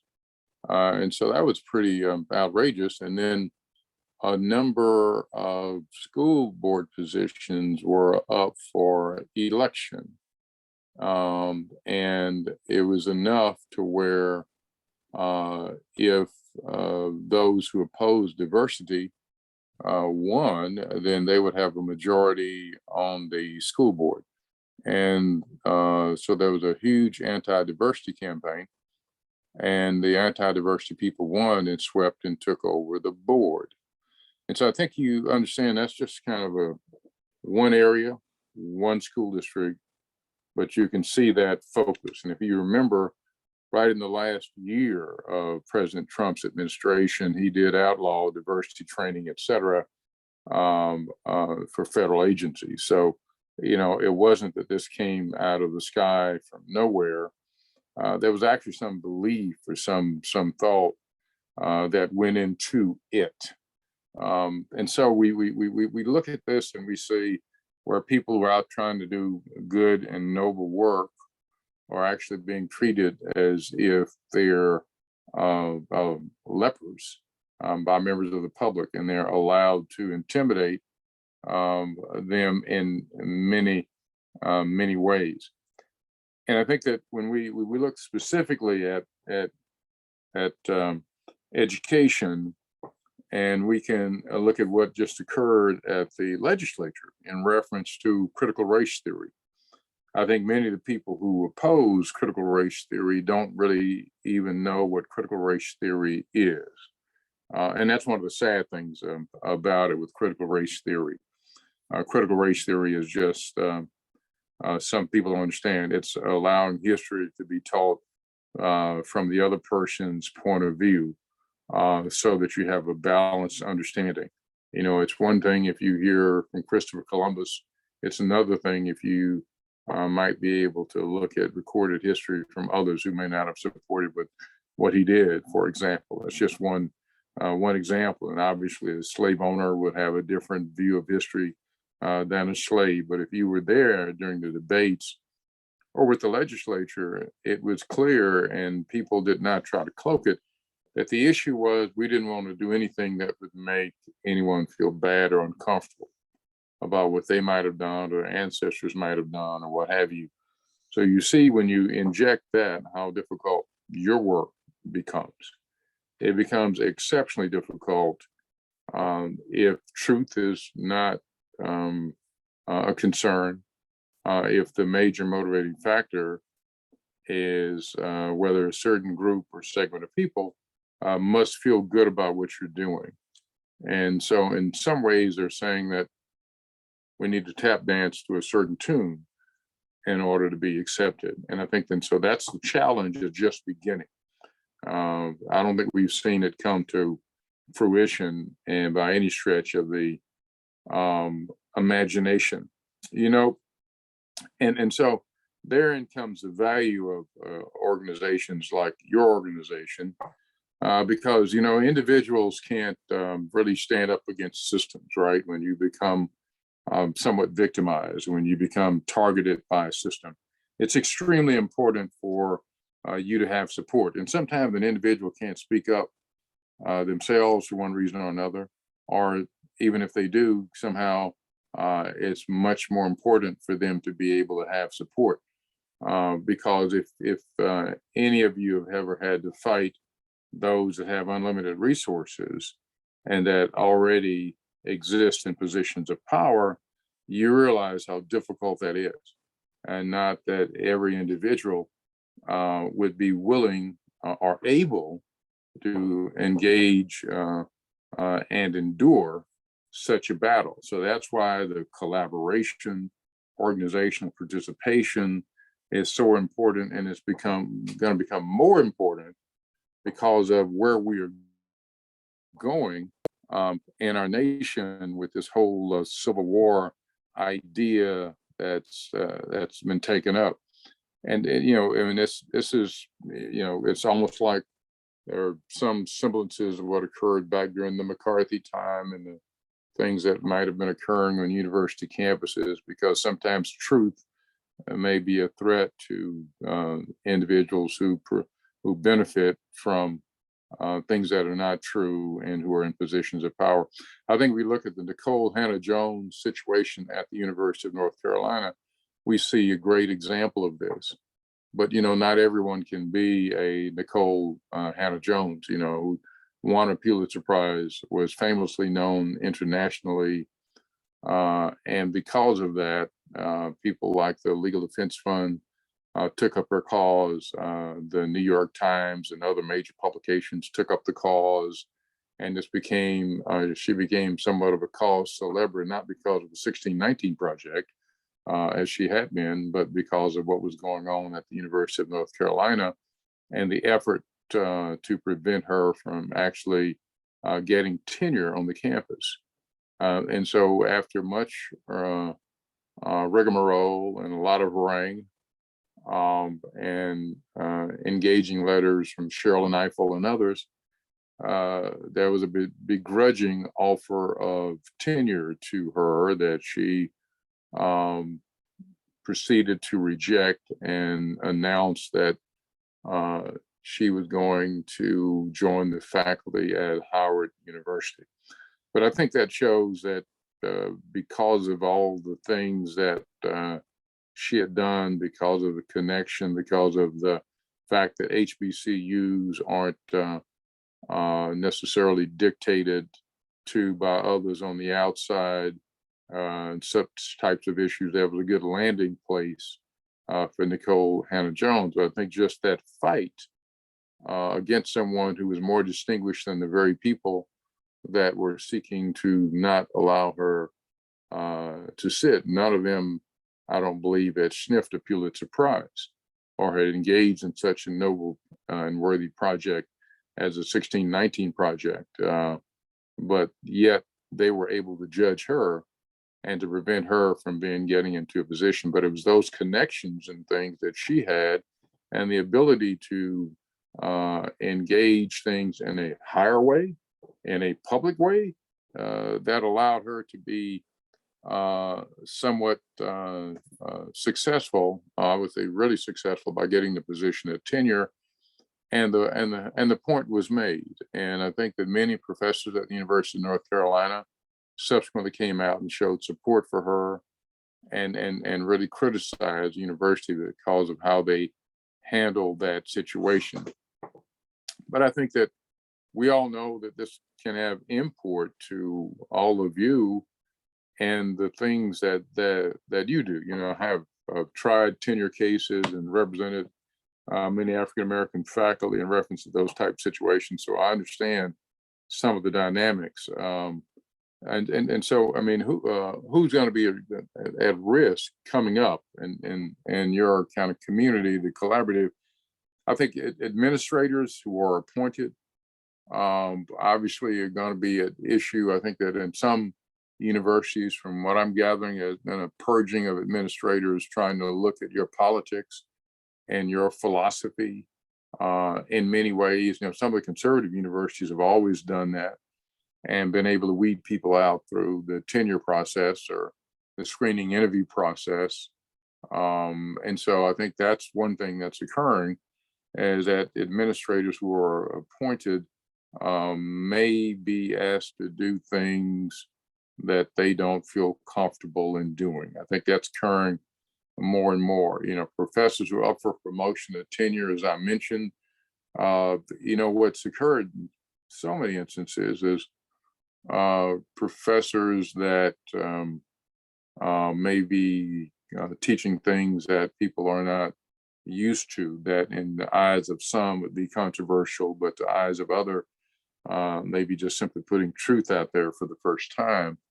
There have been ways and mechanisms where extreme conservatives could really dislodge or undermine someone's ability to get tenure, whether it's longstanding people in the department who may not believe in diversity, whether it might be just the ability of conservative students to join together, go to attend a professor's class and give them real negative evaluations, so as try to dislodge them from being able to be promoted to a full professor or to be denied a tenure position. So those things are real, and they're there, and I think those things are probably going to happen more and more. And you know, those needing university support of some kind would also, you know, if you have a project, you have a grant, you need university support, you need discretionary money from the university for some important project that you need, I think that we will see more and more that there will be demands made. Where were you when I needed you to stand with me will usually be the idea, and it may be for something that is nefarious. But I think that we have to understand that those kind of things are going to occur more and more. So all of us that have integrity in the positions that we have to understand that this whole dynamic is about to change, and universities are a real big place for this. Whether it's the Harvard affirmative action case that sadly is being wagered by other minority communities, et cetera. We have to be aware that universities are going to be places that receive a lot of the discussion. Those who need university security or support. I've seen that it's been so galling in some areas to where individuals who might need security or support just aren't provided that. And that can be truly problematic, and drawing a direct connection is sometimes difficult, but that's a problem. And I think one of the other issues that you all deal with is potential hires. I think there's going to be more screening and more authority and leeway taken away from diversity departments or what have you, diversity offices, in terms of making sure they get the right fit, making sure you get the individual who is going to be best suited for maybe some of the things that are inappropriate that one maybe desires to do. So I think we have to get prepared for that and understand that. And, it might even make positions less desirable, right? I think many people might say, I'd rather stay where I am, not get promoted, not take this additional authority, not move over to this other university, simply because I know what's likely to happen to me. And so I think that what I would say is, you need to be able to extend out those tentacles and come to work with each other. Work with your local NAACP or other civil rights organization, AAUP type organization, and the AAUP component to an organization is always good, where you have that kind of representation and that kind of bearing, and so one doesn't stand alone when they're having to fight diversity, because that can be a real problem if you have to stand alone. You need to learn the media and direct action strategies, because it's not always about law. Sometimes the law doesn't provide an adequate alternative. It really depends on who you are, the honesty and decency of a judge, and it's not their politics, but there are different types of judges. Sometimes a judge may have your politics but be less likely to do the right thing, and someone may have different politics but may have scruples and things that may dictate them to do something otherwise. So you can never truly handicap a situation, except when for example, you've got a movement conservative as the judge. Thurgood Marshall and Charles Hamilton Houston won many court cases in front of some of the most extreme judges, but they knew they had a certain underpinning of decency that they could reach. That's not always the case when you see that today, especially when you have people that are movement. So being able to have other sources that will be with you. And if you have a media strategy, for example, it may not be that an individual can speak to the media, but your organization can speak, or one of your partner organizations can speak. And you see again what happened at the University of North Carolina. And so I think that having that kind of component is really good. It worked there, and to look at that type profile and to see where that's in order for you to be able to do your job and to be insulated and not to be suffocated like diversity people at South Lake or what have you. You see the collective idea of being collective and coming to work together. And another thought that I wanted to suggest to all of you is, we have this Office of Civil Rights in the United States Department of Education, and we normally send them complaints, et cetera, after something has occurred. But I think that they could be more proactive in things and provide more protection. They could be more sensitive to where they might have more rules and directives up front before some of the things happen that we think are going to happen. And so sometimes when one has that political wherewithal, like an organization does, getting that good early on proactive engagement of someone like the United States Department of Education, the Secretary, the Office of Civil Rights, et cetera, that could be really, really good and important. And the other thing is, we need to figure out ways to avoid those, who are not on the team, because sometimes there are people, who look like us or what have you, are not on the team. There's sometimes people who don't look like us who may be on the team, and there needs to be a way. I've seen so many things in my many days. I've seen people to go and hemorrhage information to undermine efforts of minority employees trying to come together for their collective good. And so you need to be able to somehow identify circumstance or ways that you can avoid those type things. Now, education is extremely important. So it's important that people be in positions that have the attitude of helping the community, of trying to uplift people, because education is really the way that we truly bridge the gap. Bridge the gap and differences between African Americans, Latinos, and the white population, for example. It's going to be really education. That's one of the reasons why within ACP have been so proactive and kind of leading the way in many ways and trying to get the Biden administration to offer education community colleges for free. We know it's going to be limited. There are ways that you can deal with that, but I think that it's going to be extremely important that we push for that, that we try and get that. What I've seen, being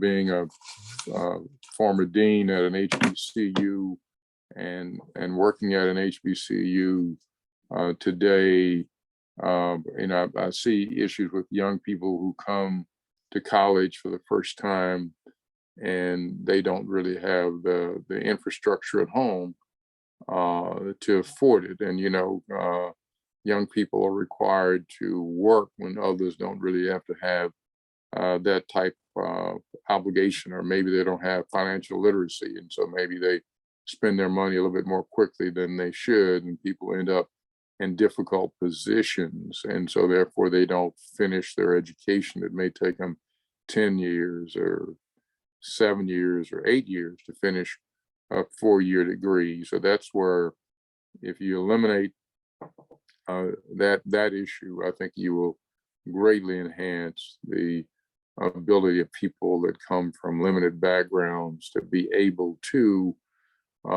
matriculate at an earlier basis. It's always goes back to what history is. History is his story, right? And so I always talk about this, and I talk about this in terms of whether it's affirmative action or what have you, and talking about admission standards, whether it's to top 10% issue or something. You can spin things in different ways. And I look at it where I look at a person who is a fifth generation person of affluence, who goes to the best school, and who scores at the 85th percentile on a standardized test. And I look at someone who comes from a meager background, the first one to go to a place of higher education in their family, and they score at the 75th percentile. And they went to a poor inner city ghetto or barrio school. And I say to you, I think that 75% probably exceeds that 85% in terms of their accomplishment. That's not how the system works. So we need to understand that we need to continue to wager that battle, because the battle is designed to advantage certain groups or individuals and to disadvantage others. In many ways, it undercuts merit, undercuts I would say it inhibits the ability to perform and to succeed as best one can, because the artificial advantages that are there are built into final decisions. So you don't really get a chance to really assess someone for their true ability and merit. And those kind of things obviously are going to be litigated and going to be part of that new affirmative action decision that the Supreme Court might be reaching this term. It's expected that they will. And so we need to be able to get people into higher education, provide them with as limited need as possible for them to go out and raise revenue so they can be free to pursue their education. And we need to build into everyone the confidence that they can do it. You know, there's the old Japanese proverb that if you can think it, you can do it. And I think that's kind of the way we want young people to understand it, that they have great ability, and not to believe that they don't have great ability. But when you buy into the myth, that inhibits. And so part of our role is obviously to get out to young people and tell them, like, when they do get an opportunity for higher education, to show them the merit and the things that they can actually accomplish. I can remember years ago when I started out as a young civil rights person, old minister up in Dallas, Reverend Willie Harris, took me to the side and he said, "Young man, I want you to know that if you have a dog and you train him not to leave the yard, you don't need a fence." And that's really kind of true. And so we have to let people know and go into all the history, et cetera, to let folks know that that people have great humility, great ability, because they truly have great ability. But it's up to us to let people know and talk about the Granville Woodses of the world, or the great accomplishments, because that's what this critical race theory is all about. It's wanting to prevent and to deny the efforts to change history and to change, so people can see that it's not like one group is superior, that one group is better. It's not like everything that we see around us was built and designed and made by one group.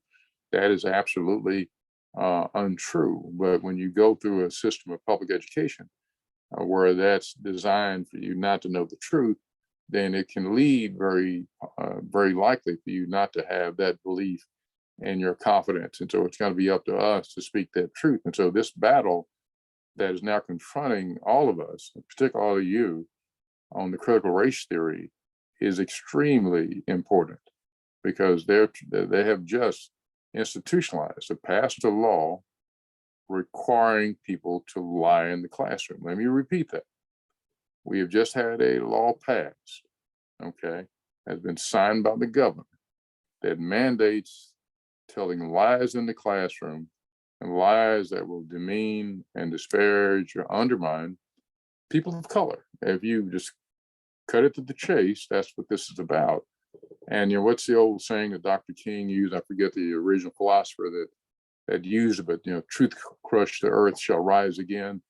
That should really be kind of the philosophy that we undertake, is that truth crushed the earth shall rise again. But I'm hoping that we can work together so much, because so many great people out there in your organizations, and you don't want to stand alone. If you guys ever saw the movie Glory Road, I was glad that, because my son was in that one. But in Glory Road, when they started to abuse the Black athletes who were on the Texas Western campus, now the University of Texas at El Paso, Bobby Joe Hill told the other players, he was a star point guard on the team, you know, from here on out, we go together in twos or more.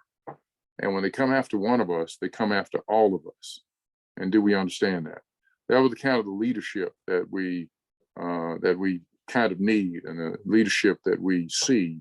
And so that cries out for the kinds of ways that we need to work together and work with each other, and have a structure where we, you know, those of us in higher education, outside of higher education, and just people in the community and neighborhood. Because what we've seen is that when you find issues and problems that you're going to find those all around. You know, I'm working a case with the great Willie Gary right now, and it involves a university system in another state where it's down from the bottom to the top. And so it isn't just those at the top that have suffered, but the bottom, the middle, the top, the racism has just run rampant. And so I think those are the kind of things that we need to try to ferret out, but you can't do it alone. That's one thing that history has shown us. And so I look forward to through the NAACP and other organizations that I work with. I'm also on the board of the Civil Liberties Union here in Texas, and really believe in the kind of things that you all are for, and want to pledge my support to work with you. Now, I guess what I should do, I'm not sure if I talked over. I love Chris's presentation. I think it's the time I'm supposed to be finishing right now. It's 3 o'clock, Mr. Bledsoe. You're doing great on time. Everybody's doing great on time. Okay, good. But I didn't know if I should have time for questions, if there might be some interaction that folks might want, because I think these topics are extremely important. And I think we might talk collectively how we work together and the types of things that one can do. Because when I look at the colleges and universities, I look at some of the great institutes that we have, and you know, what I look at and working in civil rights is the disconnect between civil rights and academia, and having had a foot in both, I can see where the bringing together would be so incredibly important. You know, when we look at whether it's the Brown v. Board and the dolls that comes out of academics, whether we look at deciding whether or not there is merit to data that shows a disparate impact, and which you can infer from that, and whether the court should use that, which is so vital to litigation in the civil rights arena. It's the academics that came up with that. Okay, and so we make each other much more effective by the collaboration. And we also can have, and I think all of you know this better than others, that there are things that are widely accepted in our community that are not in others. Or for example, if we look at this testing issue, and you guys are so important in testing, the academic community, in terms of what actually came out in Texas, in terms of the tests that are meted out or what have you. If it wasn't for the academic community's involvement, it would have come out a whole lot different. Not that it came out the way we wanted it to exactly, but the positive changes came because of the academic community. But I look at, for example, this whole issue with the standardized test and the bias that's designed or built into those. It's the academic community that brings that to light. It's the academic community that does studies to show about the limitations of the SAT, the LSAT, or the GRE. It's the academic community that shows that they have applicability only in the first year, but not thereafter, and they have no consequence as to whether or not you might be great. And I think when we I know Ibrahim Kendi, you know, one of the things he talks about, I think is so significant, is how when he went to undergraduate school, he was at mediocre scores on his admissions test. And when he decided he wanted to go to graduate school, he knew he needed to get a better score. And he found out what the students around him were doing, and they were paying for classes to teach them on how to take the test. And there were tricks and techniques that not everyone would know and understand because they're not intuitive. And so he said that he wasn't any smarter as a result of taking the test, but he just made better scores because he did what others were doing. And so it's the academic community that can help shed light on things like that. So when people claim something is discriminatory, something is really not discriminatory. And I know that when we fought against the challenged the University of Texas admissions policies. In the past, it was the academics, and I think Luana Goldstone and her PhD work, and another PhD there that we tapped upon greatly in filing our amicus brief with the Supreme Court. But it was having that kind of sensitivity and focus to go and do research on that really made a difference. But the point I was going to make a second ago, and maybe I forgot to make, is that, you know, usually in an academic community, what's important is to do the research, get it published in an academic journal, and have it peer reviewed. And then it lives in that journal, and someone may look at it and research it or cite it down the road, but it doesn't have that application that it could have. So to the extent there's interface between the civil rights community and academics, one can see more solid work results from the work. But we need to have a better line of communication where people know and understand about the work that's being done. And maybe even there might even be different types of work and ideas that might come out of the civil rights community. I know when I talked to the Black foster care providers last week, and I encouraged them, because of the work they do and the things that they see about Black children that are trying to get placed through foster care and some of the issues that are raised there, that there's probably a real reason to connect with some of the great research institutes that we might have at some of our colleges, you know. And so, you know, there's so many. I don't want to limit, but I know we've had the Urban Institute at UT. We've got the new Civil Rights Institute at PV, and I know we've got the Justice Research Institute at TSU. So, you know, there are a lot of existing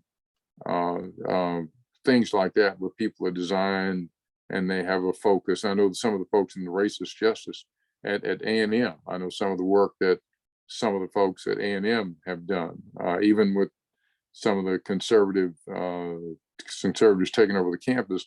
There's still folks who've been able to do some things there as well. So, you know, the extent there's more of an interface and interaction, I think is just good for everybody. It can be good for our community, good for the organization, so that a different story can be told, and so that our story can truly be told. I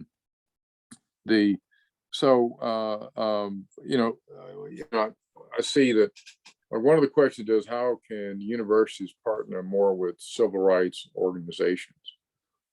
And, you know, when you have civil rights institutes or urban institutes or urban research institutes, you know, there's always a possibility of putting together a collaborative, or like an advisory board, to get out. Many of us may not know, but the University of Kentucky has created an Education Civil Rights Institute. Yes, an Education Civil Rights Institute at the University of Kentucky. And it's headed by Dr.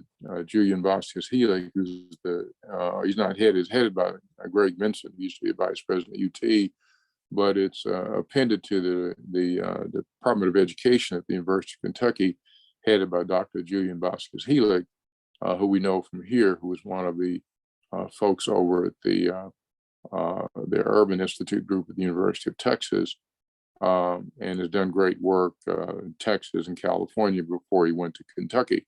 But you have that kind of element and activity that's there.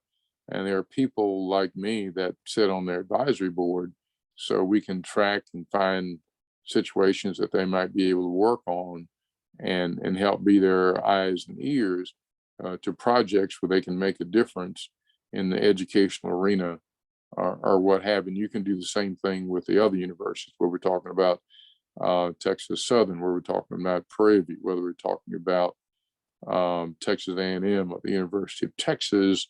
You know, when you have, and even some of the schools that don't maybe have an institute, you may have the desire, you may have a president like at Houston Tillotson or somewhere that might have a desire to want to work on those kind of things. So I think that one of the things we need to do, and that I was going to talk to the Black Caucus about, because I think the Black Caucus and the new leadership have been doing such a tremendous job, Nicole Collier and Ron Reynolds, that we need to be, since our community is under attack, that we need to really come together and put together strategies on things to do to try to prevent the success of some of the attacks. And so what I would like to do would be to have a ready dialogue with those in the universities who are in these institutes that have integrity and independence and can work on initiatives or projects and help set the agenda.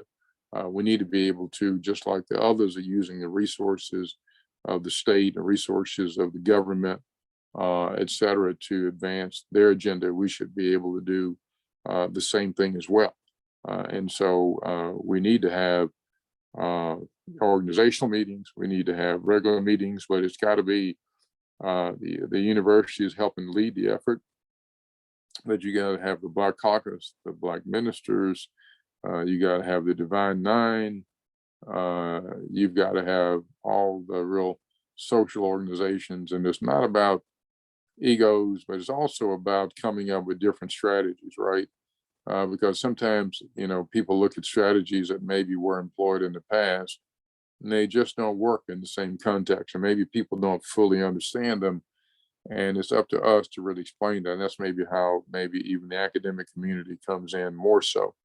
Like when you, for example, you understand what truly Dr. King was doing. It wasn't just about marching. Some people feel, well, there's a wrong that takes place. We march, and you march for a week, you march for 2 weeks. And I think the right wing guys know then it's done, it's dead, nothing's going to happen. So you have to understand the strategy that was employed and how they employed it and how they could make a difference. But that means we all need to talk. So we need to start out by having an organizational meeting for structure, and then having some kind of structure created, and then have some kind of regular meetings. Because I think it empowers all of you, because we want to have as many African-American students as we can in all the universities around the state, but we also want to have more Latino, Asian, Native American, et cetera, because I think diversity is a good thing. And I think that one of the other things that one can say is, I know one of the big initiatives that Texas Southern has been working on is trying to have more of a communication and connection with Africa.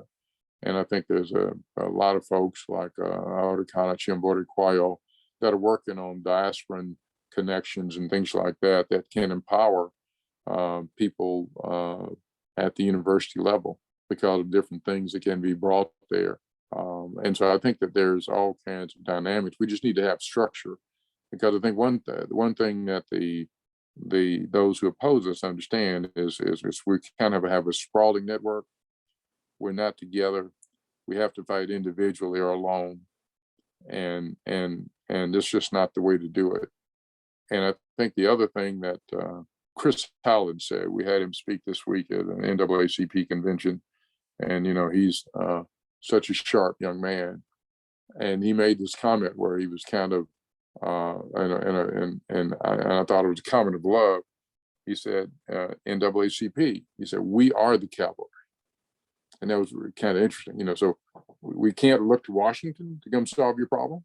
You know, you can't look to Austin to come solve your problem. And I would say that here. I think it was a brilliant comment, like he did the great work in 2020 in Harris County. That was just a brilliant comment from a young person. But, you know, we are the cavalry, ladies and gentlemen. And it's up to us to, you know, the welfare of our people is in our hands. And right now we're truly at a watershed time. And I'm not just saying that because sometimes people say that it gets to be a cliche, but you look at what's going on in this country, and race is the underpinning behind it. It's not politics or anything else. You could have a great Democrat Republican debate in this country if you didn't have Black and brown people. But the fact that they're Black and brown people puts it on a whole different level. And so I have a different understanding and dynamic, and even with people are wishing and how far they're willing to go to a right extreme simply because of the element of color that's involved. And we need to understand that. So we need to be together to make sure we're not walked upon. you know, and I don't mean and so we need to be at the table.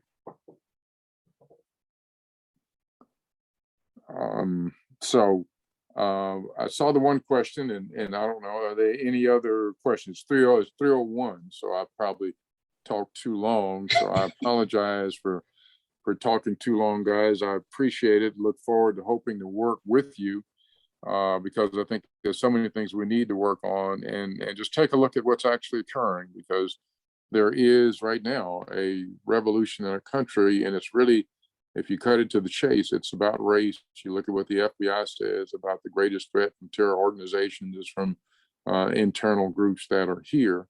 And we understand the racial component of terror groups. We see how police officers of color were abused and called names and things of that nature, that we're trying to represent our nation and to defend our capital. So we understand that we're always just a stone's throw away from, you know, and I'm sure when the January 6th boys, if they ever take over, I think Clarence Thomas will be taken the same time I will. I don't think they're going to make a distinction. Mr. Bledsoe, we appreciate you so much. Thank you again for just imparting and dropping some knowledge on us. Yes, thank you. Well, thank you guys, and really want to work with you. Absolutely. Thank you again. I'll stop.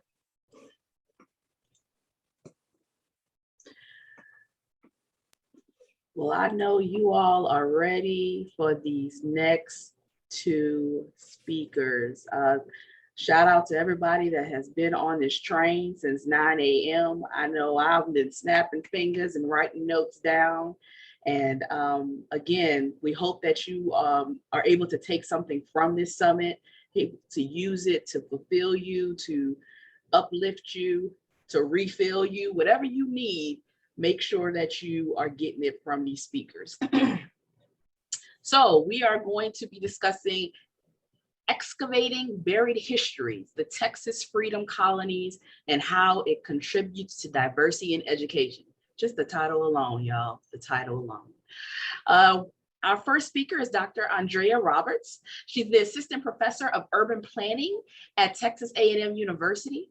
Her peer-reviewed scholarship frames grassroots planning and historic preservation practices as avenues to social justice. Her commentaries have appeared in Newsweek and The Conversation. As founder and director of the Texas Freedom Colonies Project, she manages a statewide participatory action research project, which maps endangered vernacular landscapes and documents community histories, conditions, heritage materials, and vulnerabilities for 500 plus historic African-American settlements. Dr. Roberts is also the owner of Freedom Colonies Project, a preservation consultancy. The Vernacular Architecture Forum, the Urban Affairs Association, and the Whitting Foundation have recognized her engaged scholarship. She is currently writing a book about Black placemaking and historic preservation practice for the University of Texas Press. Can't wait to get my hands on that one. And we also have Ms. Jennifer Blanks, who is pursuing a doctoral degree in urban and regional science at Texas A&M University. She is a member of the Texas Freedom Colonies Project under the mentorship of Dr. Andrea Roberts. Jennifer is also the founder of the social media platform, The Cemetery Sister, an initiative to raise awareness of preserving Black American cemeteries. Through this platform, she engages in the storytelling of featured cemeteries and well-known historical figures, in addition to Black Americans who made an impact in their communities. She also visits cemeteries and explains various hazards that threaten them. Lastly, Jennifer acknowledges preservation organizations across the United States who share the same efforts as her, preserving Black American cemeteries. Today, the goal of the Cemetery Sister is to fill in the gaps of Black history through cemeteries. Dr. Roberts, Ms. Blanks, the floor is yours. Well, thank you so much for inviting us to be a part of this conference. We very much appreciate it. I'd also like to recognize another one of my students, Valentina Aduan, who is a doctoral student as well. And if possible, we'd love to be able to share our slides, our presentation with you. So is it possible to give Valentina permission to share slides? We can definitely do that. She should be able to share them now.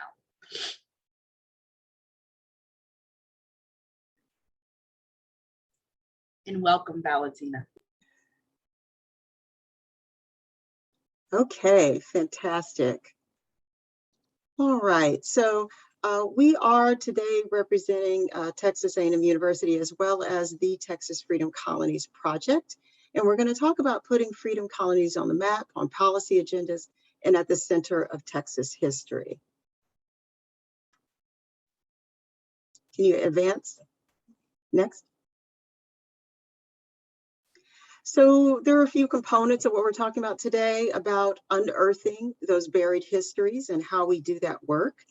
We're going to talk about the racial reckoning in America, and we're going to talk about planning and historic preservation education and the relationship between the two, what Texas Freedom Colonies are, what the Texas Freedom Colonies Project does, and we'll go in depth on one of our many initiatives, and that has to do with cemetery preservation. And then we'd love to entertain your questions. Next. So what do we mean by racial reckoning? And what does it have to do with planning history or planning practice and education? Well, the particular form of planning in which we work is historic preservation, and preservationists are everywhere and doing a little bit of everything.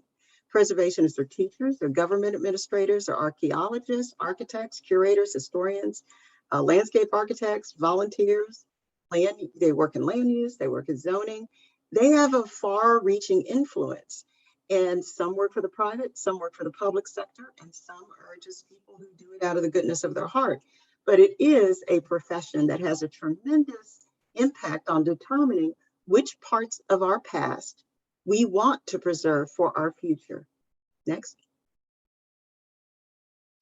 So when I'm talking about this reckoning in respect to historic preservation, part of historic preservation is looking at how the built environment, that structures, places, buildings, tell the public history of a nation. How do they tell our story?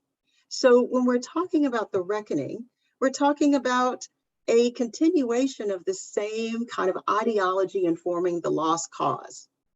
And we know the lost cause is the way that certain right-wing forces in America, as far back as 1893, were framing the Civil War. And it's that sort of construction of a narrative that systemically has found its way in our public life in ways that mean life and death. We saw it with the Unite the Right rally in Charlottesville. We saw that same sensibility with the Stop the Steal rally in 2021. Can you advance so I can see the text? Thanks. So nationally, we're talking about public spaces and monuments that catalyze new confrontations with history. We know that George Floyd, that was a traumatic event happening in a public space, in the public sphere on video, that heightened the awareness of and interest in addressing systemic racism. And we had disinvestment in infrastructure and sprawl and these persistent threats to land ownership displacement. That is, our cities, our people of color, our communities are still in the midst of all of this, confronting very real issues. Next. Next.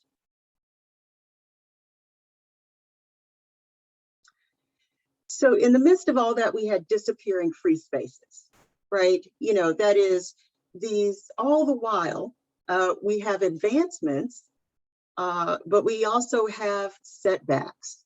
And one of the challenges we have now is contesting that narrow narrative that emerges and tries to control education and the public sphere. And what we're looking at now in historic preservation is how does historic preservation, how does it step up? What is its role when we're talking about the reckoning in the United States with race and who we are? So we have a few challenges. If we want preservation to be up to par, to do something, to make a difference, we have to face the lack of representation in the field, the lack of organizational leadership, that is preservation organizations in their leadership. We've got to address the lack of BIPOC enrollment in historic preservation academic programs, that less than 11% of them, the students are BIPOC. Structural barriers to inclusive participation and leadership, we need to address those, which is time, money, access. Nearly 3% of our 96,000 historic properties that are on the National Register of Historic Places, only 3% represent African American heritage. Less than 6% of the National Park Service employees are Black, and African Americans comprise less than 4% of archaeologists, 5% of licensed architects and engineers, and less than 2% of preservationists. And so, as we see here, Brent Leggs is someone who's at the convergence of all of these issues with his work with the National Trust for Historic Preservation, the African American Heritage and Cultural Action Fund. And he says, our reckoning of the past is to tell the full American history and foster truth, racial healing, and social justice. This is both our inspiration and aspiration. And if we're not addressing these bullets, we will not meet that aspiration. We have to have people producing public history and preserving public places and historic sites that also see themselves reflected in those sites. Next. Part of this happens within the larger legacy of what I teach, which is urban planning. I'm in the Department of Landscape Architecture and Urban Planning. Next. And planning has a troubled legacy. We have a practice of planning or a normative approach to thinking about how we plan in Black communities that often fits in this framework that I write about in this article you see here. And it says an assumption that there should be a one-size-fits-all approach to addressing the problems in our communities, that everything should be organized in blocks and corridors, that we're only memorializing a great past and it has nothing to do with the present. And when we're talking about African Americans, you're only talking about inner cities. And if we just find the right gatekeeper to engage, we can manage our relationship with those people in that community. And too often, this is the way our major cities or our leadership in towns throughout the state are thinking about or working with communities. We have to do better. Next. Planning's legacy fosters this framework. We have urban renewal, we have redlining, we have highways bifurcating communities. We know that hasn't stopped. Next. We have suburbanization, which leads to sprawl.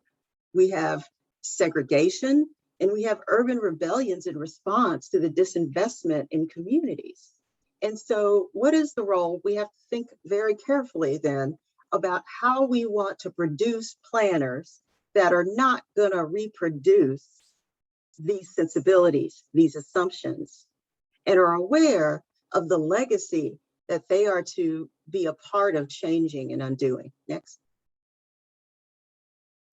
And freedom colonies are the type of community that find themselves in the crosshairs of all of those types of problems in that legacy. And so I'm going to hand it over now to my student to talk to you about what freedom colonies are and how they relate to those issues. Thank you, Dr. Roberts. So when we talk about freedom colonies, and I'm going to contextualize this a little bit, we're thinking about self-sustaining African-American Black communities, and specifically African-American Black communities that settled in Texas. And this distinction is important because historically, after the proclamation, which took effect in January 1st, 1863, American slaves were freed. However, Black enslaved Texans were not freed until 1865. And after 1865, hundreds of Black freed men were killed by whites, and this created another level of survival mode and wanting to seek safety in areas that would provide this sense of safety for these freed men. So freedom colonies,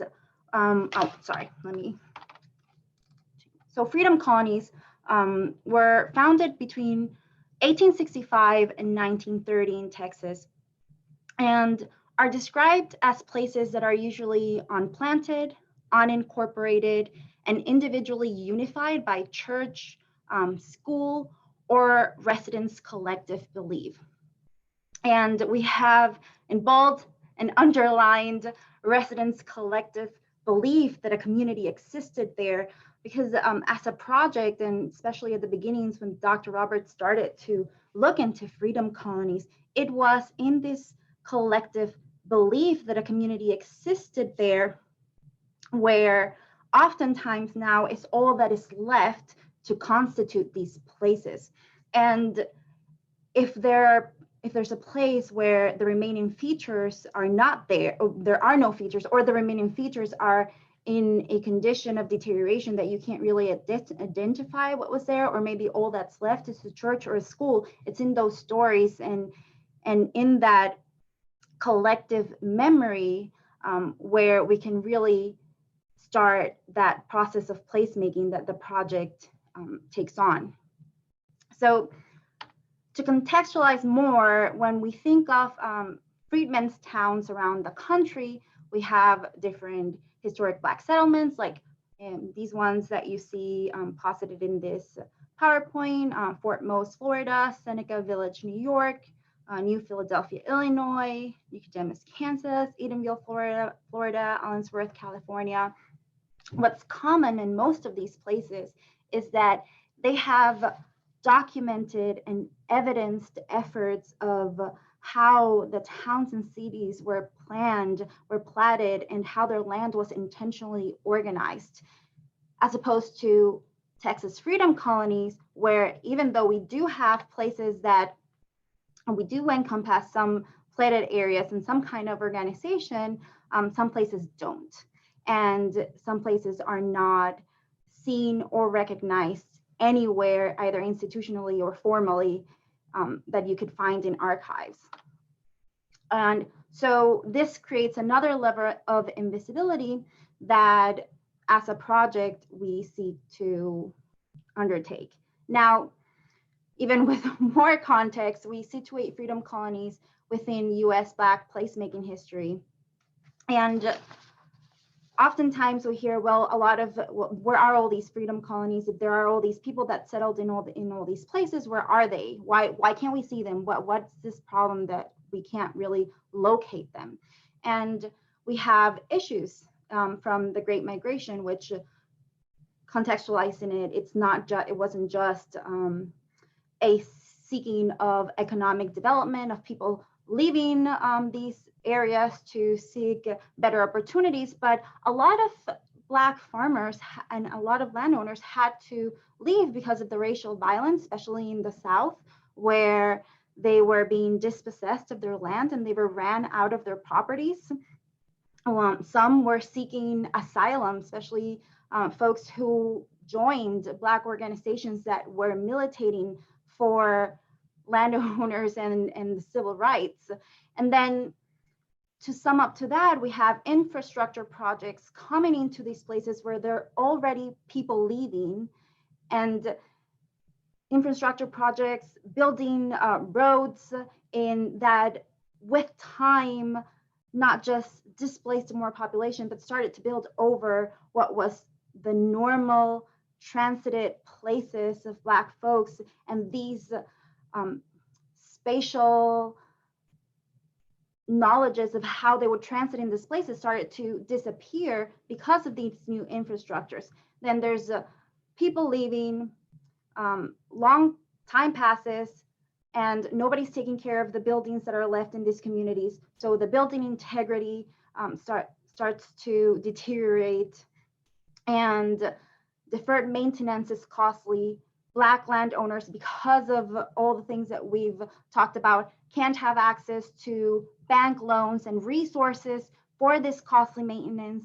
And then on top of that, when it comes to the task of the urban planners and for the developers to come in, they treat these areas as there was nothing there, as if it was a tabula rasa with absolutely some blank terrain to take over and plan over, which is reflected ultimately in the zoning practices. And we'll see an example of how this affects further on in an example that we have for Austin.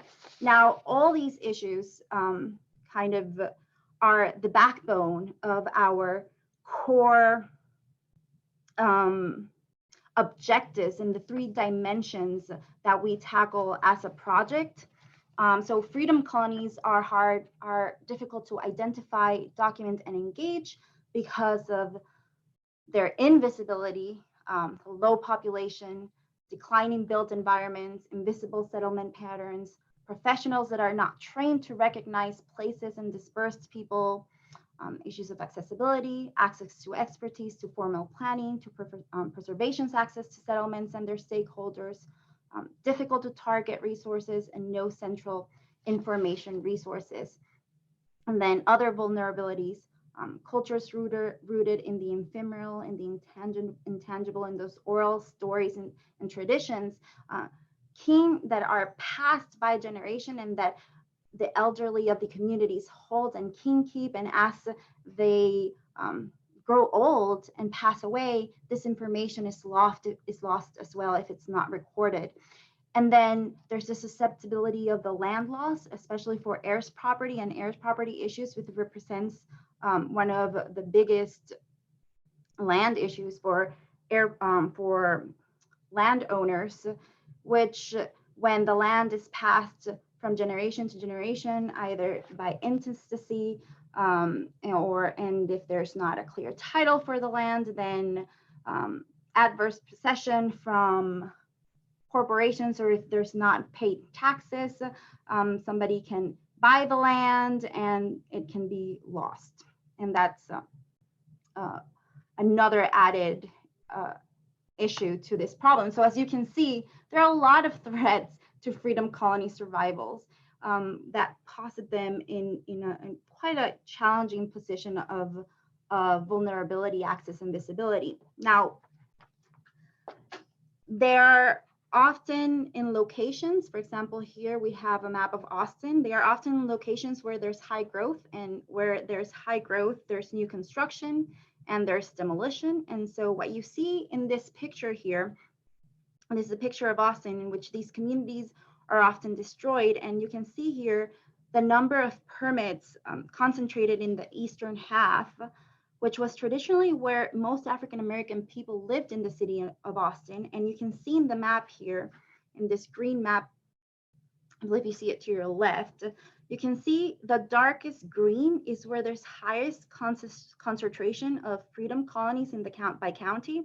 And those stripes there are indicating areas that were hit by Hurricane Harvey. So you can see very visibly with the marks, with the hatch marks, FEMA designated and government designated areas impacted by Harvey, and the concentration of freedom colonies. So that's a very distinct overlap to pay attention to, because it shows you the vulnerability. And yes, there's somewhat visibility, but it's simultaneously the invisibility of these places and the issue of access. How are these constituencies and people and places able to access the resources that they need to contend with these forces? Now, we have, so we as a project, the Texas Freedom Colonies Project, are a preservation, education, and transformation project that began in 2014, involving a social justice initiative dedicated to supporting just preservation of Black settlement, landscapes, heritage, and grassroots preservation practice through research. So we do three things. We connect and collect the placemaking and in keeping the stories and histories of descendants. We take and countermap with all this data, and we secure this data. However, it's not just about collecting data for the sake of collecting. So most importantly, we co-create engaged applied research that addresses the needs of freedom colonies, not only as historic entities, but as living, breathing communities with a diaspora of stakeholders. And the way that we go about this, and the foundation of our work, is an engaged research model where it's really a collaborative process between us and the communities.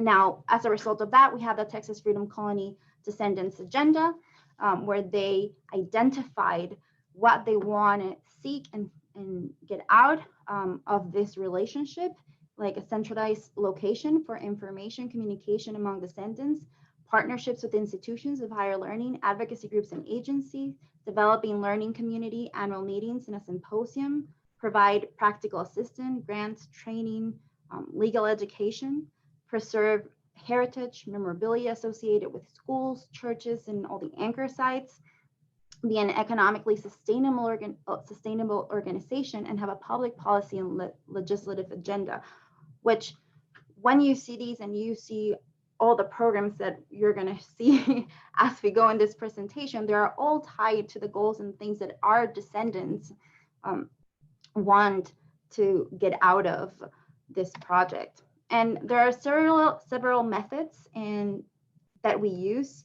and data sources that we use. We do performance ethnography. In this example,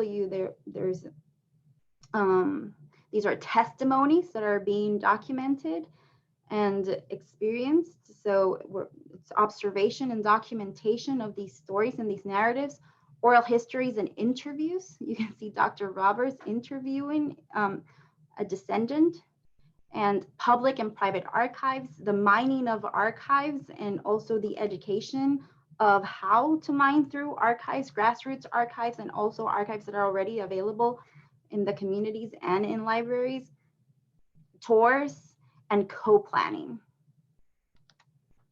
Now, part of our co-researching and growing community capacity include different projects that we've done, like Adopt a County workshops, community archive training, oral history training, cemetery registry training, publications, public speaking, and DEIA workshops, state and nationally. And you can see here to the right, in April of partners, descendants from freedom colonies, and TAMU students assess mapping tools, recommend improvement during focus groups, which is what now we call Adopt a County. Another aspect of our outreach is public humanities and new media, especially after COVID. This took a turn to pay more attention to the ways that we could use information and communication technologies for disseminating and making publicly accessible materials through new media, like our coffee talks through Facebook Lives. You can see we create in partnership with the Legal Education Clinic. We made a legal education video. We also were part of a pilot study of co-creating change, implicit bias in county level preservation. We have partnerships with collaborations with museums to create new studies and assessments. We have the Texas Freedom Colony Storyteller Project, in which we partnered with the Bullock Museum to keep crowdsourcing and sharing the memories and the stories and the memorabilia from Freedom Colony descendants in an online exhibit. We also have public-facing materials that we have on our website that we've made available, either through partnering with partner organizations that, as a result of their research, we have guidelines on community legal toolkits, everything Black land resources, and not just sharing guides and things that are results, not just of our research, but also a hub, an information hub of what we're always trying to see what's out there, what's online, what's physically in spaces in the networks that we navigate, and the people that collaborate and do this kind of work, what are they doing? And we want to be able to serve as a platform where all those resources are available, and always trying to build and keep building this list of resources so people can just go in and find whatever it is that they need and not have to go through too many loops to find this information. So our website is in some way a constantly growing database of resources and tools. And then we also have our new, this upcoming Gulf Coast Heritage Preparedness Initiative through an X grant, in which we want to prepare our team for culturally competent, to design culturally competent preparedness kits and guidebooks, community, faculty, and student archive preservation training, identify, document, and map historic African American settlements, locate and predict heritage vulnerability hotspots using community data. And ultimately, the idea of this is that we're able to not just think about, and it's all interconnected, but not just think about of how can we prepare landowners to be able to access resources to rebuild their homes, but also how can we prepare them to document and keep the ephemera of things that they have, the stories that they hold in the places that might be lost because of risk moments, because of disasters, natural disasters, and moments of vulnerability that require a certain level of emergency preparedness, in which usually and very often heritage is not considered part of that emergency. And now I'm going to pass this presentation to my colleague, Jennifer, who is going to talk more about what we do, and more specifically, one of our biggest tools, which is our Texas Freedom Colonies Atlas. Thank you, Valentina. You're definitely right. The Atlas is definitely one of the biggest topics of the Texas Freedom Colonies Project. And so the Atlas is our public-facing platform of the host of information that we collect of the Freedom Colonies throughout the state of Texas, but also how we present the information, but then also how we receive the information. And so the goal of the Atlas and the surveys and how we collect that information is for the descendants to aggregate layers of authorized evidence and crowdsourced data that we use to empower residents and help them visualize the different hidden histories in their communities, exploit social vulnerabilities like their proximity to floodplains, but then also how current grassroots preservationist activities for historians and policymakers and preservationists can use this platform as a tool to incorporate into their planning process, so they can no longer say, oh, we didn't know that this place didn't exist. And so with that, we do have a collection of layers on the Atlas. We have environmental layers, such as counties and freedom colonies that were impacted by Hurricane Harvey in 2017. We have the THSA historical markers. We have the USGS place names. I highly encourage you all go and look into the Atlas and see some of these layers that we have on there. Next, Valentina.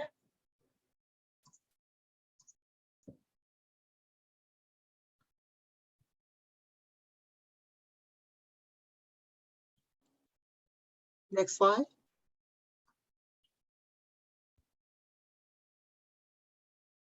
And so we always answer this question, why an atlas? And it's a a Black visual world of worlds. Okay, there's a lot of information in there, but the map really does allow us as planners to spatialize these places and touching back to one of the main points of what we do, and that's increasing their visibility and addressing barriers to place preservation in the planning process.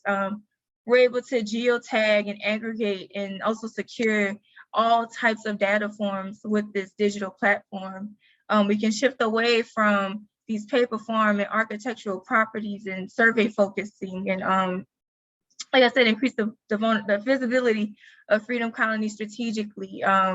And we can really change the way that we spatialize this intangible knowledge and heritage in how vulnerable they are. So stories that live in the minds of elders of these populations. If a flood is happening and families' photos are being damaged and destroyed, with this map, we're able to really spatialize these places, and also increase descendants and researchers' access to data. Part of the Freedom Colony Descendants Agenda is creating a platform or a hub, so to speak, on where they can share information and where they can connect with other descendants who no longer live in these freedom colonies, but they're still stakeholders and they live in the nearest major cities like Houston, for example, or Dallas. And so with the map and the atlas, we're able to tie all of these different themes together. And so this is just a snapshot of the mapping results and what a Freedom Colony profile looks like on the atlas. So we have the name of the Freedom Colony, its origin story and alias names. Oftentimes Freedom Colonies may be known as one place and also called another one. And so we want to know what's the nearest major city. And it is important to note that we don't have all of this information in the Freedom Colony profiles, but this is the information we capture. And so through the surveys and through our workshops and other forms of engagement, we're able to fill in the gaps.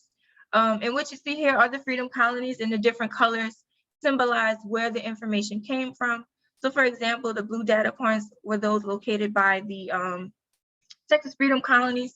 And then we have red data points and green data points, and that informs you whether which survey it came from. And I also want to note that there is a list of the Freedom Colonies that we refer to in a book by Thad Sitton. The name is lost on me at this second, but I'm sure I can recall it once I'm done speaking, because that's just how my brain works. It's called Freedom Colonies. Yes. Thank you. And so we recently updated the Atlas. So we're on the Atlas 2.1, and we have some really exciting features, and one is the visual history viewer. In this way, we're able to bring those stories and photographs and histories to the forefront. And it's not so hidden, and users and descendants can interact and look at these historical maps. They can look at property deeds or funeral programs and just reminisce. And so an example we have here is the Camptown Community Cemetery map in Washington County, Texas, just a neighbor 40 minutes away from us in College Station. But what we really like most about this visual history is users are able to go into the Atlas, especially descendants and stakeholders of Freedom Colonies. They're able to look at these pictures, like I said, reminisce. Sometimes looking at these images, it triggers a descendant to submit a survey or add information to the Atlas or give us a call. Sometimes they're sharing more information that we're unaware of, or they're just wanting to share a memory with us that's precious to them. And we make sure to note all of that and go and update our information to make sure it's reflected. And so I keep mentioning the survey and how we collect information through the Atlas. And this is a form of virtual kin keeping, so to speak. So with the survey, we have two forms of surveys. We have the Storyteller survey and then the Black Settlement survey. The Black Settlement survey is longer and extensive. It's more geared towards land ownership and property rights and things of that nature. And then the Storyteller survey is the shorter survey where users are able to share the origin stories of their community, their personal memories of the community. For example,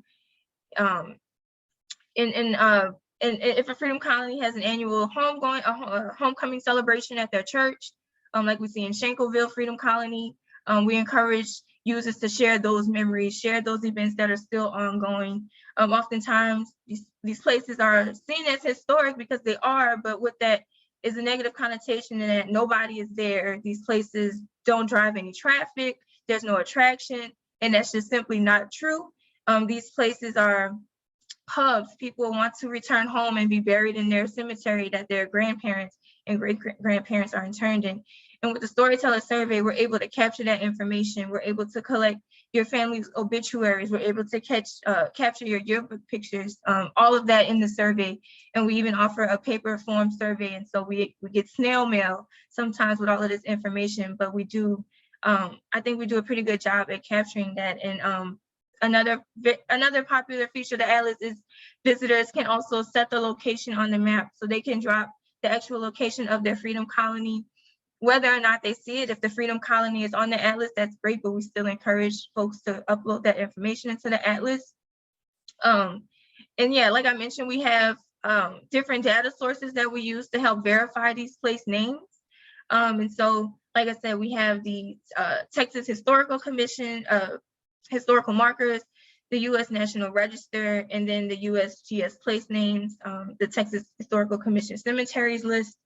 And so myself and team members, we will audit our layers, we'll audit our database to make sure it's updated, recent, and current, just to make sure that we are on track to locating those place names of freedom colonies. And so this is another new feature we added to the Atlas 2.0. This is the dashboard, and it really helps us share quick infographics on the status of the freedom colonies. And so we have 557 place names of freedom colonies, and place names are just that, it's the name of a place. And sometimes, or as we're finding through this research, that we don't necessarily know the location of the freedom colony because, population exodus, segregation or desegregation of schools, and, all of those factors that Valentina laid out earlier in the presentation contributes to the loss of place and the loss of knowledge of that place. And so with the dashboard, we're able to show our numbers and the place names that we've located. And so we have located 416 freedom colonies. Of that, 167 are crowdsourced new entries. We're constantly verifying and collecting and researching the freedom colonies and the place names. So with that 416, those are the mapped and verified, so we can confirm that those are the actual locations of those freedom colonies. And so this helps to increase markers and designations that are required to help legally protect these places. For example, with cemeteries, getting designations really helps with getting funding and maintaining the burial grounds.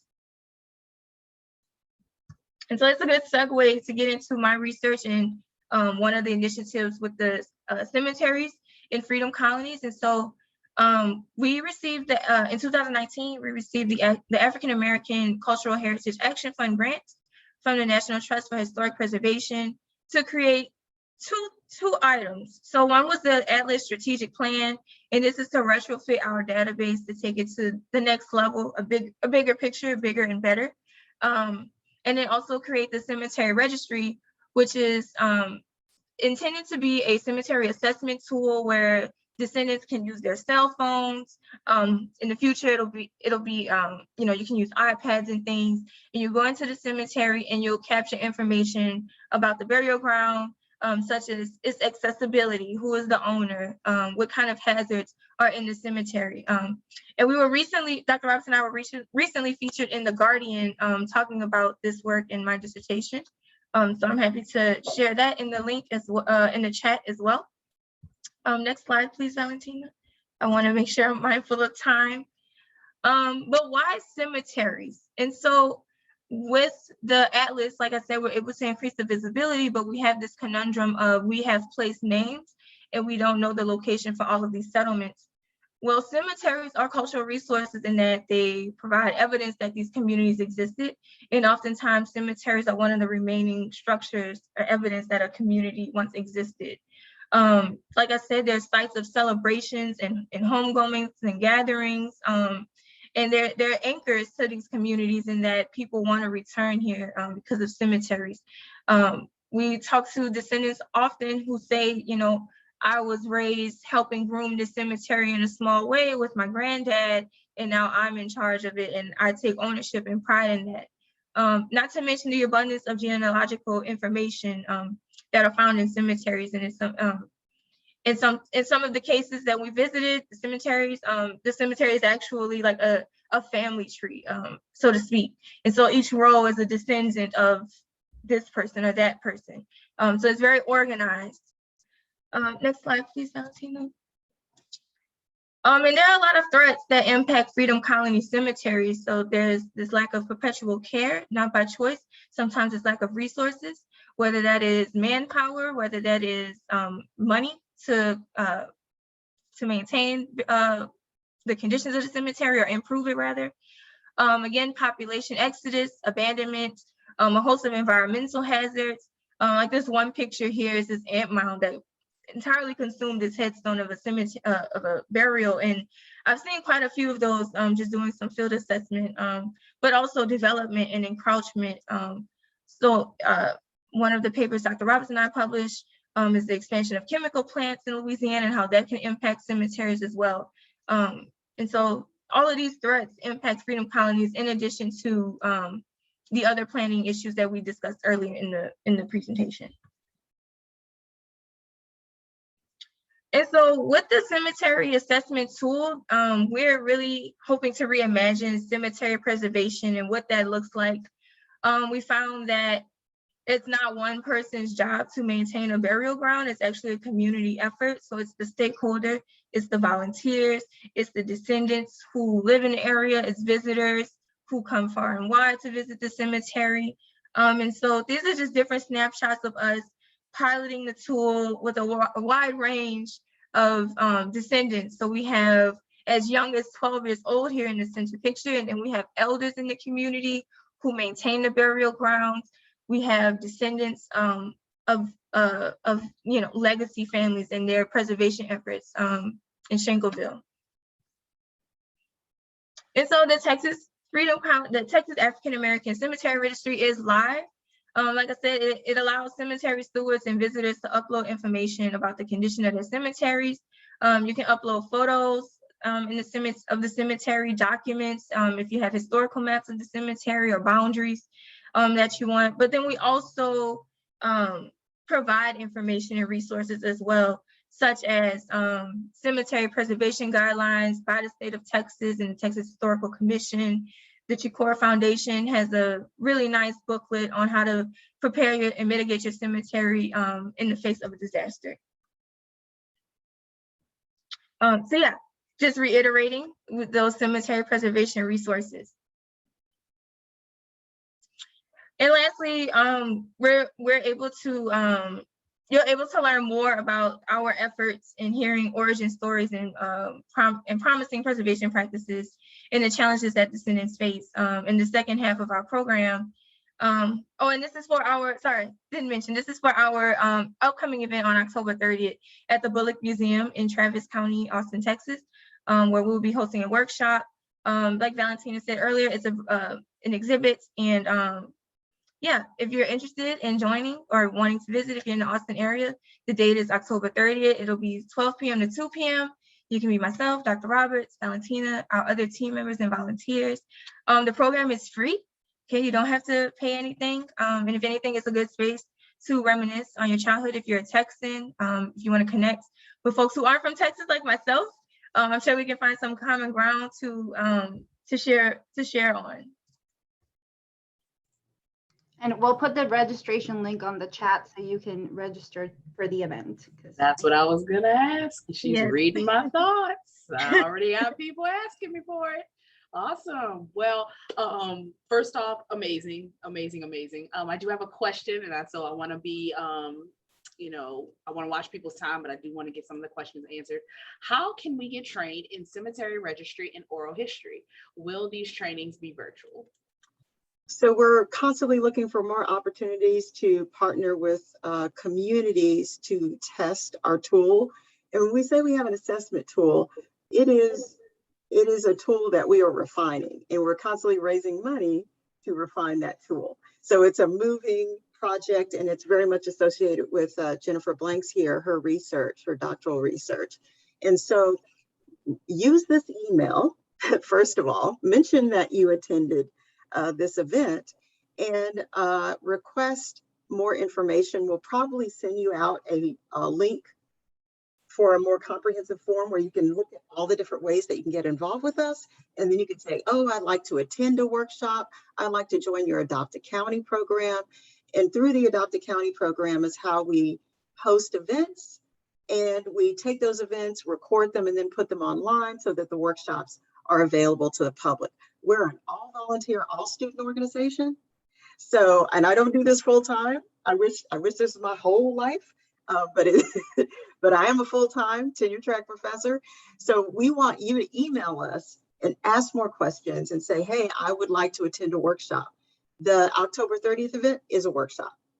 So that would be one, but we can come to you as well. We very much would like to hear from you, and we'll send you out a form so that you can tell us about the different ways you'd like to get involved or learn more.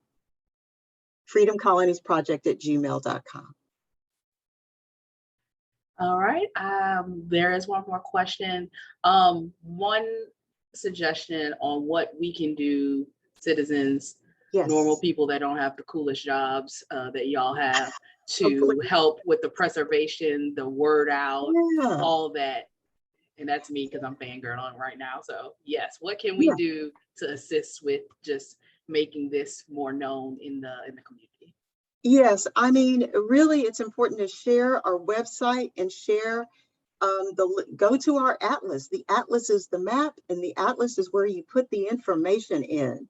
And if you press on a dot and you say, there's not enough information here, it's because it's missing your information. So a lot of the information we have, what we started with was the names in the back of the book, Freedom Colonies, and a lot of those were inaccurate.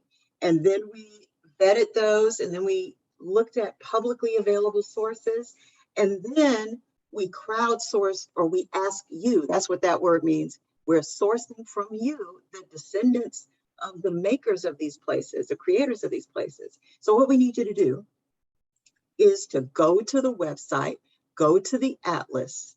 When you go to the atlas, go to the tab that says tell your story or share your story, or go to the Black Settlement Survey tab. You'll see a survey. It asks for your name. It asks for the name of the settlement you're associated with, and you tell your story or whatever it is you know. And most importantly, at the end, make sure you upload pictures, scan and upload those materials. So what you can do right now is you can find that church mother or church historian or that homecoming president that has a mass of paper in their closet, and you need to have a scanning party. And if you need to know how to have a scanning party or host one, we can help with that. But right away, there's nothing stopping you from going right to this site and putting your data in. It is open to the public. It is for you. It belongs to you if you're a descendant of one of these places or care about these places. Anyone else wanted to add anything? Valentina, Ms. Blanks, thank you so much for that, Dr. Roberts. Thank you so much for this opportunity. And again, we want to connect and partner with you. We're excited to hear from you. I just want to direct folks to the chat where I've shared our link tree, where you can contact us, and all of our ways to connect with us is there. I shared our feature in the Guardian, and then a link that takes you directly to the Atlas if you're interested with that instead of the link tree. So that's in the chat. Just wanted to direct folks there. One last thing. I just want to note, sorry about that. I just want to note, nothing happens without our incredible students. They are builders. You know, I started this as part of my doctoral research, and I didn't get all of the support and all of the understanding that I wanted to do this project and this kind of work. And so what's important and why I wanted the chance to do this is to say that, you know, our students, our young people, they're interested in history. You can see right here, they're passionate about it. We just have to devise more creative ways to get them to connect and support them. And so I'm happy to talk to other campuses about how we can spread, you know, this kind of work and promote and encourage and invest in students so they can do this work. The joy and passion y'all just exude out while y'all were presenting, just amazing. Oh my gosh. Y'all are just amazing. Thank you again so much for all the information, all the words. Thank you so much. And those links have been dropped in the chat, attendees. I already clicked mine so I can put them on my task bar on my computer. So click those links, make sure you have them. And again, ladies, thank you so much for being here with us today. We're so thankful. Thank you so much. All right, well, we have come to the end of the road. I'm not gonna sing Boys to Men, I promise. And so I want to introduce for some final words, final thoughts, Mr. Robert Garcia, who is the Executive Vice President of TADOHE. Mr. Garcia, the floor is yours. Thank you, Ms. Weston. First, again, I would like to thank everyone who was in attendance today. Great summit. We had great speakers, and I think all speaking to topics and themes that are very relevant to what's happening in our lives right now. we couldn't have done it without those presenters. And again, thank you to all who attended. We couldn't have held a summit unless you were there to request the information and to support this organization. And so we definitely want to applaud and honor you as well during this time. We have a lot of great things to look forward to as far as the organization goes, and we hope that you'll continue to join us on those journeys. For those of you who are not members of TADOHE at the moment, we encourage you to look into the membership options that we have. There are many, and we will be revamping those membership options so that they're a little bit more accommodating and convenient for those who would like to be a part of the organization. We've also got some great goodies going out to those who will become members as well, little welcome packages, if you will. And we look forward to getting those out to you as soon as we can within the next month or so. We realize that this hasn't been an easy time for everyone. We're still navigating what it looks like to get back to a sense of quote unquote normal.